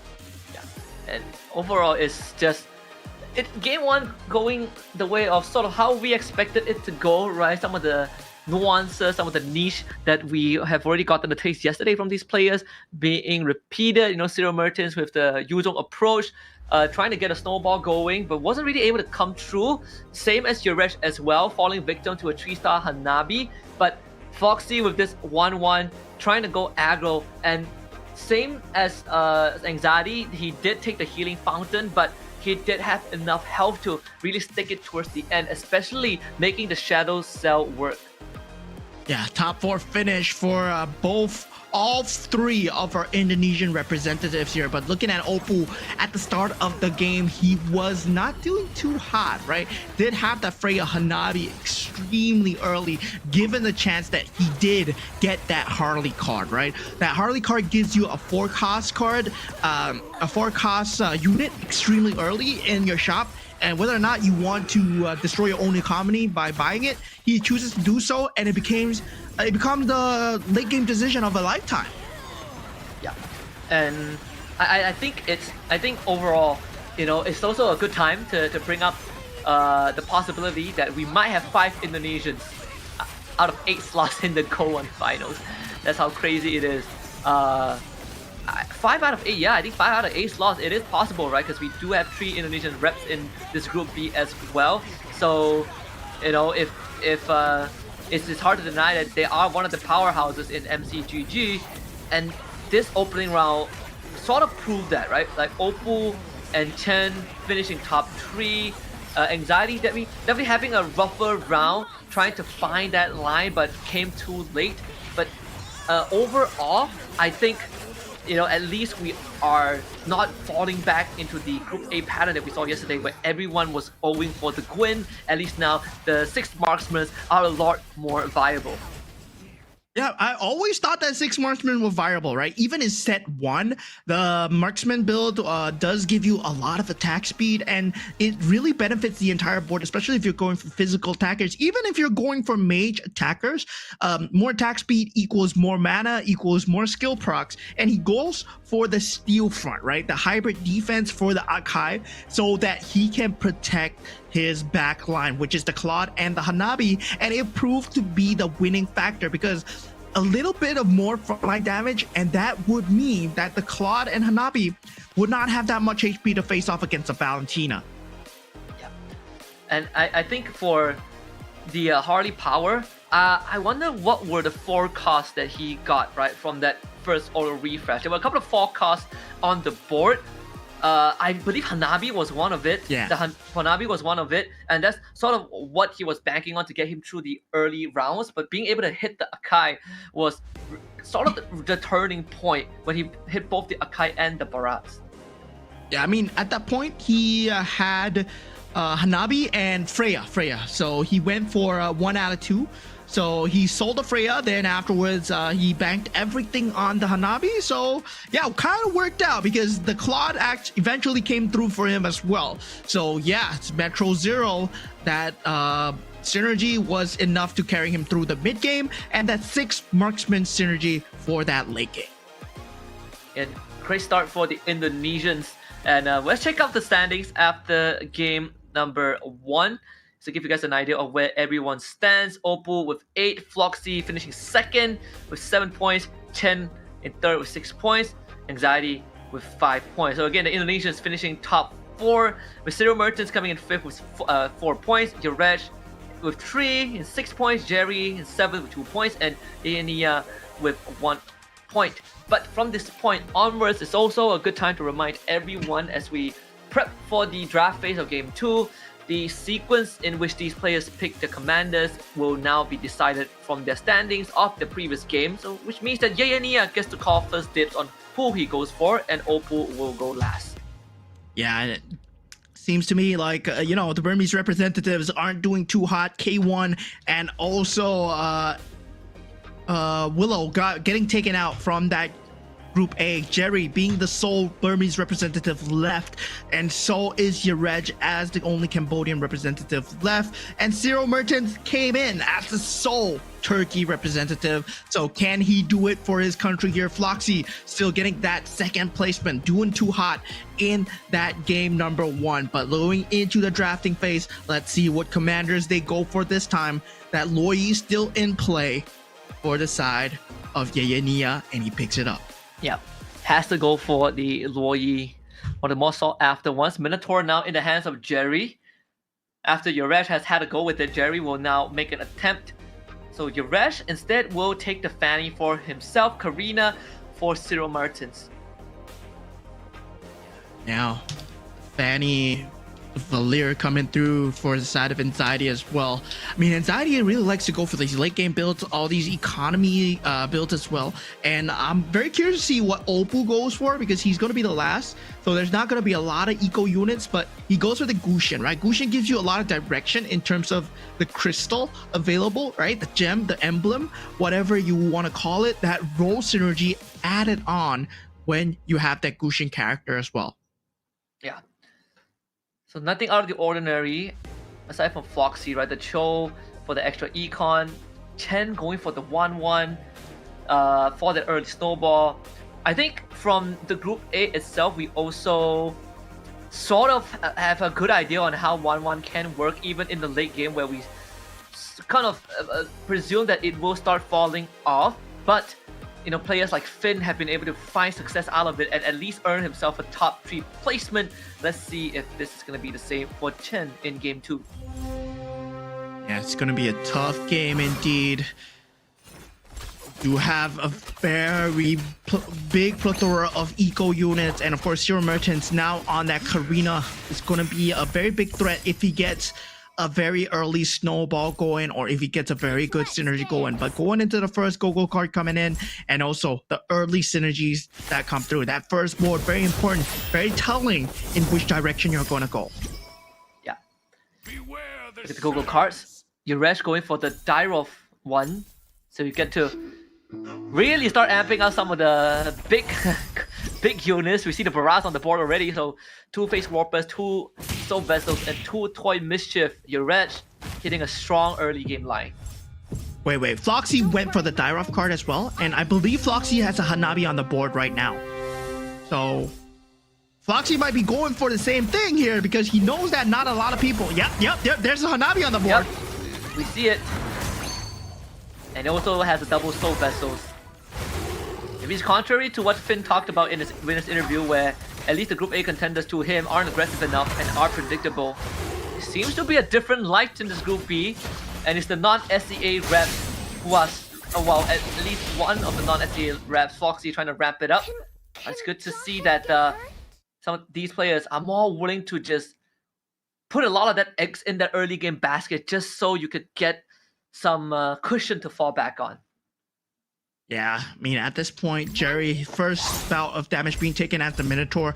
With the equipment that you're given, you're either playing super early game or super late game here, and it looks like Jerry's going for the latter option. Now, Cyril Mertens, he does have that Toy Mischief Bruiser synergy very early, so he can't go for the cookie cutter build of the Toy Mischief and the Bruiser, right?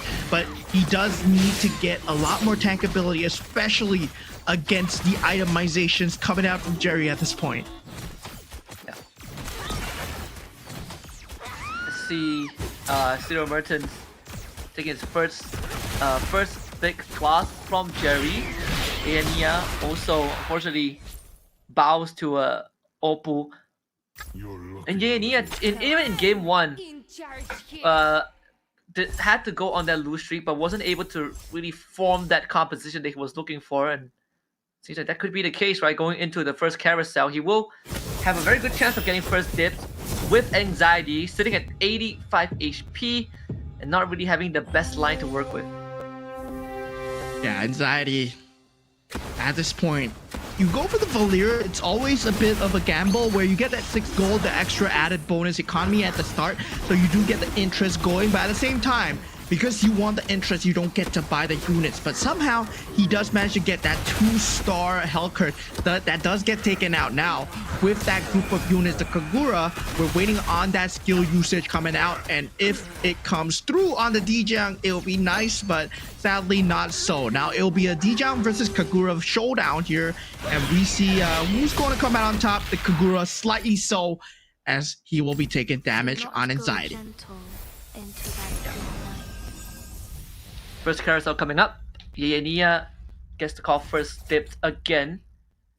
Go straight for the Freya. Anxiety already went to Crown. We're starting to see what the idea is for some of these players, right? Floxy with the Claw Death device wanting to capitalize on the fact that he does have the Dyrov, so having some extra items is definitely gonna help that snowball going. Yeah, the K being picked up by Cyril Mertens as well. That's going to be very interesting because he does have that Bruiser into Toy Mischief synergy. Whether or not he wants to lean into the KOF as well, because he feels that there is not much people leaning into it. And Opal, you can see, right? He's going for that Stargazer symbol over there. So the Stargazer emblem is the one that's being prior for Opal. The Diresh bouncing the Barrage in, and this Barrage is incredibly durable. Definitely a slow burner in terms of that damage output, but let's see how much work can Nia's Alucard do to that backline. This Leslie needs to get at least one more rotation of the ultimate out to secure this round, or at least take out this Freya. Yeah, Freya's gonna be out. They should free out the Barrage, and now Leslie... Man, at least I learned that today I learned that the Leona can actually dodge the Leslie bullets with her ability. That's some new tech right there. Yeah, Nia with the win. Yeah, I mean, Nia at this point, he did put the scavenger symbol on the saber as well. So that scavenger symbol it doesn't do much in terms of battle, but it does give you a free unit every 2 rounds, right? So he's going for the eco route. Now he has the triple scavenger on the board. So yeah, he's not looking forward to win here. He's just looking to build up the economy while using the HP bars to just tank up as much of the damage as he can. This was the Hanabi that we talked about earlier from Floxy. Still at Hanabi 1, of course, he's only level 6. But that's why he went for the Claw Death device to try and bolster the Hanabi. Sadly, with only 2 soul vessels, it's really not enough to even get the Dijang going. Not to mention that there is the Movement Nexus from Ye and Mia. So Floxy losing 10 health because of that. Yeah, and a lot of aspirant synergy being built up from the side of Jerry. I mean, Yareg so far, sorry. Yareg, aka Cambodian Jerry, because Yareg is actually, fun fact, Jerry spelled backwards. So now we do have that blue cards coming in. Okay, going for the Glittering Jewels is Yayania, and there we do have the Dimensional Shot coming through from the side of Ken as well, right? So now we have a lot of eco cards coming through, which is pretty standard. Yep. And a lot of jump the guns.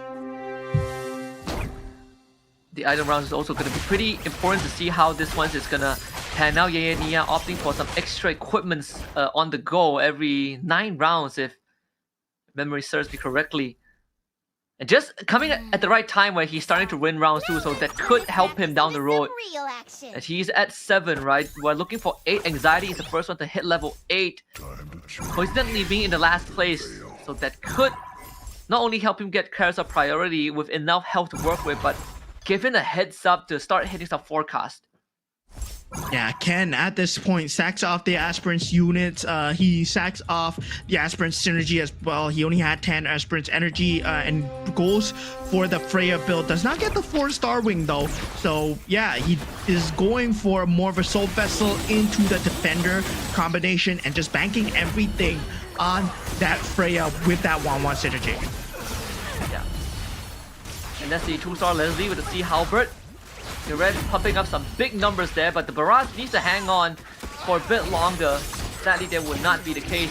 Face Swapper Harley and Leslie could be enough though. Can she pump out another cartridge? Seems like not gonna be the case. This Harley also going down. Chen able to weather the storm.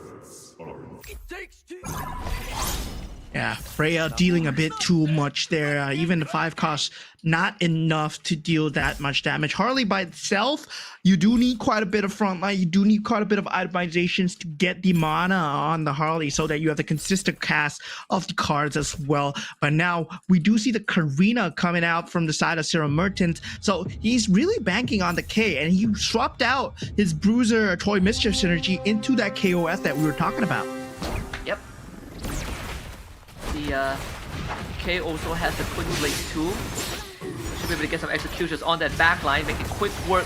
The majority of the pieces, the Red to lose that Leslie right off the bat. When it comes down to this Harley, K will start to work on the Barrage, which is still stuck at 1 star, and that has been sort of the bane for your Red, because Barrage was needed to hold on, but a lot of the times when the Barrage goes down, the entire composition collapses.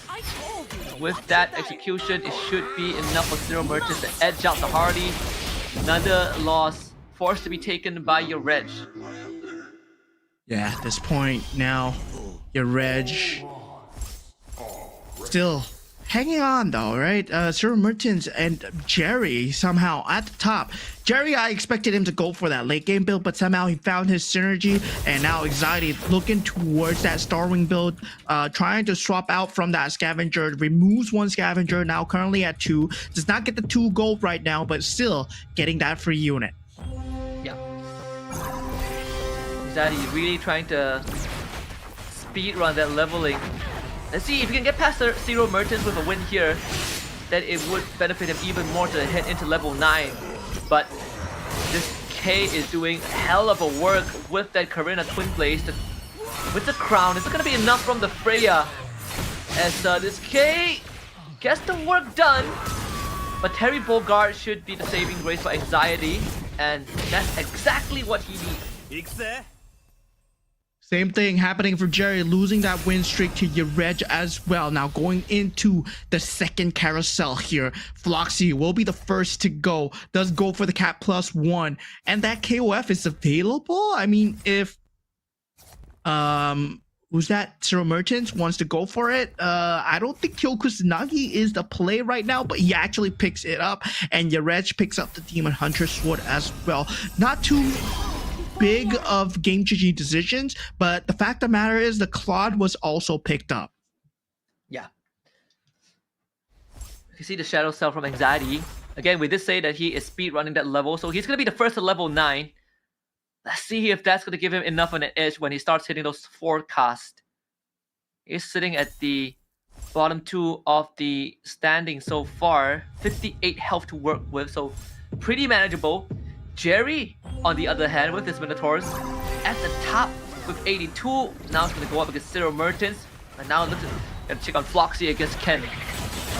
Yeah, Floxy is the guy that went for the Claude actually. So he's going for the similar build, but this time on an eco perspective with the 3 Scavengers. So if he gets a W here, he is going to be very set in terms of HP, but has to worry about the opposing Claude on the other side as well. And this time, he does not have a 3-star Hanabi to save him.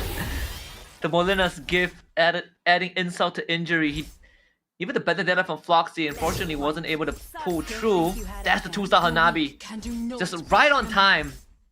But now, I think for Floxy, he's probably going to be thinking about trying to go to level 9 first before he further develops his board. 6 marksmen though that's come true alongside 3 scavengers. Yeah, 3 scavengers, 6 marksmen. And you know, scavengers is not a build that you want to keep. It's something that you pivot out from once you get enough eco. So he's going to just try and power level to level 9 at this point, right? Trying to keep ahead of the curve. Anxiety, the only other one that's actually at level 9. Now we're looking at Floxy go against your Reg at this point. But Floxy, he's going for that same marksman build again, but can he find the pieces to make it work? The Claude doesn't have the items though. With the Hanabi down, this should be a win for your Red. Floxy did clear enough of the board, so only 10 damage as Nia able to find a win over on the Cyril Martins with that Edith, who also has that Karina enchantment, so some scavenger buffs on top of that, on top of it for his eco. Yeah, going for that purple go-go cards coming through. Cyril Mertens, he picked up the kill Kusanagi. Right now, he does have that Winter Crown. So, Floxy, oh, interesting pick. That could be what he needs, right, to kind of reach the finishing line. Jerry also going for a full carry go-go card, right? The 3 fully slotted heroes get 20% extra damage, but for Floxy, we did say you want to hit that forecast, and with that extra 8% increase and not carrying too much of the 5 cost, this could be where Floxy starts turning it around. Because Anxiety did hit 9 earlier than everyone else, but he doesn't have that extra 8%. So it's gonna be a race between Anxiety and Floxy. Yeah, the extra 8% really gives a very big difference here. Now, Floxy, we know that he's trying to build towards that Hanabi and also that Claude, but the Claude is being highly contested right now, so he will have to go for either one of the two so far, unless there are eliminations coming, but it's not going to be in sight right now. All the players are still relatively healthy, all above 50, except for Anxiety and Floxy. But now going into the next round here, Jerry going up against O. And Jerry is all inning on that Benedetta. Extra 20% damage. It only matters if the Benedetta can stay alive for a couple of casts, but so far, only getting 1 electro final blow, and that is not enough. So, Commander Shield that he got early on is gonna be down to just 1. Floxy able to win his bout over Cyril Mertens with that fat 20. And every single round that Floxy wins from this point onwards is going to even benefit that 8% increase even more. At level 9, you get 18%, but for Floxy, it's 26. Yeah, Ken getting that Guinevere level 2 right now. So it is going to be a 2-star that is available, but 6 Bruiser synergy is there. But the itemizations is not there for the Guinevere, right? Is a raw Guinevere enough for this? No, he puts the Demon Hunter Sword and also the Inspire and the armor on the Guinevere as well. Just give it some form of sustainability. Can Floxy pull this off? 8-0 Metro, 6 Marksman, classic. Damage profile is there for the Hanabi, not so much for the Claude. Was given the DHS by the Claude's death device, but the highlight is going to be on the Hanabi. Barat has already gone down, the front line collapsed, and sadly still insufficient despite having the synergies to work with. And that's another 16 health. Floxy now going to be on his last legs. Yes, last remaining hurrah here. Needs to roll it down. Nowhere in sight for that 3 stars at all. So 2-star Irithel is the closest that he is right now. He's hoping that he gets a weaker opponent because he does not have any economy to work with right now. Does complete another 2-star Hanabi, but he's still 6 out of 9. He needs 3 more to go. And that is a very far from the that we round number 1. Yeah, he's going to have a bit of a leeway if he wins this round. You Resh, a 2-star Irithel. So there is some contest there for the marksman build. Maybe between him and your Reg, as Zero Mertens still trying to rely on this K to get him the wins, but the ship has sailed for quite some time. The Winter Crown does proc, but Zero Mertens fortunately is actually I think was able to win out this round. No, Anxiety is the one that cleans up shop. And that's gonna be Floxy, the first one out. Yeah, Foxy being taken out. That is just sad news. He did get a very early Hanabi, he did get a very early direction, but still, it's a very late game build that he was going for. If he were here, he would have been going for the Irithel, and now he's not. So right now, no game-changing pieces, but Anxiety does get the Benedetta, and that leads to one more Benedetta towards that 2-star Benedetta.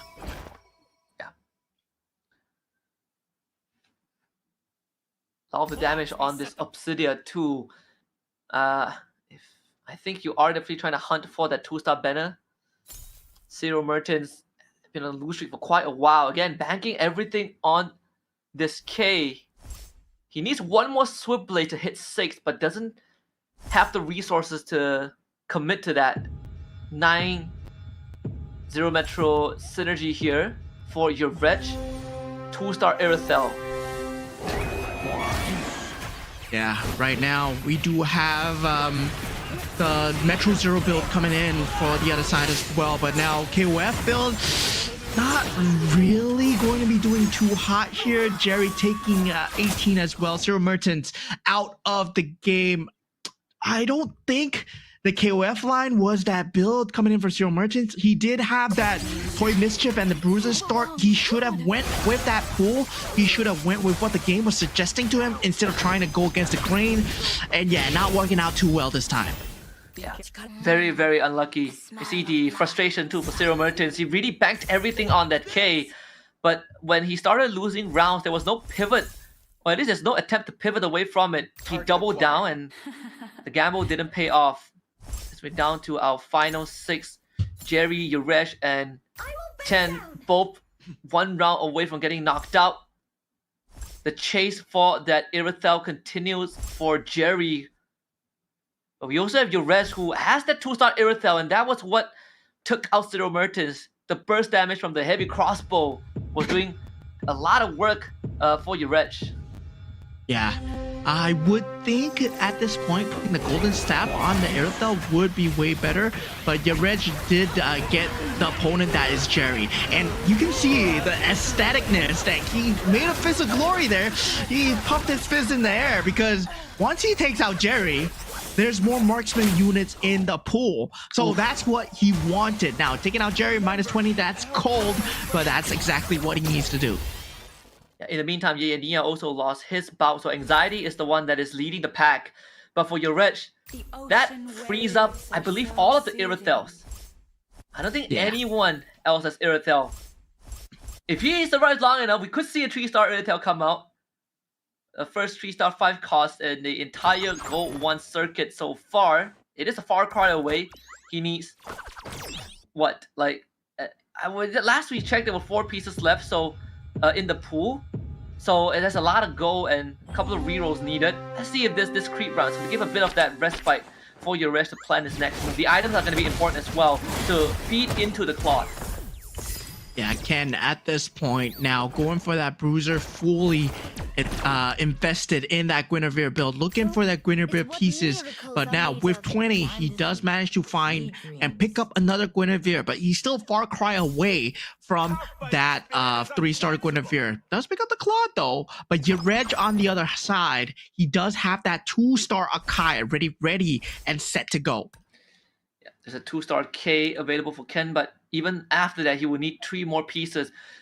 Anxiety just got his 2-star Freya and Saber, but it's the 3-star Kadita that has been really pulling him across the finishing line in a lot of these rounds. That's what Nia just hit as well. No, Nia is the one that hit the 3-star Kadita. Yeah, bit of An Anxiety Fest here. I mean, not shout out to Anxiety, but really, all these players all at low HP. Nia needs to rely on this 3-star Kadita, hope that the rough waves are dealing enough damage. The Saber is buying enough time against the Valentina, and that comes out clutch. Nia survives for now. Another takedown. This time, I believe, is gonna be your Reg losing out to Anxiety. Thanks to that full send on the 2-star Benedetta. Again, the Go-Go card that gives you extra 20% damage when you have a 3-slotted hero. The 2-star Benedetta coming in clutch. But now we're looking to see if anyone can stop this Nia 3-star Kadita. Yeah, I mean, at this point, Anxiety, it is the Benedetta versus the Kadita. He does have 2-star fight costs. He has a 2-star Harley and a 2-star Benedetta as well. So that 20% extra is going to do so much. But Oppo does pull off that 3-star Valentina as well. With that 4-mate synergy, is it going to be enough against Anxiety though? There is a lot of 5-cost power here. See this 3-star Valen has been quite the popular pick so far. I mean, the Terry Bogard is also just punching right through. And Oppo survives this round against Anxiety's Mirror. I think we found an answer to it. He needs one more defender synergy, and the Beyond the Clouds 99 is really coming into fruition right now because he puts it on the Valentina. It's either he gets the 6-mage synergy going or he gets another defender synergy as well. Now, meanwhile, there's a lot of pieces in contention for this man over here. He wants to go for more, but is unable to find out which direction he's going for. Anxiety, making a last-minute pivot, taking out the Harley. Yeah. There was a place called home for me. There we go. Got it. Benedetta. Is there Benedetta? I think is it freed up? Is Benedetta back in the pool already? Yeah, he put Benedetta back in the pool. He went for a 3-star Arlet. Ah, there it is. Does have the Atlas to walk straight to the back line. Nia's Kadita continues to do work's gonna be hit between the Kadita and the Valentina. The rough waves actually didn't connect. The terrible guard. Oh my goodness, he procs to win the crown with the punches. That was clutch. My boy Terry coming right through, and Oppo looking for another potential first place finish. Yeah, Oppo at this point, one of the most consistent coming through in this Group B. He's so far guaranteed top 2, picks up that Scorching Staff for himself. Inside, he does get that +1 cap. He still needs a bit more for the synergy. He does not have the 6-star ring. Finally does get it. Will this throwing synergy even matter though? He's one off from that 3-star K, and there he goes. He gets it. And Anxiety, 3-star K, 3-star Arlet. That's gonna be the play here. Hopefully it pulls through for him. Man, Cyril Mertens seeing this board and just punching his fist in the air because that K life was what he wanted to go for, and it was Anxiety that hits it in the end. One of the biggest problems right now is actually getting through this Terry Bogard. Rather than trying to deal with the Valentina, you have to deal with Terry first, and this K, is he going to find a jump? That first jump is important, straight onto the Valentina. But the Valentina has to defend the crystal, so the extra resistance might be enough. Oh my lord, indeed it is enough. The legendary streak coming in from Oppo, the Valentina. Very consistent performance. Oppo 2 times first in a row. Yeah, 16 points already. Really pulling himself ahead of the curve. Not just the Defender Crystal with the enhanced defense, but also the Ice Queen with the Spell Vamp as well. Really coming through right down to the dot. And Oppo, you know, showing himself to be a fierce contender in this Group B so far. Yeah, really consistent. I mean, 2 first-place finishes. That's already 16 points in the bag. That's a lot of points, man. Oppo really going on that royal road so far. Of course, there's still 3 more games to be played, but looking at the rest of the builds coming through, we saw Floxy getting the Hanabi extremely early, going for that 6 marksman build, and you can see him at the bottom here did not really perform up to standard. Floxy was pulling that 3-star Hanabi and Claude in that first game, right? Yes, I think so. Yeah.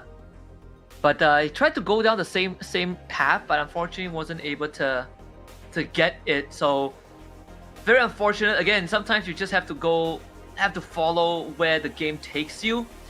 We saw some attempted like force lines, and that sort of didn't work out as well. And a very good example was Zero Merchants, right? We saw the Howling win go card. Like, we talk about him doubling down, he tripled down on it, but it was on a loose streak. So again, a pivot might have been the better approach. Still, for Oppo though, he was able to find that perfect adjustment towards the very end. Yeah, Oppo at the start, not really the most best of starts, right? He went for that Aspirant's opening, and yeah, Aspirant's opening, of course, you expect to take a loss because Aspirants, they don't really do anything until you open that chest, until you open that Aspirant energy. And once you gathered enough, then the payout comes through. But yeah, he made the call to go for the pivot, and straight away that pivot worked out for him. And Anxiety as well, just working very well at the start. He did get an extremely good win streak, but only in that mid game after the first carousel. And funny enough, the two players that went for the Dyro Go card actually wasn't able to fully convert it. I think it was Zero Mertens and Floxy. But this one was huge, right? Like the Terry Bogard proccing that Winter Crown early was what set Oppo up for the win. Yeah, I mean, Terry Bogard is such an underrepresented unit, right? We were talking about him being such a good forecast yesterday, but he did not come out into much contention into the eyes of the players. But right now, Oppo just fully displaying, right, what the Terry Bogard can do in terms of that front line, and Valentina just pulling through in terms of the damage in that back line. Yeah. Overall, a very good showing on just that flexibility of these of the players. Truly enjoyable. Oppo now in a very comfortable position. The fact that he already has 16 points means that he has 1 foot through the door into the grand finals. I think one more good round, he is guaranteed grand final slot, and that would be a very early entry, and then it will be a lot more of the race for 2nd to 4th place. Yeah, I mean, Oppo at this point, it's more about how he's going to do against Finn, the other consistent player coming out from Group A as well. So Oppo currently 2 first places. You see from the build straight away, Gushin, right? He was number 1, so he did get last choice in Commander, and still goes for Glittering Jewels and Payday. Very good economy route, and works the economy very well. Now taking a look at the standings, Oppo far above the rest, 16 points. Anxiety and Ken falling very close, all 3 from Indonesia. Indonesia has continued to dominate the leaderboard. Your Reg coming in hard from Cambodia in 4th, but for Jerry, really struggling so far. Zero Merchants as well, being not able to come true. And for Foxy, sort of dropped the ball a little bit with, again, another force forecast approach. 8 points is tied with your Reg, so there is going to be some catching up to do for these players. But so far, the only person that has really pulled ahead is Oppo. Everyone else has a fair shot. And sadly for my boy Jerry, he's all the way down in 5th place. Looks like the Burmese are not performing very well in the semifinals. Of course, the games are getting a lot harder. The consistency is very hard to maintain, especially when everybody else is going for economy. Everybody else is going for the same builds that you go for. It's not your standard rank game, right? Everybody's competitive here. Everyone knows what the end game build that you need to go for. And sometimes the game just doesn't give it to you. Yeah, and the game did also along the way offers tools to tell you what you might need to go for, especially the piece trackers, the hero trackers to tell you how many pieces are left. Very generous function given over, and that's where the information really comes into handy when the game goes late. We see some of these players actively checking enemy boards, actively checking the pools, and Finn doing everyone a service by warning impending 3-star forecast just now in match 1. Let's hop into drafting phase of game 3 again. I saw a couple of questions in the chat of our viewers not understanding how the drafting phase works. It's very simple. The first game of every single match, the sequence is randomized by a dice roll. So from who picks first to last is going to be randomized. But from game 2 onwards, it depends on your placement of the previous games. For example, Opal placed first in game 2, so he will pick last in game 3. Whereas I think for Foxy, he plays last in game 2, so he'll pick first in game 3, and then you guys can work out the rest of the sequence. Yeah, I mean, at this point, it's looking at the commanders being picked up already. It's pretty much set in stone. Everyone here loves their economy, or if not, we just go for the Karina, right? So we have the Karina, we have the 1-1. They're being shown a lot of love, and Opal being the last to pick once again. He goes for the Yuzong, and no, this guy is the GO1, pass. I'm not talking about Opal. I'm talking about the Yuzong, the GO1 pass skin. Of course, you have that prime skin reminiscent of the M5 series. So yeah, you do get that prime skin coming in, and yeah, Yuzong, a hero that's really dependent on that go-go card coming in for that first go-go card, because you get a free upgrade on that go-go card, whatever it is. Look at What? this 2-star Kula at the start. Straight off the bat? That's a generous shot. Well, at the cost of no synergies, of course. But that's assuming that you get like a not a Darov, well, the KOF Darov, I forgot the name of the character, or like a Don't silence Chris. Stargazer, right? Chris, yes. Oh, didn't Yeah, get any so- of it, unlucky. Yeah, unlucky, but now looking at a choice of go-go cards coming in. Early synergies, a lot of aspirants so far, but go-go card selection do come first. So a lot of them going for their own personal commander go-go cards. Only Jerry, of course, he picked the Valera card, gets 6 gold, and gets that Zilong card. So that means he has a great Dragon Spear to work with, and that's going to be very interesting. Foxy being given, that should be the Leslie. So there's an aspirant face warper early on. You get the Leslie 2-star by the next round. And he also already has a decent frontline to work with the Toy Mischief, and the fact that he just won this round. It's always a good start when you have an aspirant. Gives you some buffer to work with. Yeah, now he knows that he needs some front line. Given that Leslie's going to become 2-star, he purchases an Atlas. Again, winning out the battle and the bout with anxiety as well. Of course, these early game battles, they don't matter too much. They're just finding their direction here. And yeah, guys, if you lose your early game battle, don't leave the game, man. There's still a lot of the game to be played. Your first go-go card matters. Your first carousel matters as well. Guys, this is always about the marathon. It's not just a short sprint, guys. Yep. Glory League, I believe, Glory League and the Bruiser build here for Sarah Merton.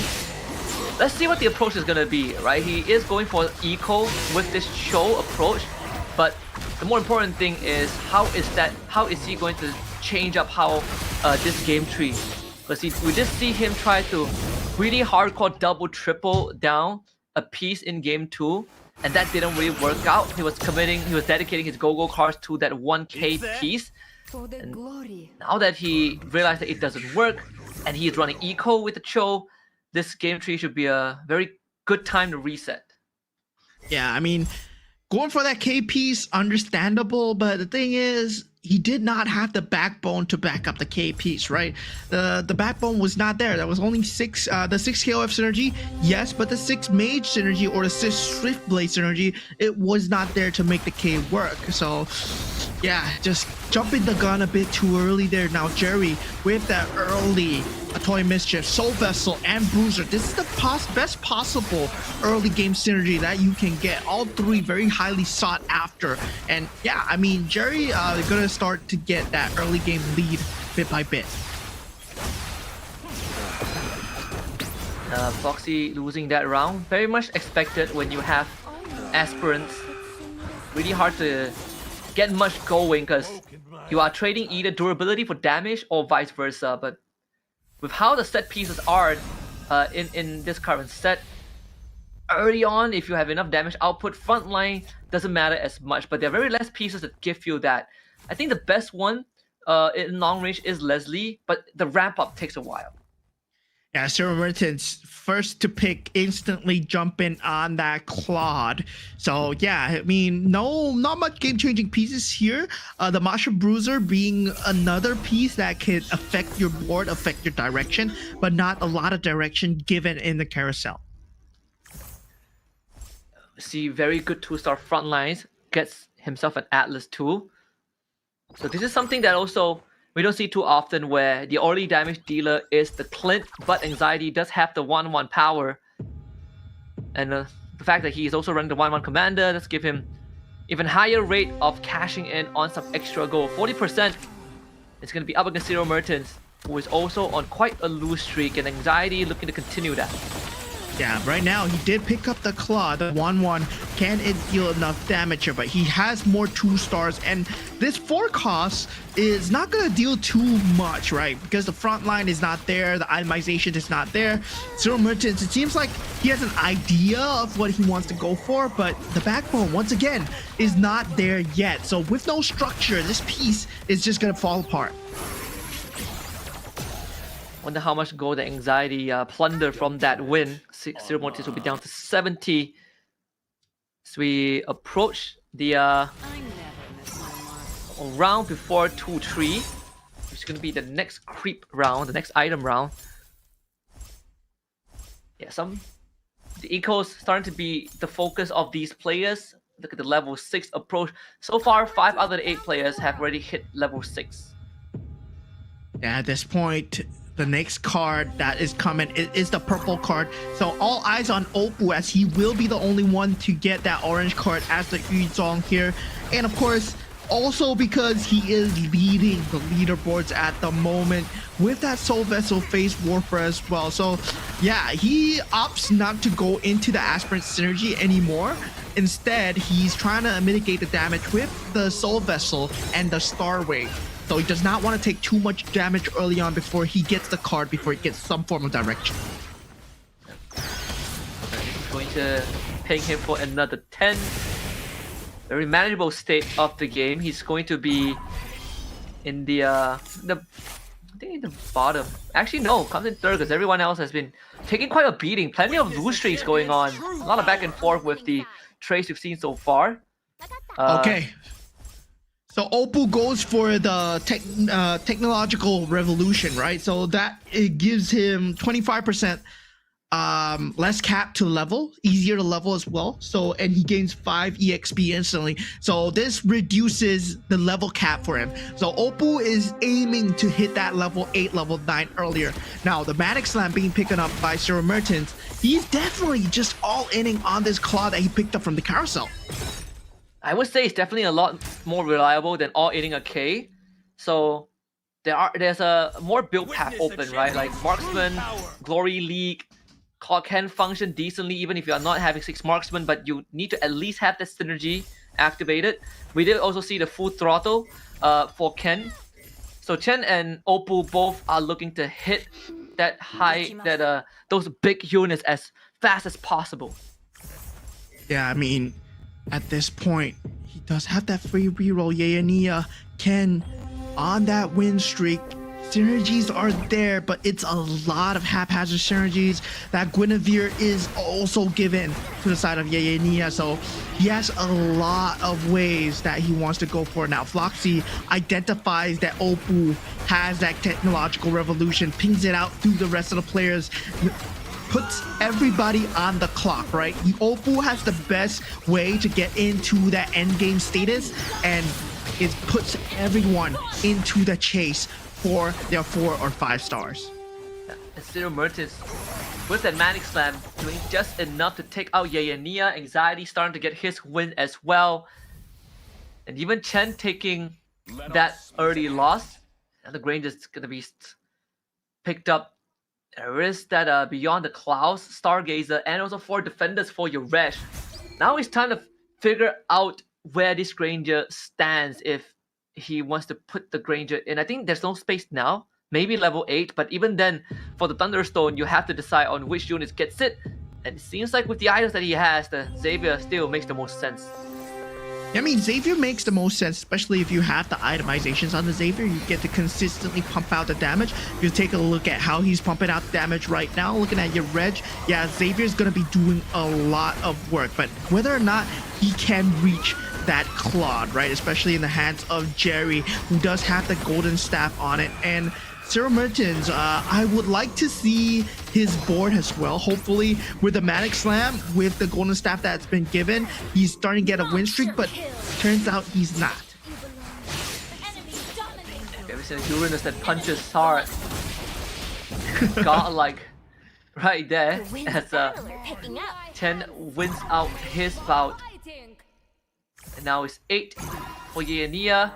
Star on the battle rate, activate the Starlight Blessing too. The Starwing Blessing.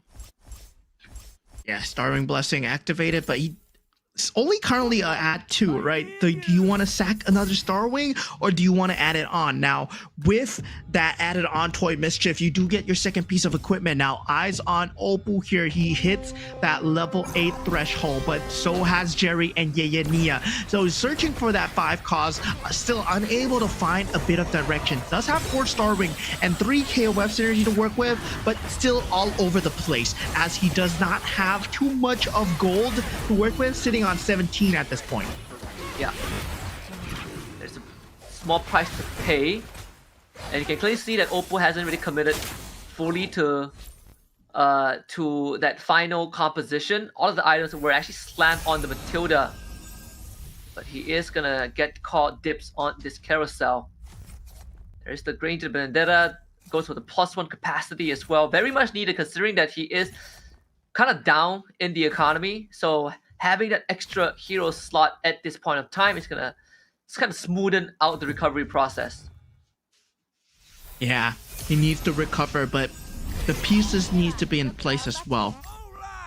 Taking a look at Opal right now, he does pick up the Chris, goes for an added KOF synergy, hoping for that 6 KOF synergy with that crystal that he picked up, and he's actually places it on the Matilda here. So Matilda will be his main damage dealer, which is not ideal, and so far not finding a good direction. So Opal not looking to finish strong in this game at all. Meanwhile, eyes on Jerry as well. Marksman and Bruisers yet to find a direction. Needs that Metro Zero.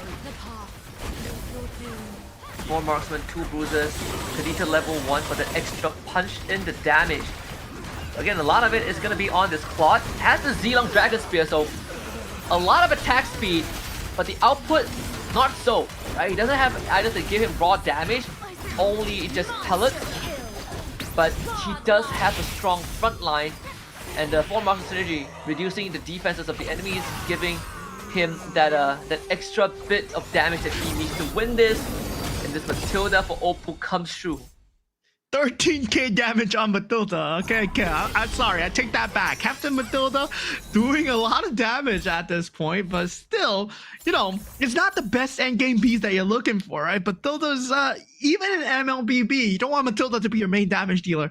But yeah, at this point, you gotta work with what you get, and Opal is playing the cards that he's dealt with. But right now, taking a look at your reg, he's still starting to build up the Beyond the Clouds synergy, but he's yet to find the Stargazer or the Mages or the Starwings to make it work. He only has Beyond the Clouds and 4 Stargazer synergy.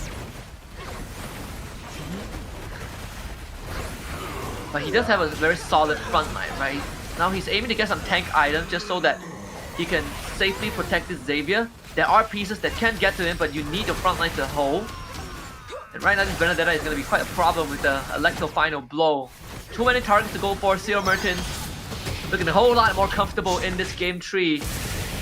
Still forcing that Claude with the golden staff, but at least has a way out because he was able to get a couple more pieces like the Benedetta.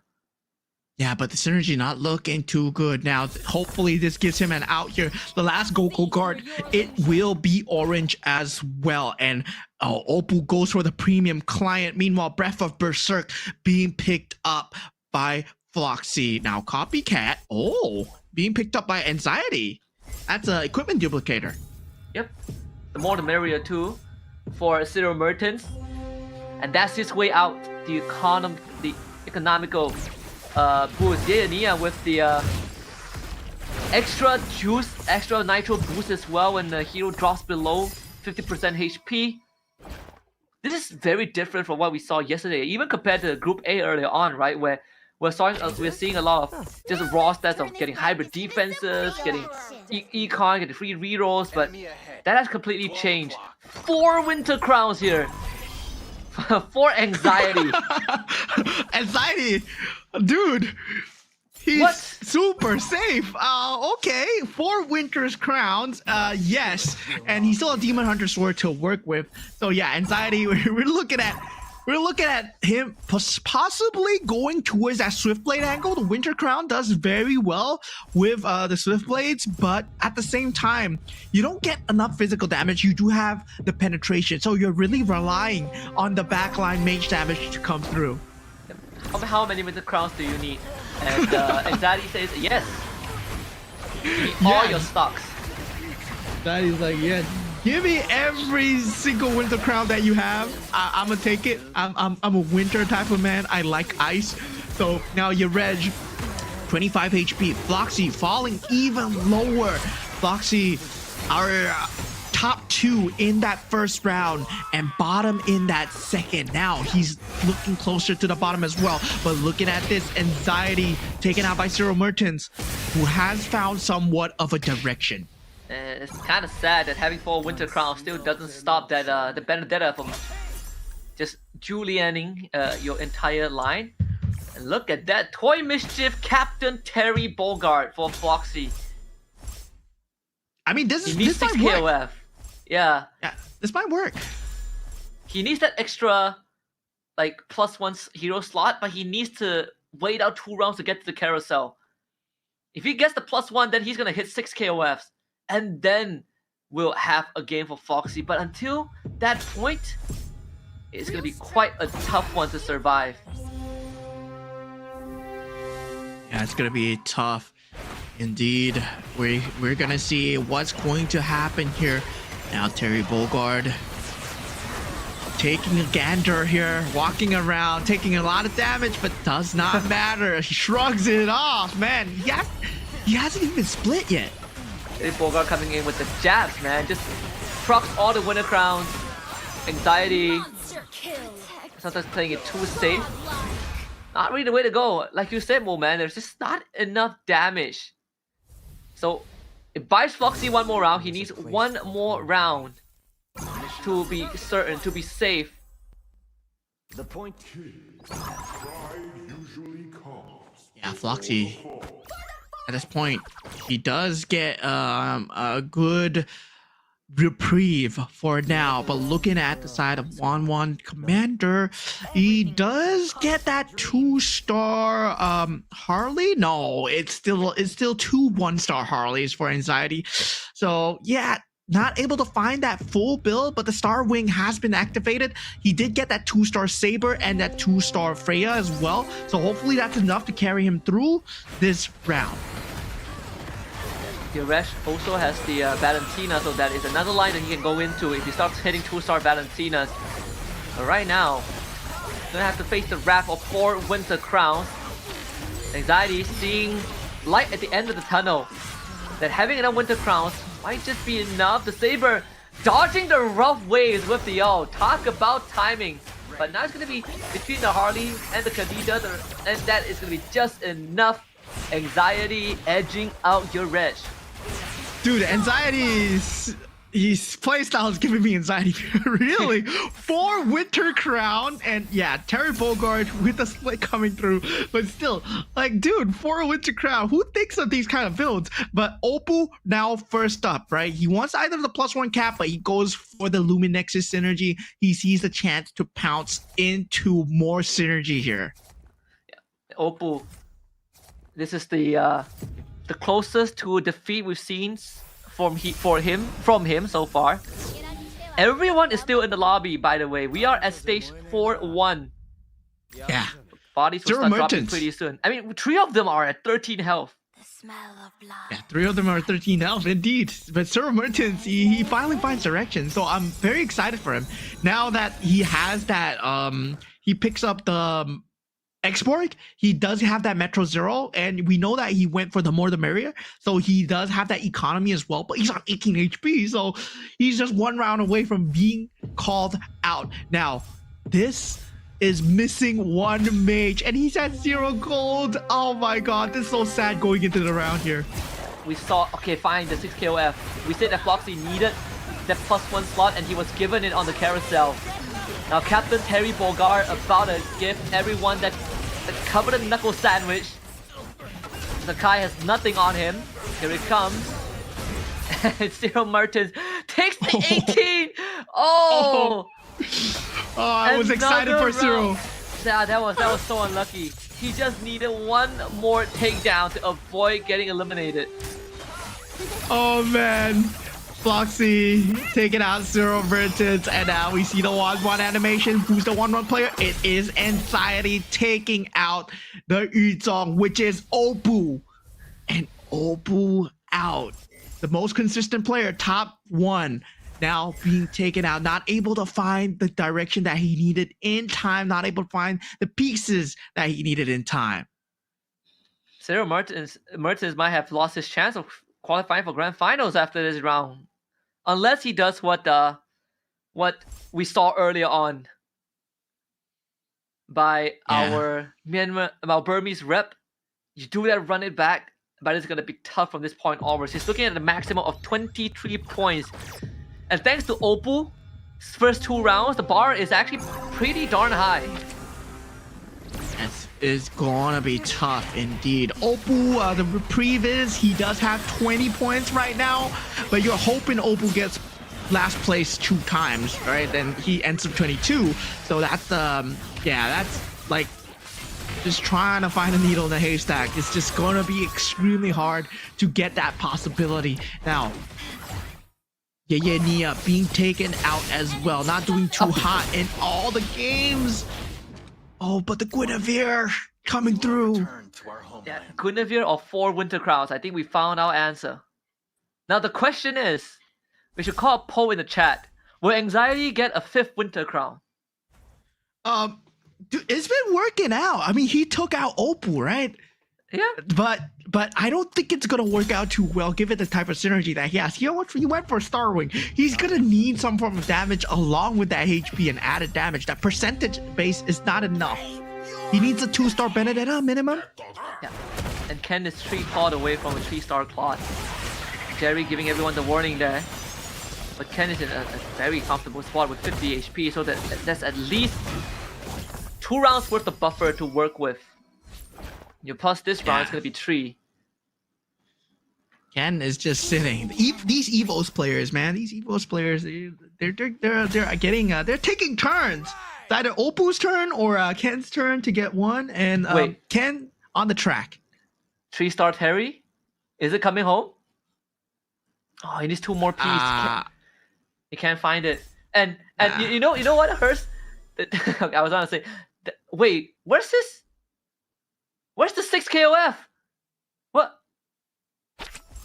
Did he sell it? I think he did. What happened, Floxy? You need the 6 KOFs. Oh no. Oh, he does have it. He does have it. Oh, I was like, wait, where did it go? Okay, 2 more Terry. I think he got it right. He definitely wins this round. Yeah, can see Good Nia. lord. the Guinevere is gonna be a problem though. So it's Guinevere versus Terry Bogard, and yeah, we do see Terry Bogard coming through. But Iori Street Fighter battle splits into two. That's not in Street Fighter. That's not in KOF. I mean, and yeah, gets taken out, man. Yeah, you don't split into two in KOF. But all right, one more Terry. Come on, come on. Give us One a 3-star more. Terry. Oh, he hits it. Oh, Foxy. You can look, he throws his head back. Finally, it has paid off, and he activates the KOF blessing.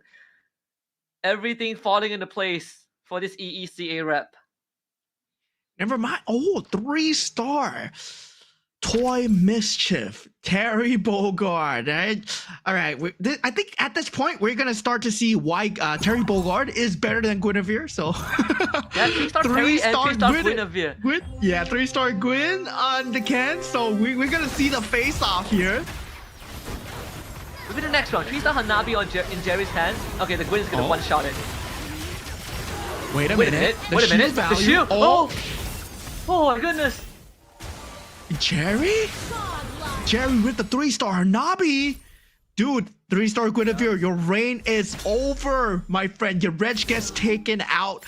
Could not find a single 3-star. Cannot compete with the big boys, the top 3 that all have 1 3-star forecast each. So this will be the final skirmish. Which 3-star comes out on top? Is it going to be Terry Bogard or is it going to be the Claude Hanabi for Jerry? All right. I sort of still feel like if the Claude outs in the face of Terry, he just gets one-shotted. I think so too. Because I mean, Terry's a monster, dude. 37k damage and 30% of that is true damage. How do you do against that? I mean, we're going to find out. Okay, right here. Foxy against Ken.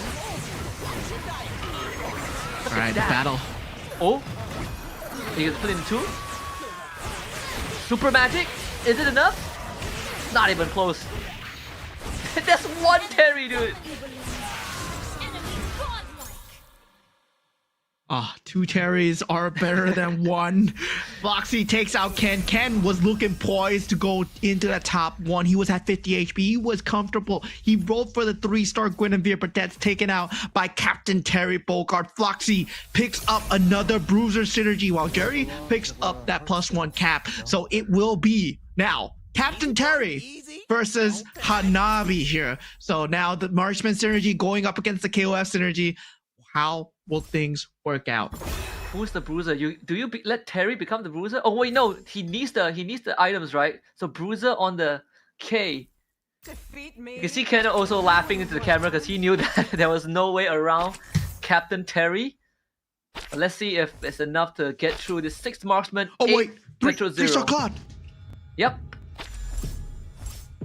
He did get it in the previous round. I'm not sure if Jerry won against the Mirror of Floxy. Now we're about to find out. Is Captain Terry gonna come through hot? Okay, it does not look close. Oh, Hey, he still can split. he can still split, yeah. Ay, ay, ay, ay, ay. Come on. No. Ooh, Jerry does it. Jerry does it. Oh. Okay. The Hanabi coming a bit too strong. And dude, Hanabi getting that shield was extremely clutch.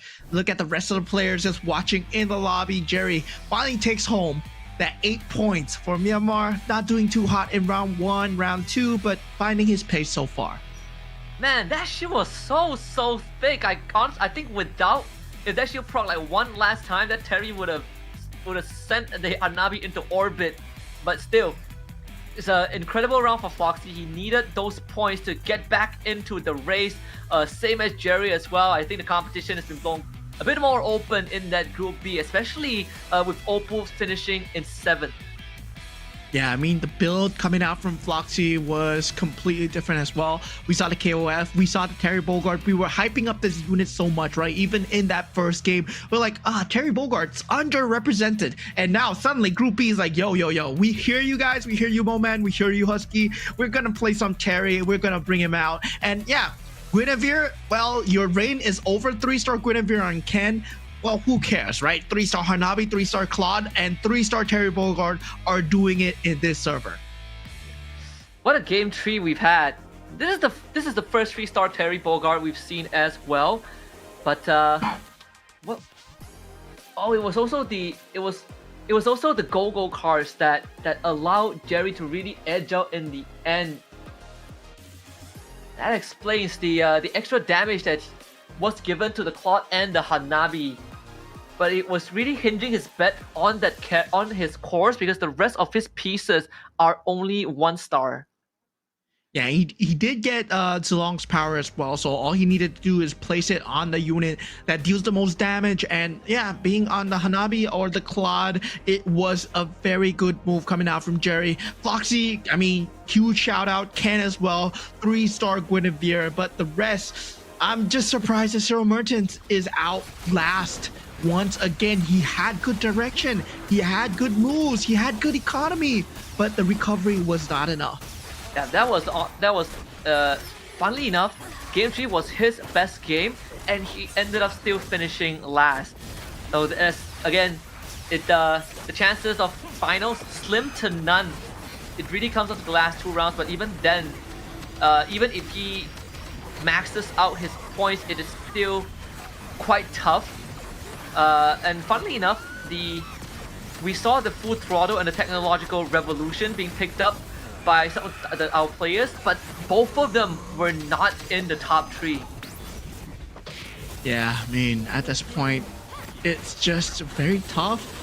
Opal, he did have a sliver of a chance, but there was no direction from him at all. Even when he was down to his last 20 HP, could not find any form of 6 synergy, could not find the Metro Zero to help him out. But Jerry, at that point, was able to deal a lot of damage to the rest of the opponents, giving that Claude, making sure that marksman buildup is on time. And Ken, even though he had that 3-star Guinevere, it was not enough for the Hanabi.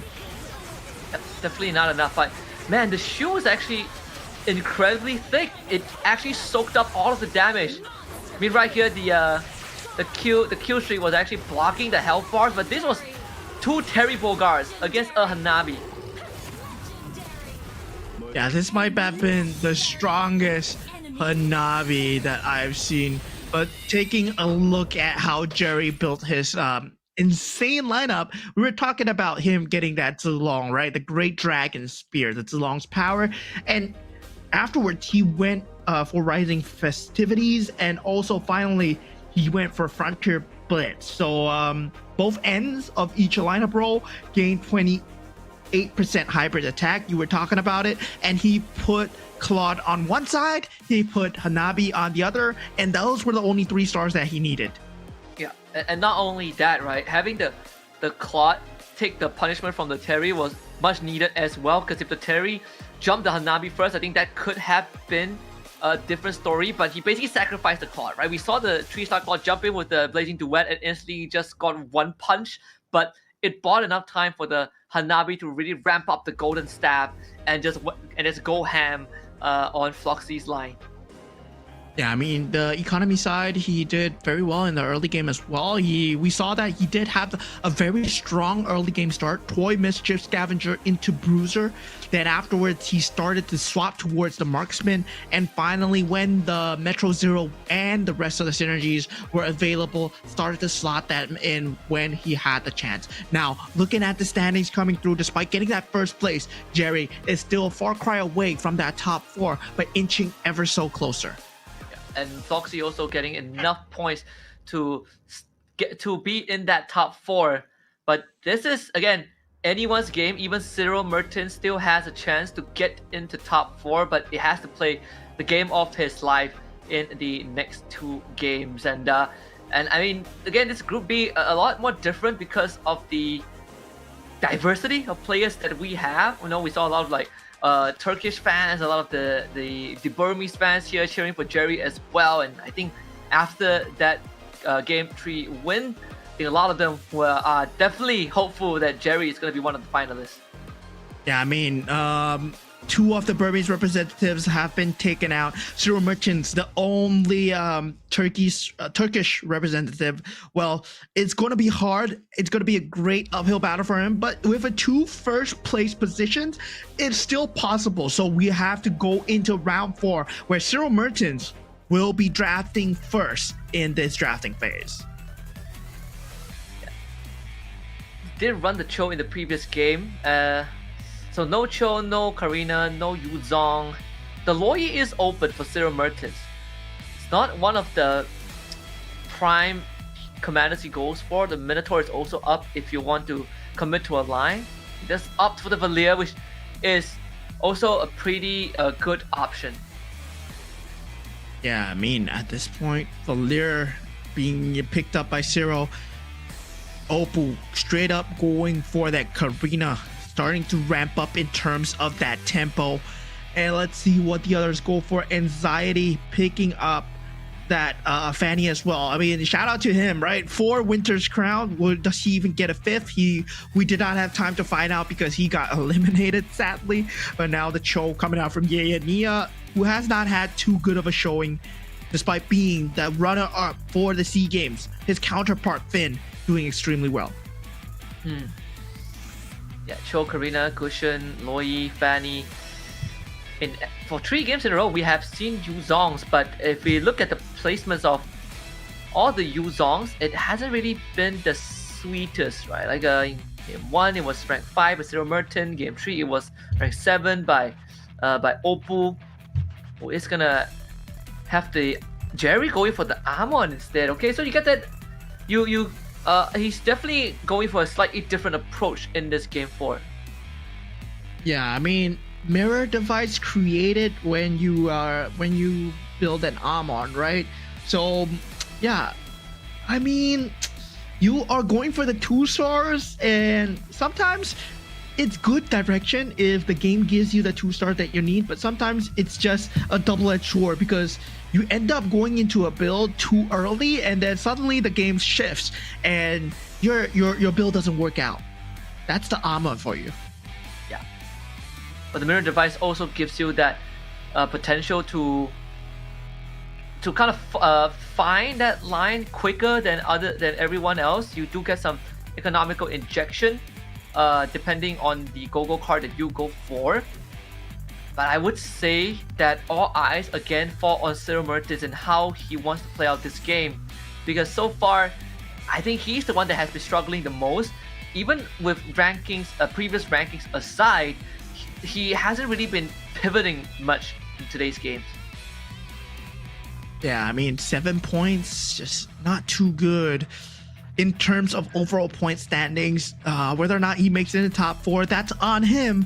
Whether or not he gets that top 1, it's going to be up to the cards as well. So whether or not the set gives him the direction that he needs. So far, the Evos boys, they've been doing extremely well, both standing at 18 and 16 currently. So the Indonesians, alongside Anxiety, who came from our MRS4, so they are going to be representing Indonesia very well and very consistent as well. Now, the one that I'm looking forward to see whether they make it is Floxy and Jerry, who are on the cusp of going into that top 4. Yep.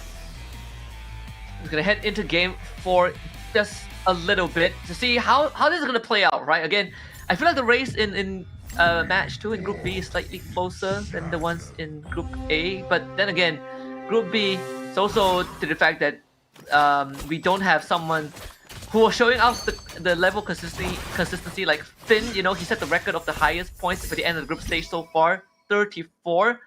The only person with the digit 3 at the start. Oppo did have quite a rough one in the previous round. Let's see if he's going to be able to recover now. Yeah, early game, Shadow Cells being the one of choice here, aspirants for Oppo and Yeyania, but we do see the commander cards coming through. Zero Mertens does get the Lunox card from the randomizer, but Anxiety goes for the Kagura card, which is very surprising. Now, with the rest of them, they do pick up their own standard Go-Go commander cards, so we'll have to see how this plays out for the Kagura card coming through for the side of Anxiety. Getting the early KO F2 with the Chris Again, Chris works best when he's able to stay in the fight for long. And Oppo, having the Karina on the Chris, we did see this yesterday, where it gives you the potential to ramp up very quickly because of your AoE damage.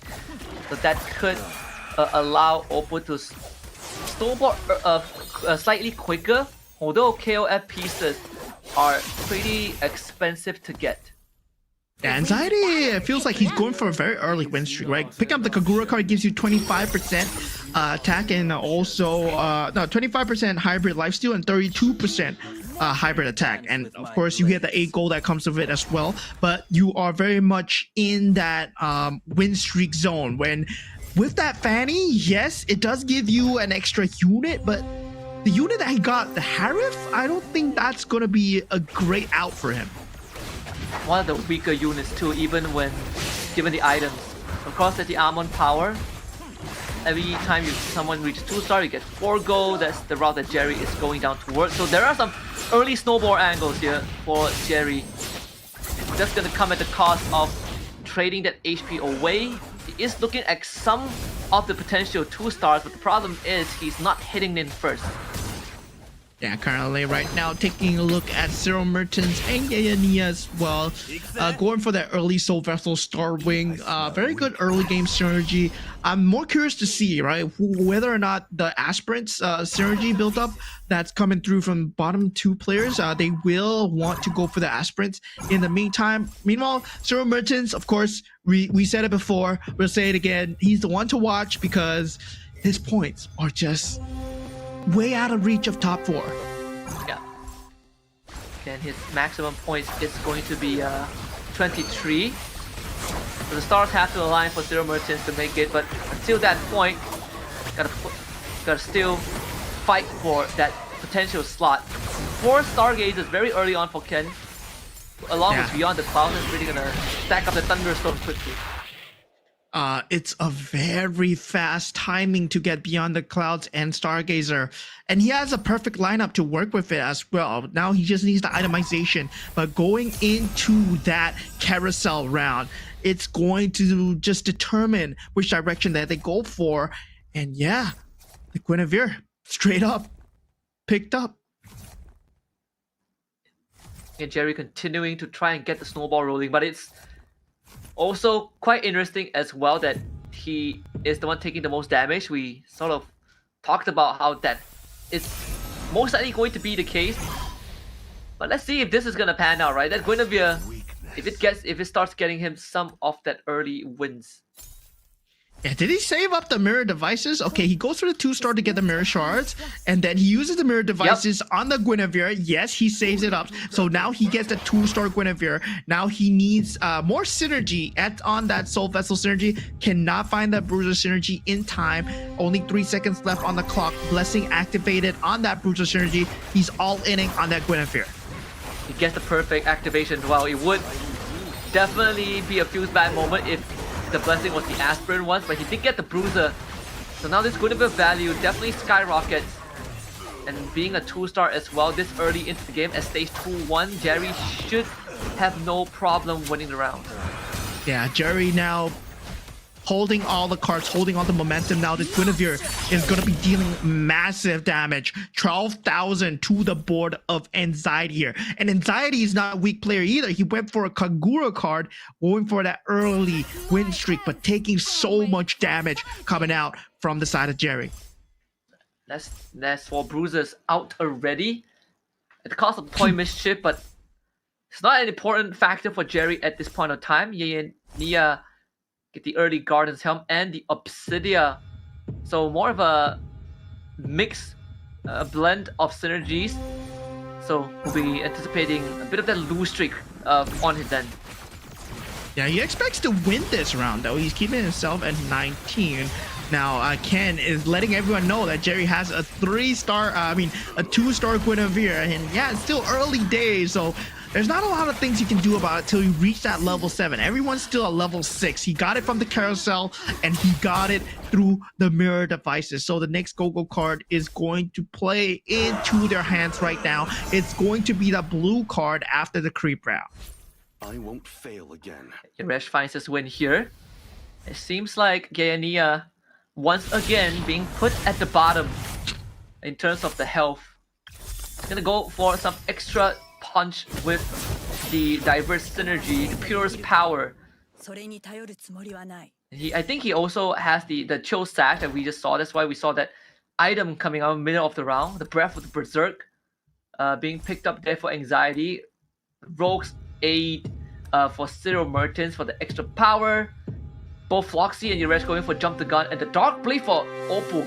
We don't see that often, but when you have a Karina that can execute targets, the Dark Blade actually has a lot more value because of the health regen reduction, but also can free you up, and you don't have to go for the Sea Halberd or the Glowing Wand. Yeah, you don't have to go for that anymore. But the crazy thing is, right, Jerry, he went for the uncertain fortune, which is you either get 7 gold or you get 15 gold. So I wonder what was his outcome, right? Whether he got the 7 or the 15. We won't find out until we see his gold count, but it's okay. Meanwhile, Yareg is on that win streak on the Loi. Now, Floxy's board looking like a full aspirant build up. He's going for that full late game. He does have the itemizations to back him up. At the early Valentina too, with the Malignant's Gift and Enchanted Talisman here for Floxy. Valentina and Layla will be the main breadwinner, but Layla functions best when there's no one in front of her face due to her dealing more damage to further target. But as of now, the pieces aren't really in place just yet. They don't have the star level needed. Floxy will be forced to take that 13 to the face. Yeah, Oppo currently with that Dark Blade, able to find some work with that Glue Soul Vessel. Now, Scavenger build coming out from your Reg. Despite him going Scavengers, he is getting a lot of economy. The first one to hit level 8 will be him and Zero Merchants here, as they will start to roll into that 4-cost pool. For Metro Zero, 2 aspirants currently sitting at 70, so very minuscule amount by the aspirant standards, but we are looking at Evo's Oppo, who had the Dark Blade damage reduction, and all funnel into the glue as well, that has a Pass Claw on top of him, and a max stack Twin Blades. Yeah, but gets taken out by the Granger. The Harif is still alive on the side of your Reg, right? The split can come through. He does have half HP. He goes for 2 Harifs. So these 2-star Harifs are going to start dealing a lot of damage. And let's have the Xavier enchantment, courtesy of the Loi, so extra damage on top due to it being a mage. Gonna have another... Gonna find a Terry Bogart here for the front. Aspirant's Blessing activated here, but sadly, not really the best in this situation now that we're 2-6 in. Does find himself the Claw, has the 4 marksman synergy. Now, Metro 06 marksman becomes a possibility for Yayania. I mean, I think he has to go for this angle right now. His HP, his threshold is falling a bit too low. 43 at this point, and yeah, it's not looking too good for him. Despite being the Cho, yeah, you do have 1 more Gogo card, you have 1 more Carousel, and that's just too much RNG to count on. You don't really have a board to back you up. Once again, he takes 15 damage, falling to 28 HP. Things are not looking good for our Filipino representative. And you can see the frustration on his face already. Stronger the curse. Like, he's not able to get to the pieces that he wants, but the pieces that he's looking for are heavily contested, so now always 1 step behind, forced to take the +1. And hopefully that feeds into the Zero Metro, but doesn't solve the problem that his pieces aren't dealing enough output, and he's sitting at 11 points on the leaderboard. So if he bombs out last year, he might just miss out his shot to get to the grand finals. And by the way, it's also a SEA Games 2nd place as well for MCGG. Yeah, so currently Opal went for that Sea Halberd despite the fact that he had that Dark Blade already. So he's going for minus regen to the max. So yeah, you can see, like, yeah, he's going for a set strategy where you're not going to be able to regenerate your HP if you're playing any form of tanky units. Well, time to discard them immediately and start going for pure damage because Oppo is kind of throwing everyone else into his world. And it takes away a lot of that benefit that you get if you go for that extra hybrid lifesteal in the late round. And also kind of takes away the value if people are running into the Kadita with the Ice Queen's 1. It couldn't make the difference, right? Good against a Hanabi, we see that Fat Shoe. And that applies to the Kagura Gogo cards as well. 4 Swift Blaze, 4 Star Wings here. The Vexana shows up in the store, but not really what is needed. Yaya and Nia need to figure out how to, again, diversify that board a little bit, but running tight on space. He needs the X-Borg to free a slot from that Roger. Yeah, desperately needs it so. And it's not coming in because level 8, not too big of a percentage of getting that 5 cost either. You really want to hit that level 9, but yeah, he doesn't have the board space to make it work. Now, Cyril Mertens also slightly on the ropes. We needed to watch him here, but still, he's able to find a win onto Foxy, who has not managed to find anything with the Beyond the Clouds combo so far. Yaya Nia down to his last life at 12 HP. There's 2-star Juicing possibility. We did see Cyril Mertens. He did have the Claw Death device. And being able to find that Granger as well. 13-shot refreshers for Anxiety with the Glittering Jewels. And the Trust Fund there for Jerry.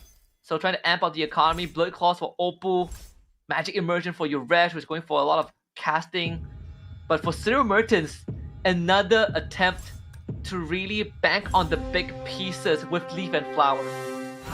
Yeah, Leaf and Flower, 4 costs, 5 costs, you gain 25% attack speed. That's what he's trying to go for here.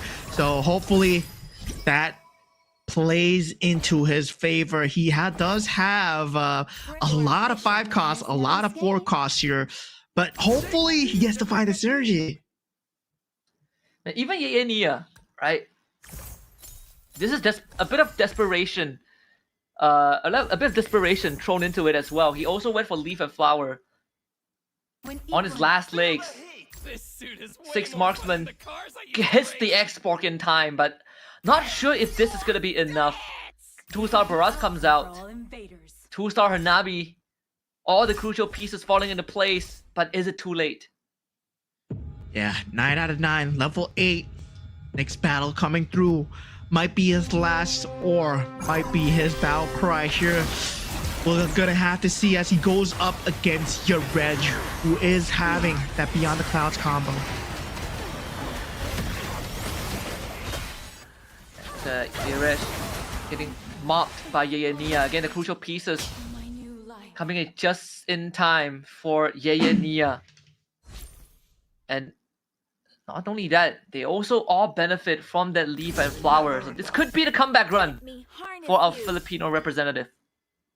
Yeah, does manage to get the Irithel as well, but still, it only offers a replacement. His main piece is still on that 2-star Hanabi and that 2-star Barat that's dealing most of the damage here. Now, the Guinevere has been picked up by Jerry. Now, 2-star Guineveres, ever so close to that 3-star. He already has that 6 Bruiser synergy with 2 Guineveres on the board here. Kadita 2 for Yuresh there. And Jerry looking mighty fine with the streak that he's got there. He'll be going up against Chen, as Cyril Mertens will face off against Yuresh. The Kadita and the Arla dead. Big AoE to wipe off the front line. Having the Atlas really draw attention from the back line as well. That Irithel being held hostage, and Yuresh finding a very, very big win there. Yaya Nia though getting knocked out, and that's another last place finish. Yeah, that puts him at 12 points, which is not looking too good. Even if he gets first place at 20 points. And we saw the cutoff for Group A was way more than that. It was up to the levels of the 24 points, I believe. And now, 23 points for a tiebreaker. Yeah, 23 points for a tiebreaker, but Arvin did manage to get 24, right? Yeah, that's right. So Jerry completes the 3-star Guinevere. So we're gonna have to see whether this Guinevere build is gonna work out. But Opal does have a very good minus HP regeneration. So he does go up against Opal. Jerry with the 3-star Gwyn. The beginning of the win streak. And Jerry did finish first in the previous game. We did talk about a potential miracle run, and this is looking to be it, right? Jerry hitting his stride in the second half of Group B.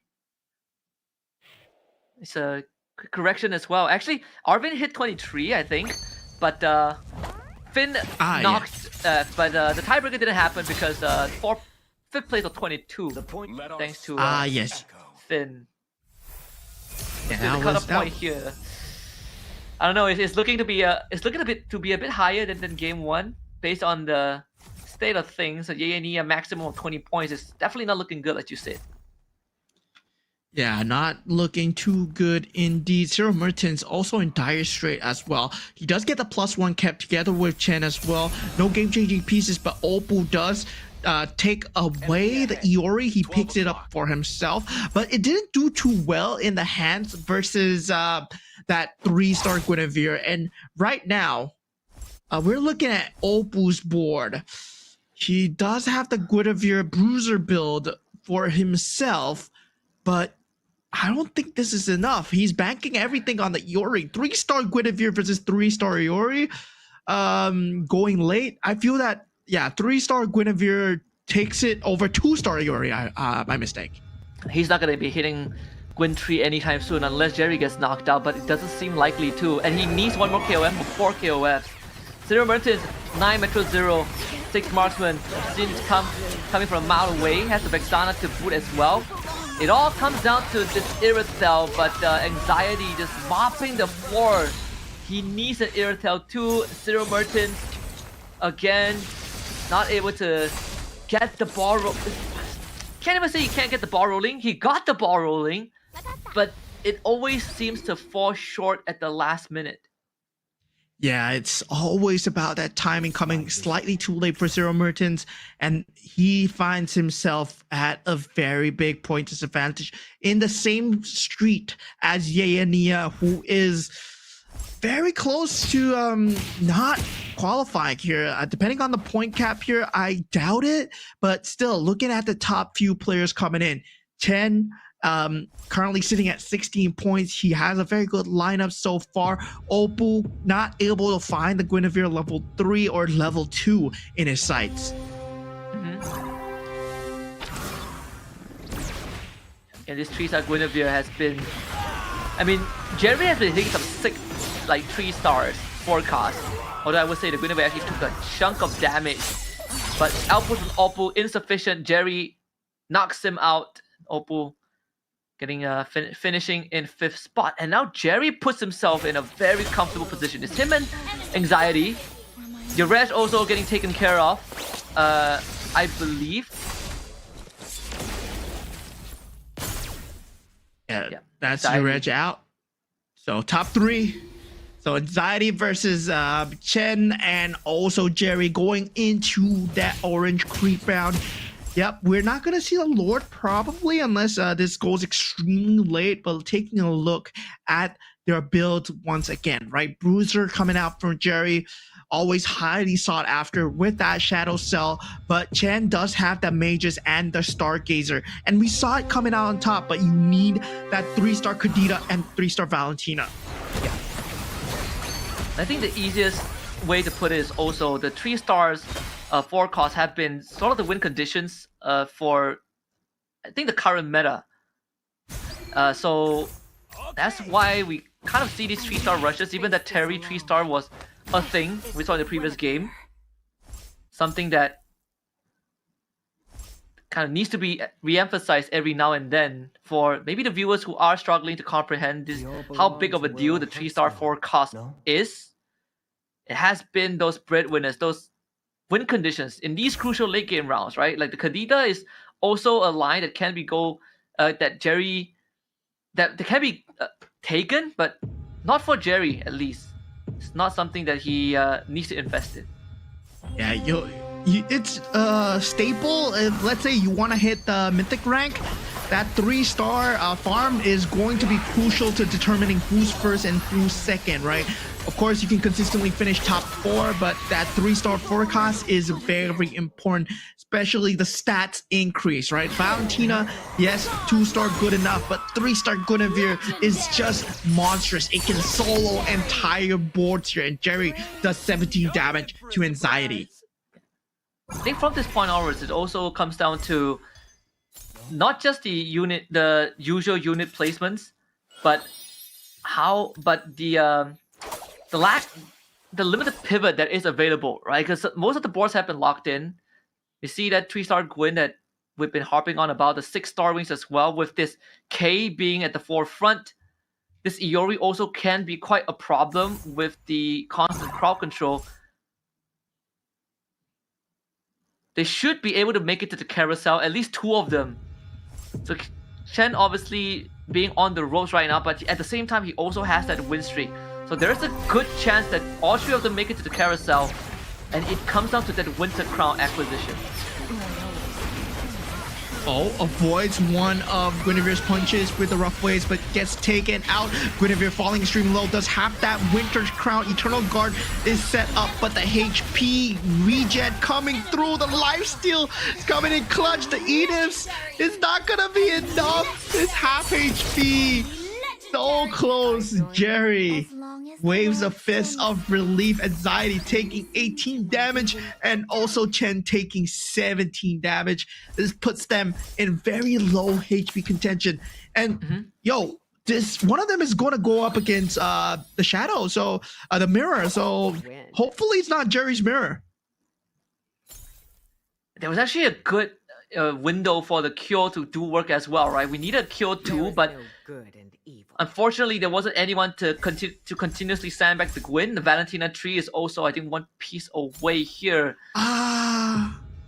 Is he gonna get it? Doesn't have the econ to roll. Yeah, sad for Chen, but he goes up against Anxiety, so he does get a bit of a chance here if he can win out Anxiety, which he has been doing so far with that 2-star Vexana. And the Valentina, well, I mean, he did sack the 2-star Vexana to roll for it, so he won't have the Vexana anymore. But he does go on to the carousel. Yeah. And Jerry will be able to beat Anxiety. Just take him down. 21. Anxiety only has 19, so it's down to Chen and Jerry. So there is a chance for the 3-star Valentina, but most importantly is Jerry's chances of making it to playoffs, right? Because minimum he's gonna get 20 points by the end of this. The Weapon Master emblem there for Chen. I think Jerry went for the Stargazer. 3-star Valentina out. So Stargazer emblem, excuse me, for Chen. Yeah. So deciding who to put it on, puts it on the Kyo Kusanagi.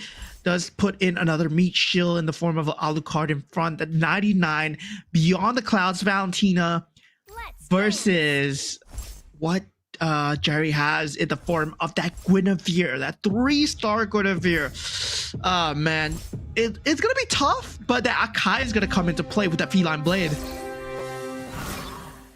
See the positioning of the Guinevere. We have a couple of bodies that she needs to sift through to get to the Valentina, but the Molina's gift did delay that Valentina a little bit, but the Winter Crown proc very early on to the Shadow Strike, so Jerry is gonna have 2 more lives to try and make things right.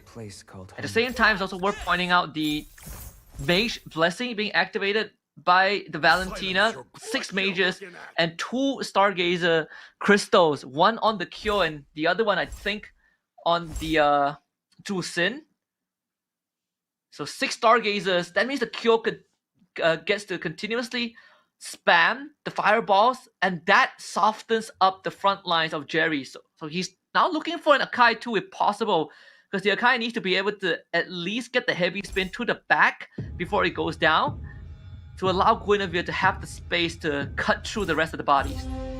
And this Valentina is going to do a lot of work here. He is going to be able to shred through the front lines. The positioning is just perfect right in front of the Guinevere. This is exactly where he needs to be. Props to Winter's Crown. This Guinevere, yes, finally might have met his match here. Jerry scratching his head. He needs the Akai 2-star to kind of put things back in check. This Lord round is going to be a bit of a breather for both opponents. It's still anyone's game. Whoever rolls into what they need right now is going to determine who gets 8 points versus who gets 7 points. And both of them are hurting for that first place.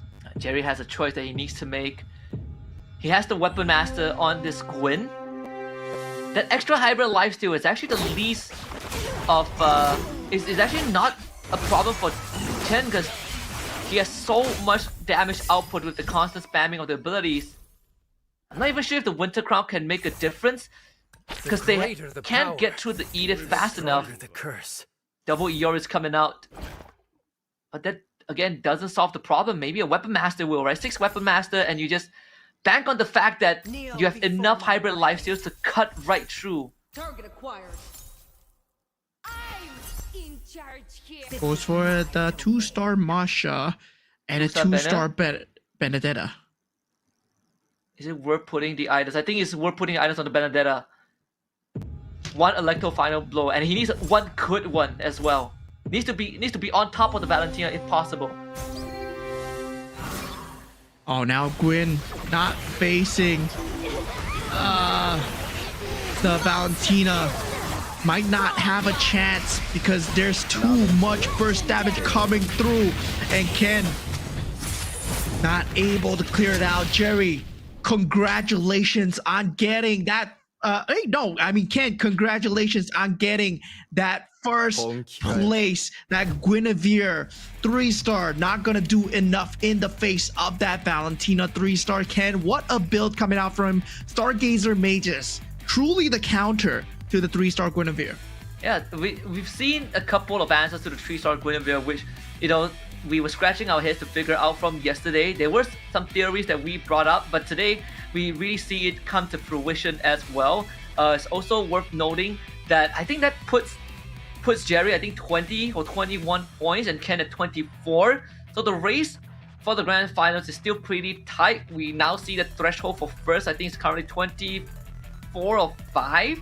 And this also eliminates some of the possibilities for, I think, Yenia and Sarah Martins. There's almost no way back in the contention, but it has been quite a well-spread competition in that top 4, especially in that late game. Jerry really stepping up in the second half. Yeah, Jerry really coming out hot since game 3 win, of course, and of course game 4 he's been doing extremely good, and hopefully he gets to go to the grand finals because there's not a lot of representation left for the rest of Myanmar because K1 and Willosu just got knocked out in Group A. But meanwhile, on the side of Group B, not looking too good for our representatives from across the globe as well. Yenia, the Filipino representative, the only one left, not able to perform well, and as well as our Turkish representative, Cyril Mertens, who has not a lot of points to work with. So it's going to be hard, but taking a back at the match overview here, all these 8 players, what did they go for, what went wrong, and how did Chen and Jerry come up on top? And I think Jerry was also, you can't really fault him, right? We saw that confidence when he hit that Gwyn tree. There was no one to stop him. But at the same time, gotta give props to Ken for leaning not just into the Valentina, but also having the trust fund. He was only him and Jerry went for the trust fund, but having your Resh out of the picture basically freed up Ken to lean fully into that Valentina, and getting 2 Stargazer Crystal as well really sealed the deal for that game. 6 Stargazer, 6 Mages, 3-star Valentina proved to be too much for Jerry, who needed to slowly peel through the front line. Yeah, just like RL, guys, get a trust fund for your kids, please, because yeah, your kids will thank you for it, especially if you're able to afford it.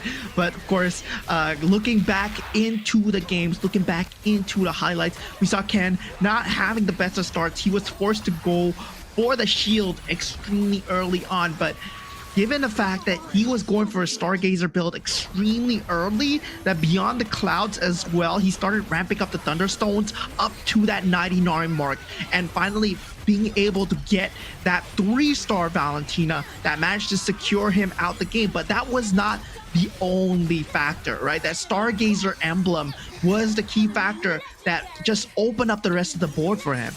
Yeah. And even the items that Jerry put on the Guinevere, you can see is really centered on just the Guinevere being a freight train. So one of the glass cannon, it's a glass cannon more than anything, right? The Purify was to make sure that there's no crowd control, but against Ken, crowd control wasn't really necessary with the build, with the composition that he's going. For him, it's all about raw damage that stiff arms you, right? Takes you down before you can even hit the backline, and sort of that was the story. So it sort of negated what Jerry brought to the table as well, despite his best efforts in giving that Guinevere hybrid lifesteal, but it doesn't really matter if you can't survive long enough to deal with the damage. Yeah, 50,000 damage, 49,469 on the Valentina. That's just a lot of damage. And of course, one of the key factors that actually led to him having the HP to do so is the rock solid card that he got last minute to get the 20 shield for Commander. We saw the play out of Finn in that previous Group A, and now Ken, he does the same play for himself before picking up that trust fund, and it actually led to him winning the game here. Beyond the Clouds gotten for him very early, then going for that Stargazer and Mage combination, getting that Luminexus also for that added splash damage, and also other added synergies just here and there, just to make sure that he wins the entire game.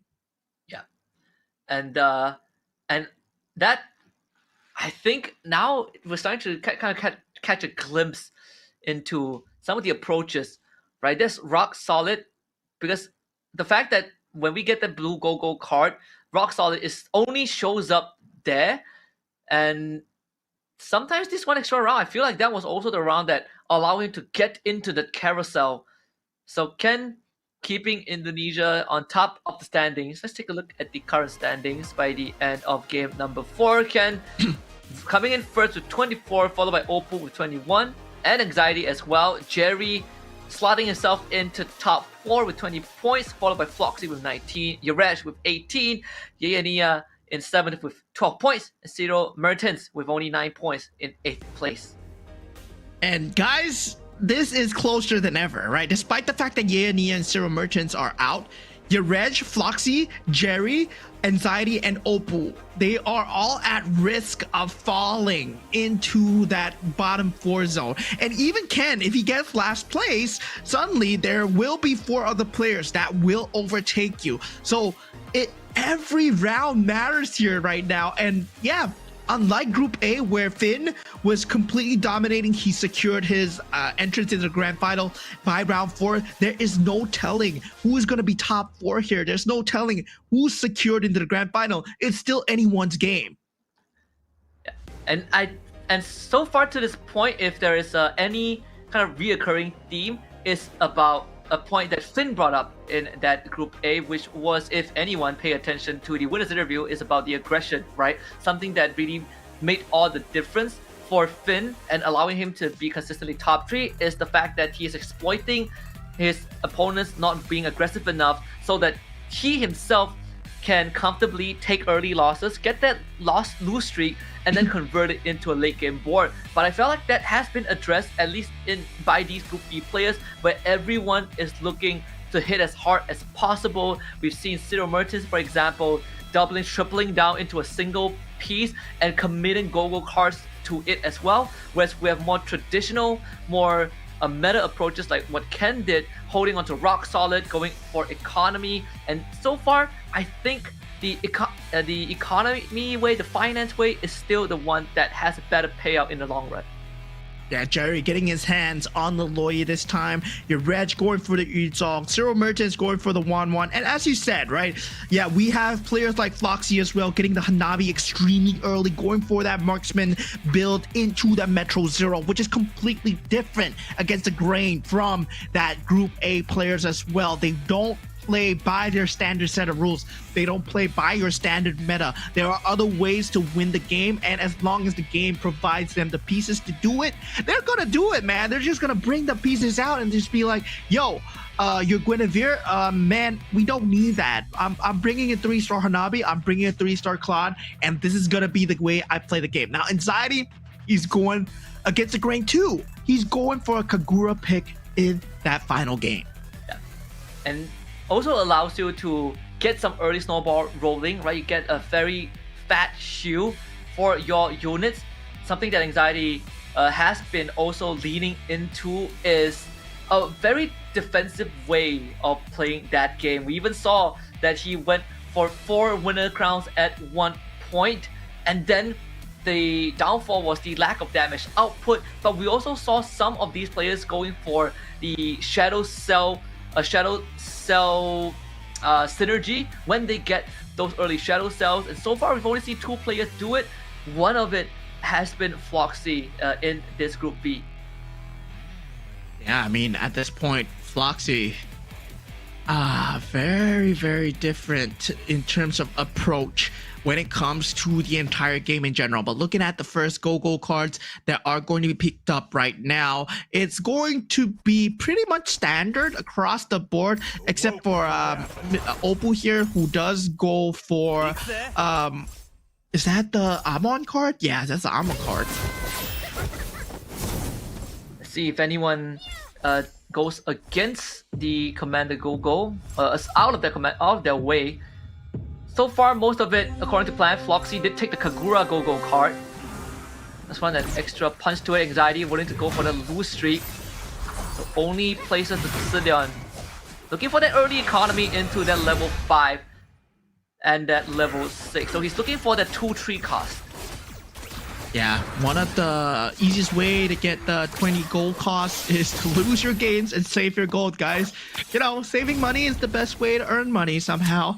And right now, we do see some people already taking the damage. You're gonna take 7 and 6 damage anyway in that first round. So if you can secure yourself your 20 gold interest and then play from there, why not do so? And that's the approach that Anxiety is going for this time. But of course, he does pick up the Kagura, so he wants to have some form of an early advantage too. Yeah. Already a strong front with the 2-star Atlas and Lolita too. There's also a small detail to note that the Lolita shield doesn't have a fixed range. You can proc on the 2 units as long as there are targets on the map. But up against the Jawhead, the damage output definitely is a lot more there. Not to mention that Oppo does have the 2 marksmen available. But there is a slight ramp up that allows him to tear through Eureka's front line, even though they were both 2 stars. Yeah, Oppo at this point, he has that aspirant synergy as well. Does not have the 4 aspirants, but you can see that he's starting to build up into that Toy Mischief as well, so that he can secure a bit of mid-game for himself. Now, Cyril Merchant sitting on 20 gold, just considering whether or not he does need the readiness, because he does see it in the shop, and that Toy Mischief synergy is never wrong to go for.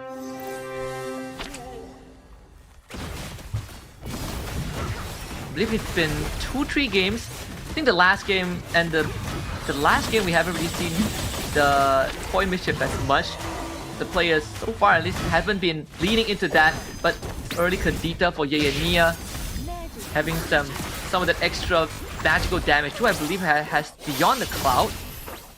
It's gonna give him a bit of that early edge, especially the Kadita, very important piece that has high value with good payout without any items. Sort of like a Leslie that does great base damage with the abilities before you put any items on her. But the trade-off is that Kadita does the exact same, has AoE splash, but also has that iframes. Yeah, but the difference is right now, there's a Xavier in the shop, there's a Xavier in the carousel, and I'm curious to see if anyone goes for it for that early Beyond the Clouds combo, but no, they're just going for different kind of items, and only Cyril going for that character piece, which is the saber. Now, the itemizations help a lot more in terms of having the flexibility, having the openness of just going into anything that you want, depending on whether you pick the magical item or physical item. But meanwhile, if you pick character, if you pick chess piece, you're really set into that forecast, or either that, or you're just going for economy.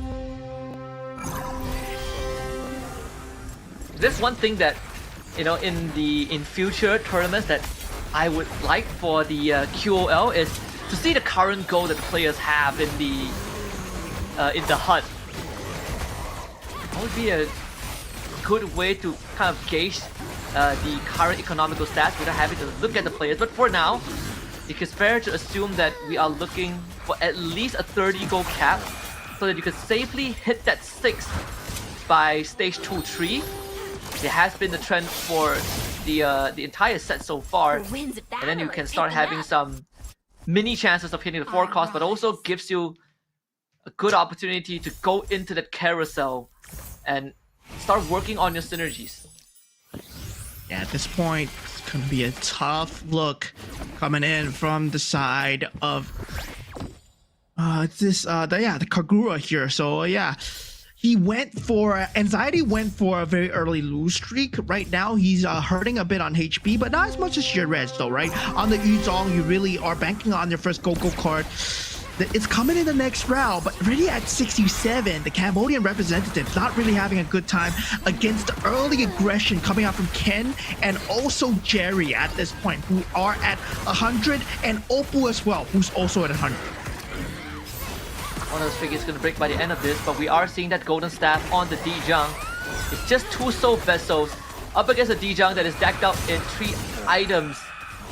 The AoE damage should be enough. The Matilda is able to get the Soul Bloom off as well. This OT favors Chen, and he finds that win. So putting a stop to the health loss and bringing Anxiety down to 77. As we near this item round, we talk about them. The players usually hitting that level 6 at 2-2 and 2-3 latest. Frontier Blitz for Jerry. So leaning into the full damage. He does have the Loi, and he's given the Aulus as the Loi's choice of 3 cost. So the Toy Mischief looks very juicy to lean into. Yeah, and Jerry ate a scavenger unit as well. The Karina being eaten up, the Leona on the Aulus, yeah, that gives him an extra unit to work with. So 28% hybrid attack. The Aulus with that Toy Mischief, he's leaning towards eco now. Given that the fact that he's on a very comfortable amount of HP, he can work towards getting the level. So he's gonna start saving gold, not buying any units unless he sees something that he fancies in the shop, like this Barats here. Yeah. 3 scavengers and let's have the Mischief Gachapon. So this is also very telling of the direction Cyril Mertens wants to go into, and it has been the theme for today, at least for him, where he heavily leads into a strat. But you are dealing with Jerry, who is being gifted free Aulus, and that's what worries me, right? That means that the Aulus in the pool is lesser, but only the fact that he needs levels, but at the same time, his health not looking too good. So hopefully he's gonna be able to at least win this round to ease, to smoothen out the curve, so that he can start hitting the 2 stars on his Toy Mischief and hit 6 Toy Mischief for the extra item. Yeah, it's gonna be a tough straight though. There's 2 Uranuses on the board to deal with. The Barats does split into 2. This forecast, will it be enough to carry him through against Layla? Yes, it is. But you see that he went for the Saber. He instantly sold the Saber for economy here. So you can tell that Cyril Mertens, he's trying to ramp up the pace of the game, but he's also at the same time too set in the strategy of going for that Toy Mischief when it's being very heavily contested for by the other opponents. Chen actually threw up a warning as well, telling everyone that, hey, Jerry is 2 Auluses away from a 3-star Aulus. And man, Jerry, I'd say incredibly smart play in how he approaches the game, right? I think his rate of hitting 3 stars has been one of the fastest today, and has been super consistent as well. This Aulus, if he is able to hit the 3-star Aulus, we're going to be looking at Jerry making it at least to that top 3. Would take his first loss against Foxy, thanks to that Karina Twin Blade Bruiser Belleric. Yeah, at this point, Jerry, I mean, he's okay to take the loss because he's going for the economy. You know that he just wants to buy the pieces if it comes across in his shop, not using any reroll gold at this point. His HP is very, very comfortable. But something that I'm worried about a lot is your reg. I mean, he did get that Go-Go card, that golden Go-Go card, the orange one, but look like it's not enough. Yep. And Yuresh still not in the clear just yet, so needs to fight harder.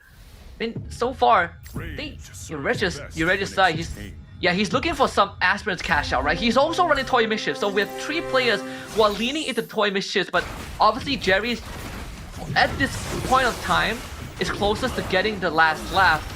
But at least for Yuresh, the way out is to get that aspirants cash out, but he needs to start winning rounds to have more time to stack up that aspirant.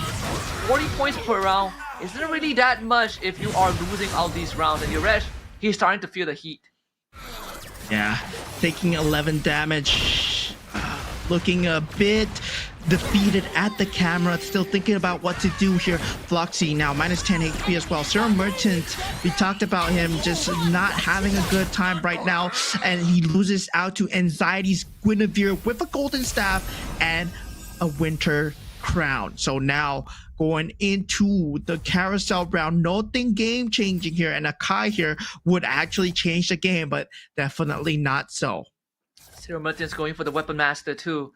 The Weapon Master Crystal, but we've already talked about the line that he's leaning into, and that's exactly the Toy Mischief thanks to the Go-Go card that he picked for himself. Yuresh having that extra hero slot. So to throw in the Minotaur first, needs a stronger front. Marksman doesn't seem to be the way to go because he already has the Claw, and all the items are on the Claw. I feel like you should put the items on the Leslie for now, because you have that base damage with the ult. Yeah, I mean, it's a very close call for him. He chooses the AoE over the single target damage, so might work out. Not too sure though. But Zero Merton still in very dire straits here against Floxy, as he does have a very strong bruiser build. This Barrage once again can try and carry him through, but the Granger is still alive in the back line. So Zero Mertens taking 13 here at a loss about what to do next here. Now, meanwhile, for Yareg, he's also falling extremely low, but this Leslie and Claude pulling him through just in the nick of time. Needed that win. Now he's at 200 stacks of the aspirants. 3 more rounds to 300. That's the threshold of the cash out that we usually see. Depends on how the next few rounds go. He gets the Terry Bogard to replace the Minotaur. Ideally, you want a 2-star Claude, and that is going to be able to get him through the next few rounds. Anxiety also looking for a line of his own. Does have the Guinevere, but is, again, missing out on that 2-star power spike. Yeah, very early aspirants cash out. Does have the defender synergy together with Dauntless as well.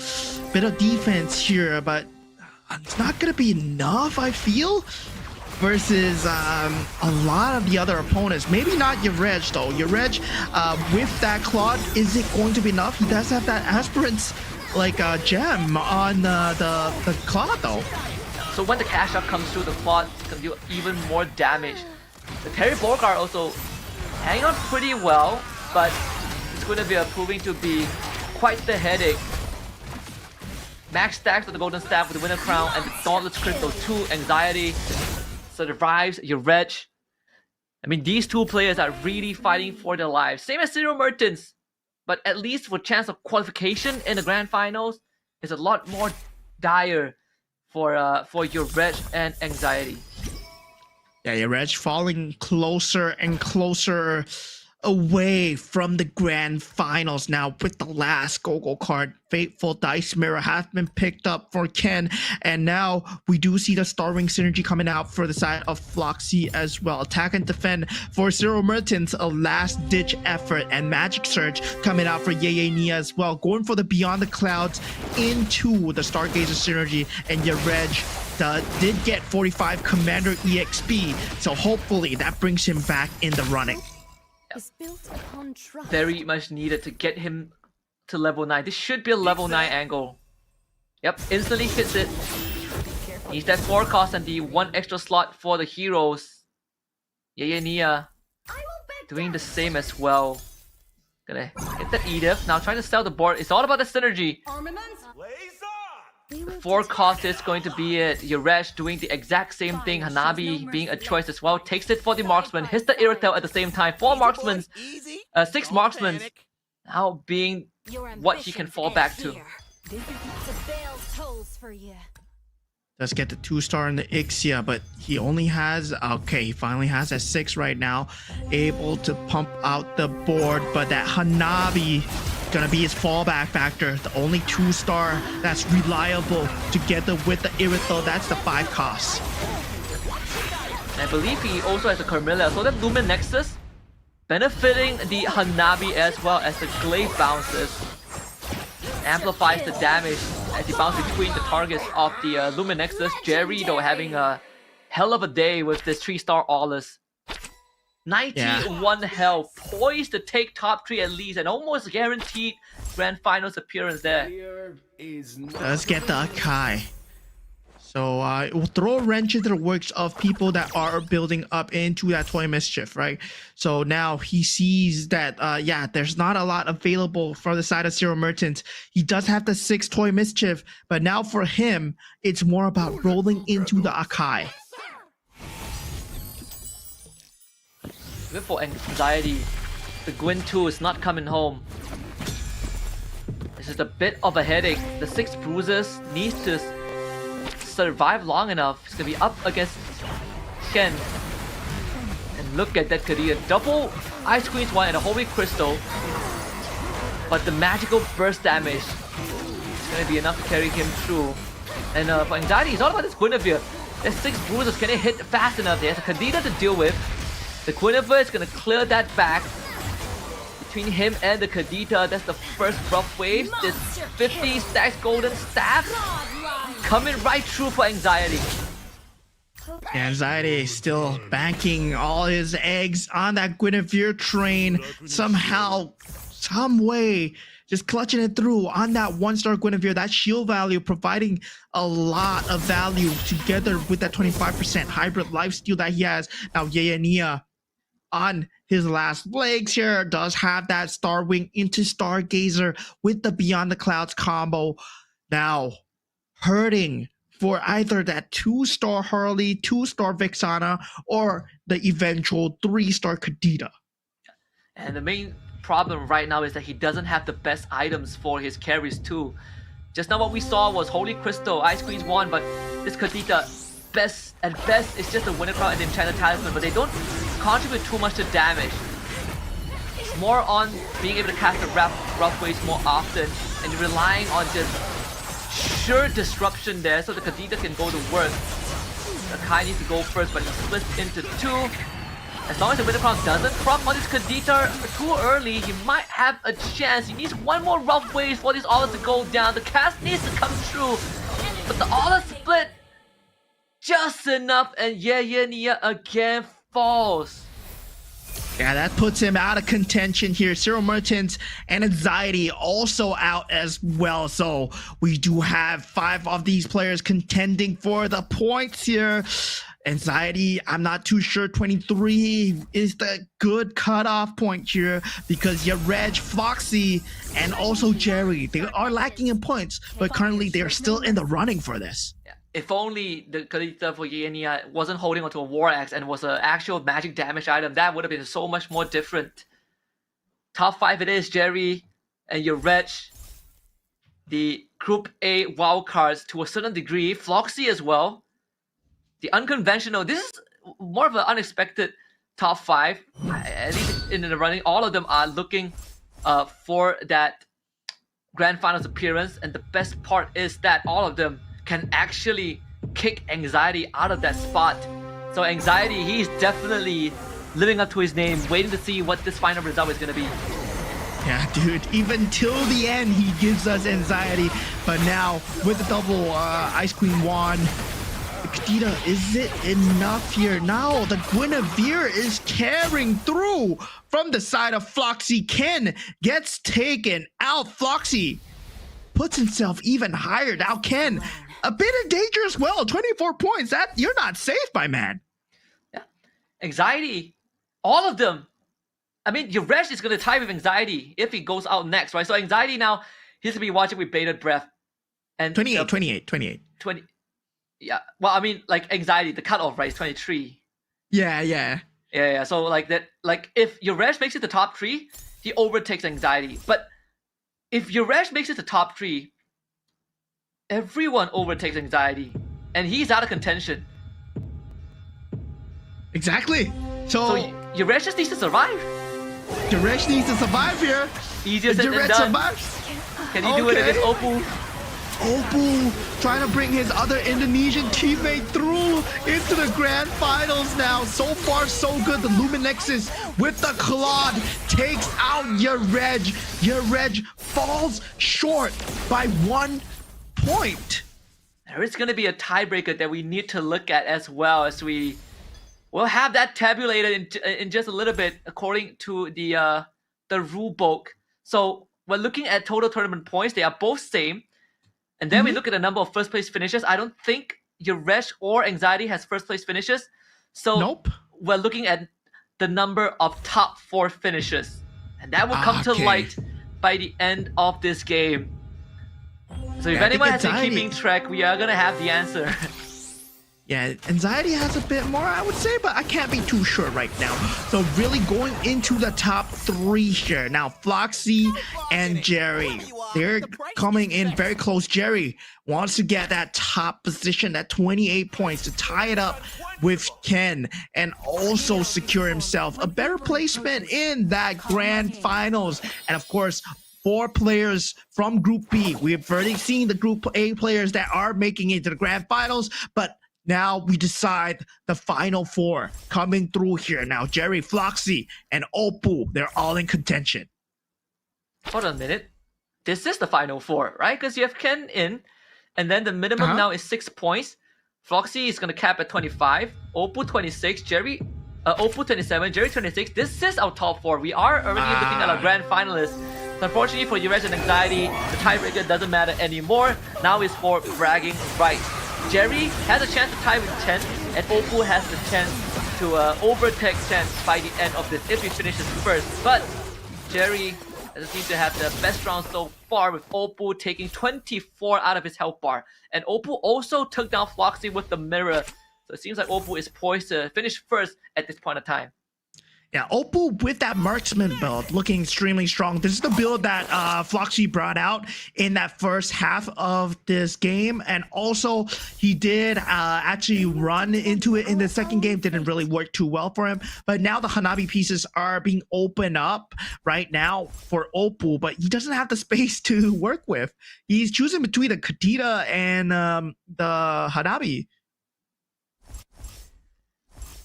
Yeah, what's the way out now? I mean, Oppo hasn't hit any 3 stars yet, but it's the 2-star Akai and Kadita, right? We can see the items put on the Kadita as well. This is a Kadita that is meant for disruption, but has enough raw damage built in because it is a 2-star. And playing into Luminexus, this was something that we talked about from yesterday. Luminexus in that late game, absolutely monstrous. You pair it up with AoE damage like Hanabi and Benedetta, suddenly it looks like an unstoppable force. That's going to be crazy here. Irithel 2-star coming out for Oppo as well. Jerry, with that 3-star Alucard that he had all the way, same thing is going to, the crown is going to be snatched from him just underneath his, watch. But yeah, it's not looking too good. Doesn't matter though. He gets into the grand finals, and I'm proud of this guy. I'm proud of Floxy as well. Yeah, Floxy really has been working against the grain even from yesterday. just playing a lot of the games on the edge, in the middle of the pack. But today, the innovation that he brought definitely paid off. And now it's going to be Foxy against, unfortunately, Oppo. There's just no way through to the back. So Foxy gonna finish third here. And I believe Jerry's gonna finish second as well, says Oppo with that Hanabi Claude build, that marksman build, taking out the Burmese representative. Oppo makes it to the top slot, but our top four has been decided here. We know who's going to the grand finals. You'll see shortly in the standings here, but our top 8 awaits. But going back to the game, right? How they played the game, how they really went into the MCGG mechanics in Group B, it's much more towards a very different look. The Guinevere, not that prevalent in Group B compared to Group A once again. Yeah, and I think this kind of widens the pool as well as we get the stronger competitors in. Yesterday, it was all about comfort, right? Guinevere felt like the way to go, and that's why that Group A pool had so much Guinevere rushes. But then Group B kind of expanded their horizon a little bit, and coming into the day, we saw a lot more different approaches. We have hardcore commitments into a single piece. We have forced lose streaks, but at the same time we also have the Group B players who are a lot more aggressive in that early game to get the snowball. Jerry was a prime example on how to make it happen. Yeah, I mean, at that point, the purest power coming out from Jerry didn't really work too well against Oppo's solid alliance, right? Where you do get more synergy with that Metro Zero as well. Of course, we did see that fateful dice coming out from Ken as well, trying to get much more of a 3 pieces. Didn't really work too well for him. Yereg came out on top, but sadly for Yereg, he couldn't hang on to get much more points. And Oppo is the one that truly shone in this competition, because at the start, yeah, he didn't really show off too much in terms of build. We thought he was going for aspirants, but he went into the Metro Zero build with the marksman as well. Yeah, even for Ken, we did say that the two out of the 3 Indonesians, the EVOS players, are some of the front runners that got the bye into the semis.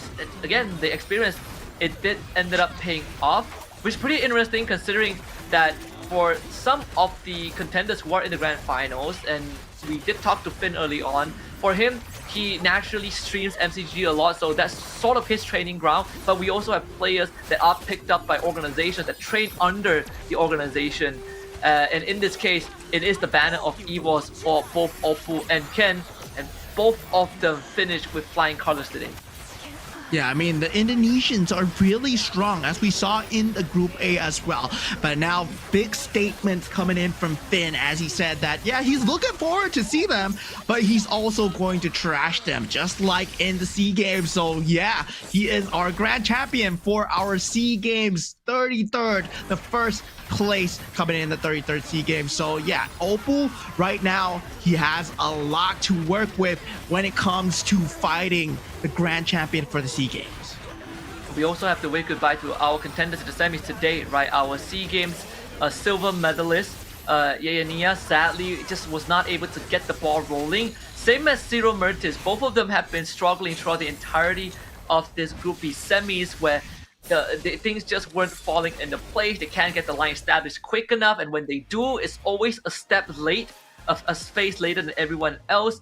But the spotlight is going to be on Oppo for this final game. Bring the Fanny as commander, so you get the launch pad to launch an extra hero onto the board, but also having that Rising Festivities alongside the solid alliance to allow him to hit the pieces that he needs.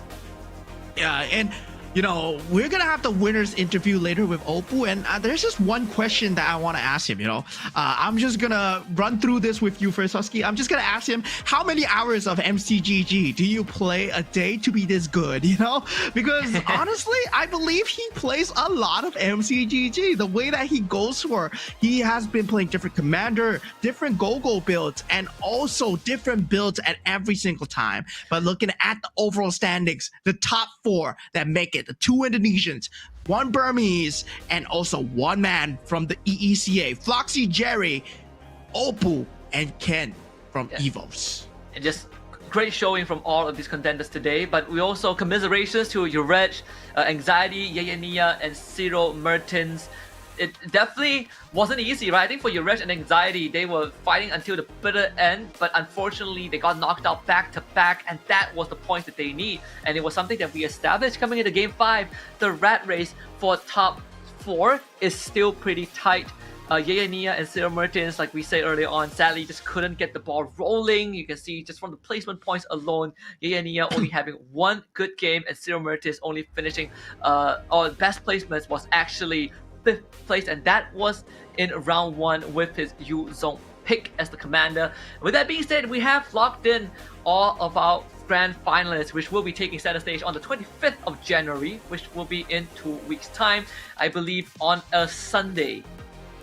Yeah, it's exactly 2 weeks from now. But of course, we're going to the interview really soon with the winner for Group B. So we'll see you guys at the interview, and I'll join you over there when the screen changes, and let's see who's on the screen, yeah? Yeah, I believe it should be Oppo coming in. So like you said, we want to know how much he plays, but also what are the thought process, right, to understanding the nuances of the game, because there's a lot of things that we are looking for in a player, and what they are watching out for. So maybe we can get some insights from Oppo coming in just a little bit.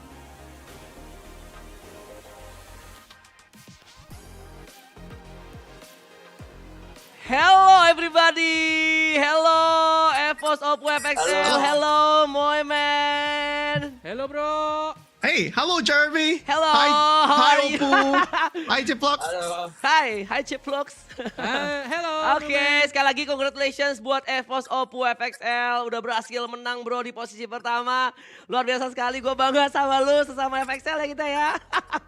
Oke, maybe you have a question, maybe moment for EVOS. I can help to translate. I have a question. Yeah. Oppo, I have a question for you. Yes. Very simple question. Yes. As a pro player, how much MCGG, how many hours of MCGG do you play a day? Oke. Berapa lama sih lu main game Magic Chess GO1 tuh per hari? Lu tuh ngeluangin waktu berapa jam kira-kira? Every day untuk latihan? Hampir 12 jam lah mas. 12 hours a day playing Magic Chess GO1. FM. Apa lu mainnya emang main gamenya doang sama temen, atau memang lu yang itu 12 jam itu scrim sama latihan? Ya latihan emang. Oh, it's a scrim. It's a scrim for 12 hours a day. Wow. Wow. And you're not climbing the rank servers, you're playing against other pro players. Yes he does. Yeah. That's a lot of hours, man. That's a lot of hours. Respect, bro. Respect. Respect, bro. Ya, tapi sekali lagi ya, bro Oppo, lu luar biasa sekali. Gua sebagai caster Indonesia di sini bangga sama lu ya. Kita sama FXL, kita sama-sama. Mungkin aku punya pertanyaan Bang Apa Jer. tuh kira-kira? Nah, FXL. EVOS. Wah, gue lagi gak pakai lagi. Gak ada lagi kita ya. Mungkin nih, tadi Oppo di call out oleh RV Alvin dari Malai. Gimana tanggapan dari Oppo? Tadi nonton nggak call outnya? Karena pengen banget tadi melawan player-player dari Indonesia, apalagi di kandang Indonesia. Ya, gimana? Ya nanti kita buktikan aja lah di Jakarta. Wih, nanti kita buktikan aja lah di Jakarta ya, katanya ya, lu udah gak sabar. Dan kalau pertanyaan dari gua punya pertanyaan, kira-kira nih, lu kan lu udah tahu dong berarti finalnya siapa aja dong nanti? Udah mas. Udah tahu. Nah, kira-kira dari ke-8 peserta itu yang paling lu takutin siapa? Who is the most enemies that you feared for the grand final? Teman gua Dorki makin. What? Siapa? Dorky dan Kin. Dorky dan Kins. Oke. Dorky. Dorky and Kins is the most ya, paling ya. Ya. The most apa? Scary enemies. Right? Bener ya? Betul katanya. Karena Betul ya. Karena kedua player ini Nggak tahu, Mas. yang selalu tiap hari, tiap jam tadi selama 12 jam mereka selalu bermain ke arah fun match. I see. Fun match in Indonesia is Scream, bro. Oke. Oke. Scream terus ya. Oke, so Moment, maybe you have another question for Evos Oppo? Yes. Ya. So just now we asked Finn, the winner of Group A, the same question as well, right? What he has to say for the grand finals, what he has to say against the Indonesian players. And what he said was he's looking forward to play the Indonesian players, but he's looking forward to win them as well. So do you have anything to say to Finn? Ya, mungkin lu ada kata-kata untuk si Finn karena tadi Finn juga secara tidak langsung dia kan menantang Indonesia. Dia pengen bertemu dan dia untuk mau melawan Indonesia. Dia datang ke Indonesia mau melawan Indonesia dan kira-kira nih dengan ada ya dalam tanda kutip ancaman dari ini ya. Ancaman dari musuh lu nanti ya. Pembuktian rival ya, kemudian, rivalnya. Mungkin ada kata-kata apa lu ke Finn? Gak ada kata-kata, yang penting bukti nyata. I don't need to say any words. Just prove it. Prove it when you Very arrive in professional, Jakarta very and professional. yeah, we prove. Prove with skills. Wow, luar biasa sekali. Yeah. Thank you so Very much, professional, Moment. Oppo. Thank you so you, much. Moment. Thank you, Thank you. Oppo. See you again and sekali lagi congratulations kepada Evos Oppo. Selamat see you nanti di tanggal 25 Januari di Jakarta ya. Stadion Madia. Bye-bye. Thank you Bye. so much, bro. Thank you, Oh my good God. luck Oppo dan juga teman-teman yang lainnya. Thank you very much to Jiplok, Jeremy, and also Oppo, the first place out of Group B in the semi-finals, joining 7 other grand finalists who will be in Jakarta in conjunction with the ongoing M Series. It's going to be fun, you know, having the two worlds collide and finally seeing two universes join into one, and the fact that they will be playing on that grand stage instead from the comforts of their home. That's where the pressure really builds up. For some of these players, they have had the competitive experience. For others, it might be a first time. We'll get to see if these players can prove their worth, especially for Finn, who has thrown out some words to the Indonesians, knowing that he's going to be playing on their home soil. Yeah, meanwhile, Oppo, very professional, is like, I don't have any comments. Just prove it in the battleground, right? So yeah, just words go over, skill go over words. So just prove it in the battleground. We'll see each other in MCGG. Yeah, and of course, before we forget, we gotta remind you guys to follow the official global Facebook account at Magic Chess Go Go, as well as the global TikTok account at Magic Chess Go Go Global to find the latest and most comprehensive news on the game, as well as the competitive scene, alongside with the official tournament live stream. Do remember, if you have any feedback, do leave a comment. We will go through them and make it better for the next broadcast. But on top of that, you can also join this fun event by commenting, follow MCGG TikTok in the chat, screenshot it and go to the global TikTok page and follow the steps to win some lucky prizes. You can scan the QR code to do that as well. So plenty of things ahead of us. Pretty exciting for the first ever Magic Chess Go Go World Championship. As more to come as the final 8 now fight for that 10 grand prize pool and the cover the title of a world champion. Yeah, there's a lot of prize money at stake, and everyone that got eliminated, of course, they're not leaving home empty-handed. They are going to be awarded some portion of the prize pool as well. I believe it's $200 followed by $400 respectively. So yeah, people that left, they're not leaving empty-handed. Their time is respected here at MCGG, and of course, commiserations to them. But now we move on to the grand finals. Yeah, it's going to be a lot to look forward to. But right now, with all of the players all the grand finals that have been settled in, I want to hear your opinion, right? Your favorite player, because I'll list mine first. My favorite player so far, I think, has been Jerry. I think he's a very interesting player. We see the smart approaches that he has, but also I think the consistency that he has brought in, right? Very aggressive playstyle and is willing to go for those roles to hit that top 4 consistently. Yeah, my favorite player is gotta say, it has to be one of the players that got eliminated, actually. It's sad to say, but it's Zero Merchants, right? Yesterday, the showing that he got was extremely strong. A very strong first impression on him with the Yuzhong. He's never willing to just give out on his set battlefield. He does go for a lot of the 50-50 flips, and today it didn't work out in his favor, but yesterday he did provide a great showing. Yeah, so again, MCGG, you know, we have come a long way from the first set. The foundation was laid out, and now it is everyone's game. Do remember that this GO1 is just the beginning of a long and prosperous journey for the game. And as for us, we are gonna end the night. And we wish you guys have a good rest of the day. We'll see you guys on the 25th for the grand finals. If you guys are in Jakarta itself, I'm pretty sure you'll be able to head down to the venue and see the players in real life. 2 weeks from now, we'll see you. Good night.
rise beyond greatness and reignite your star.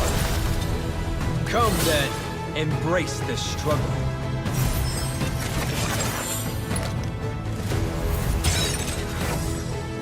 Hold on. Let it become your strength.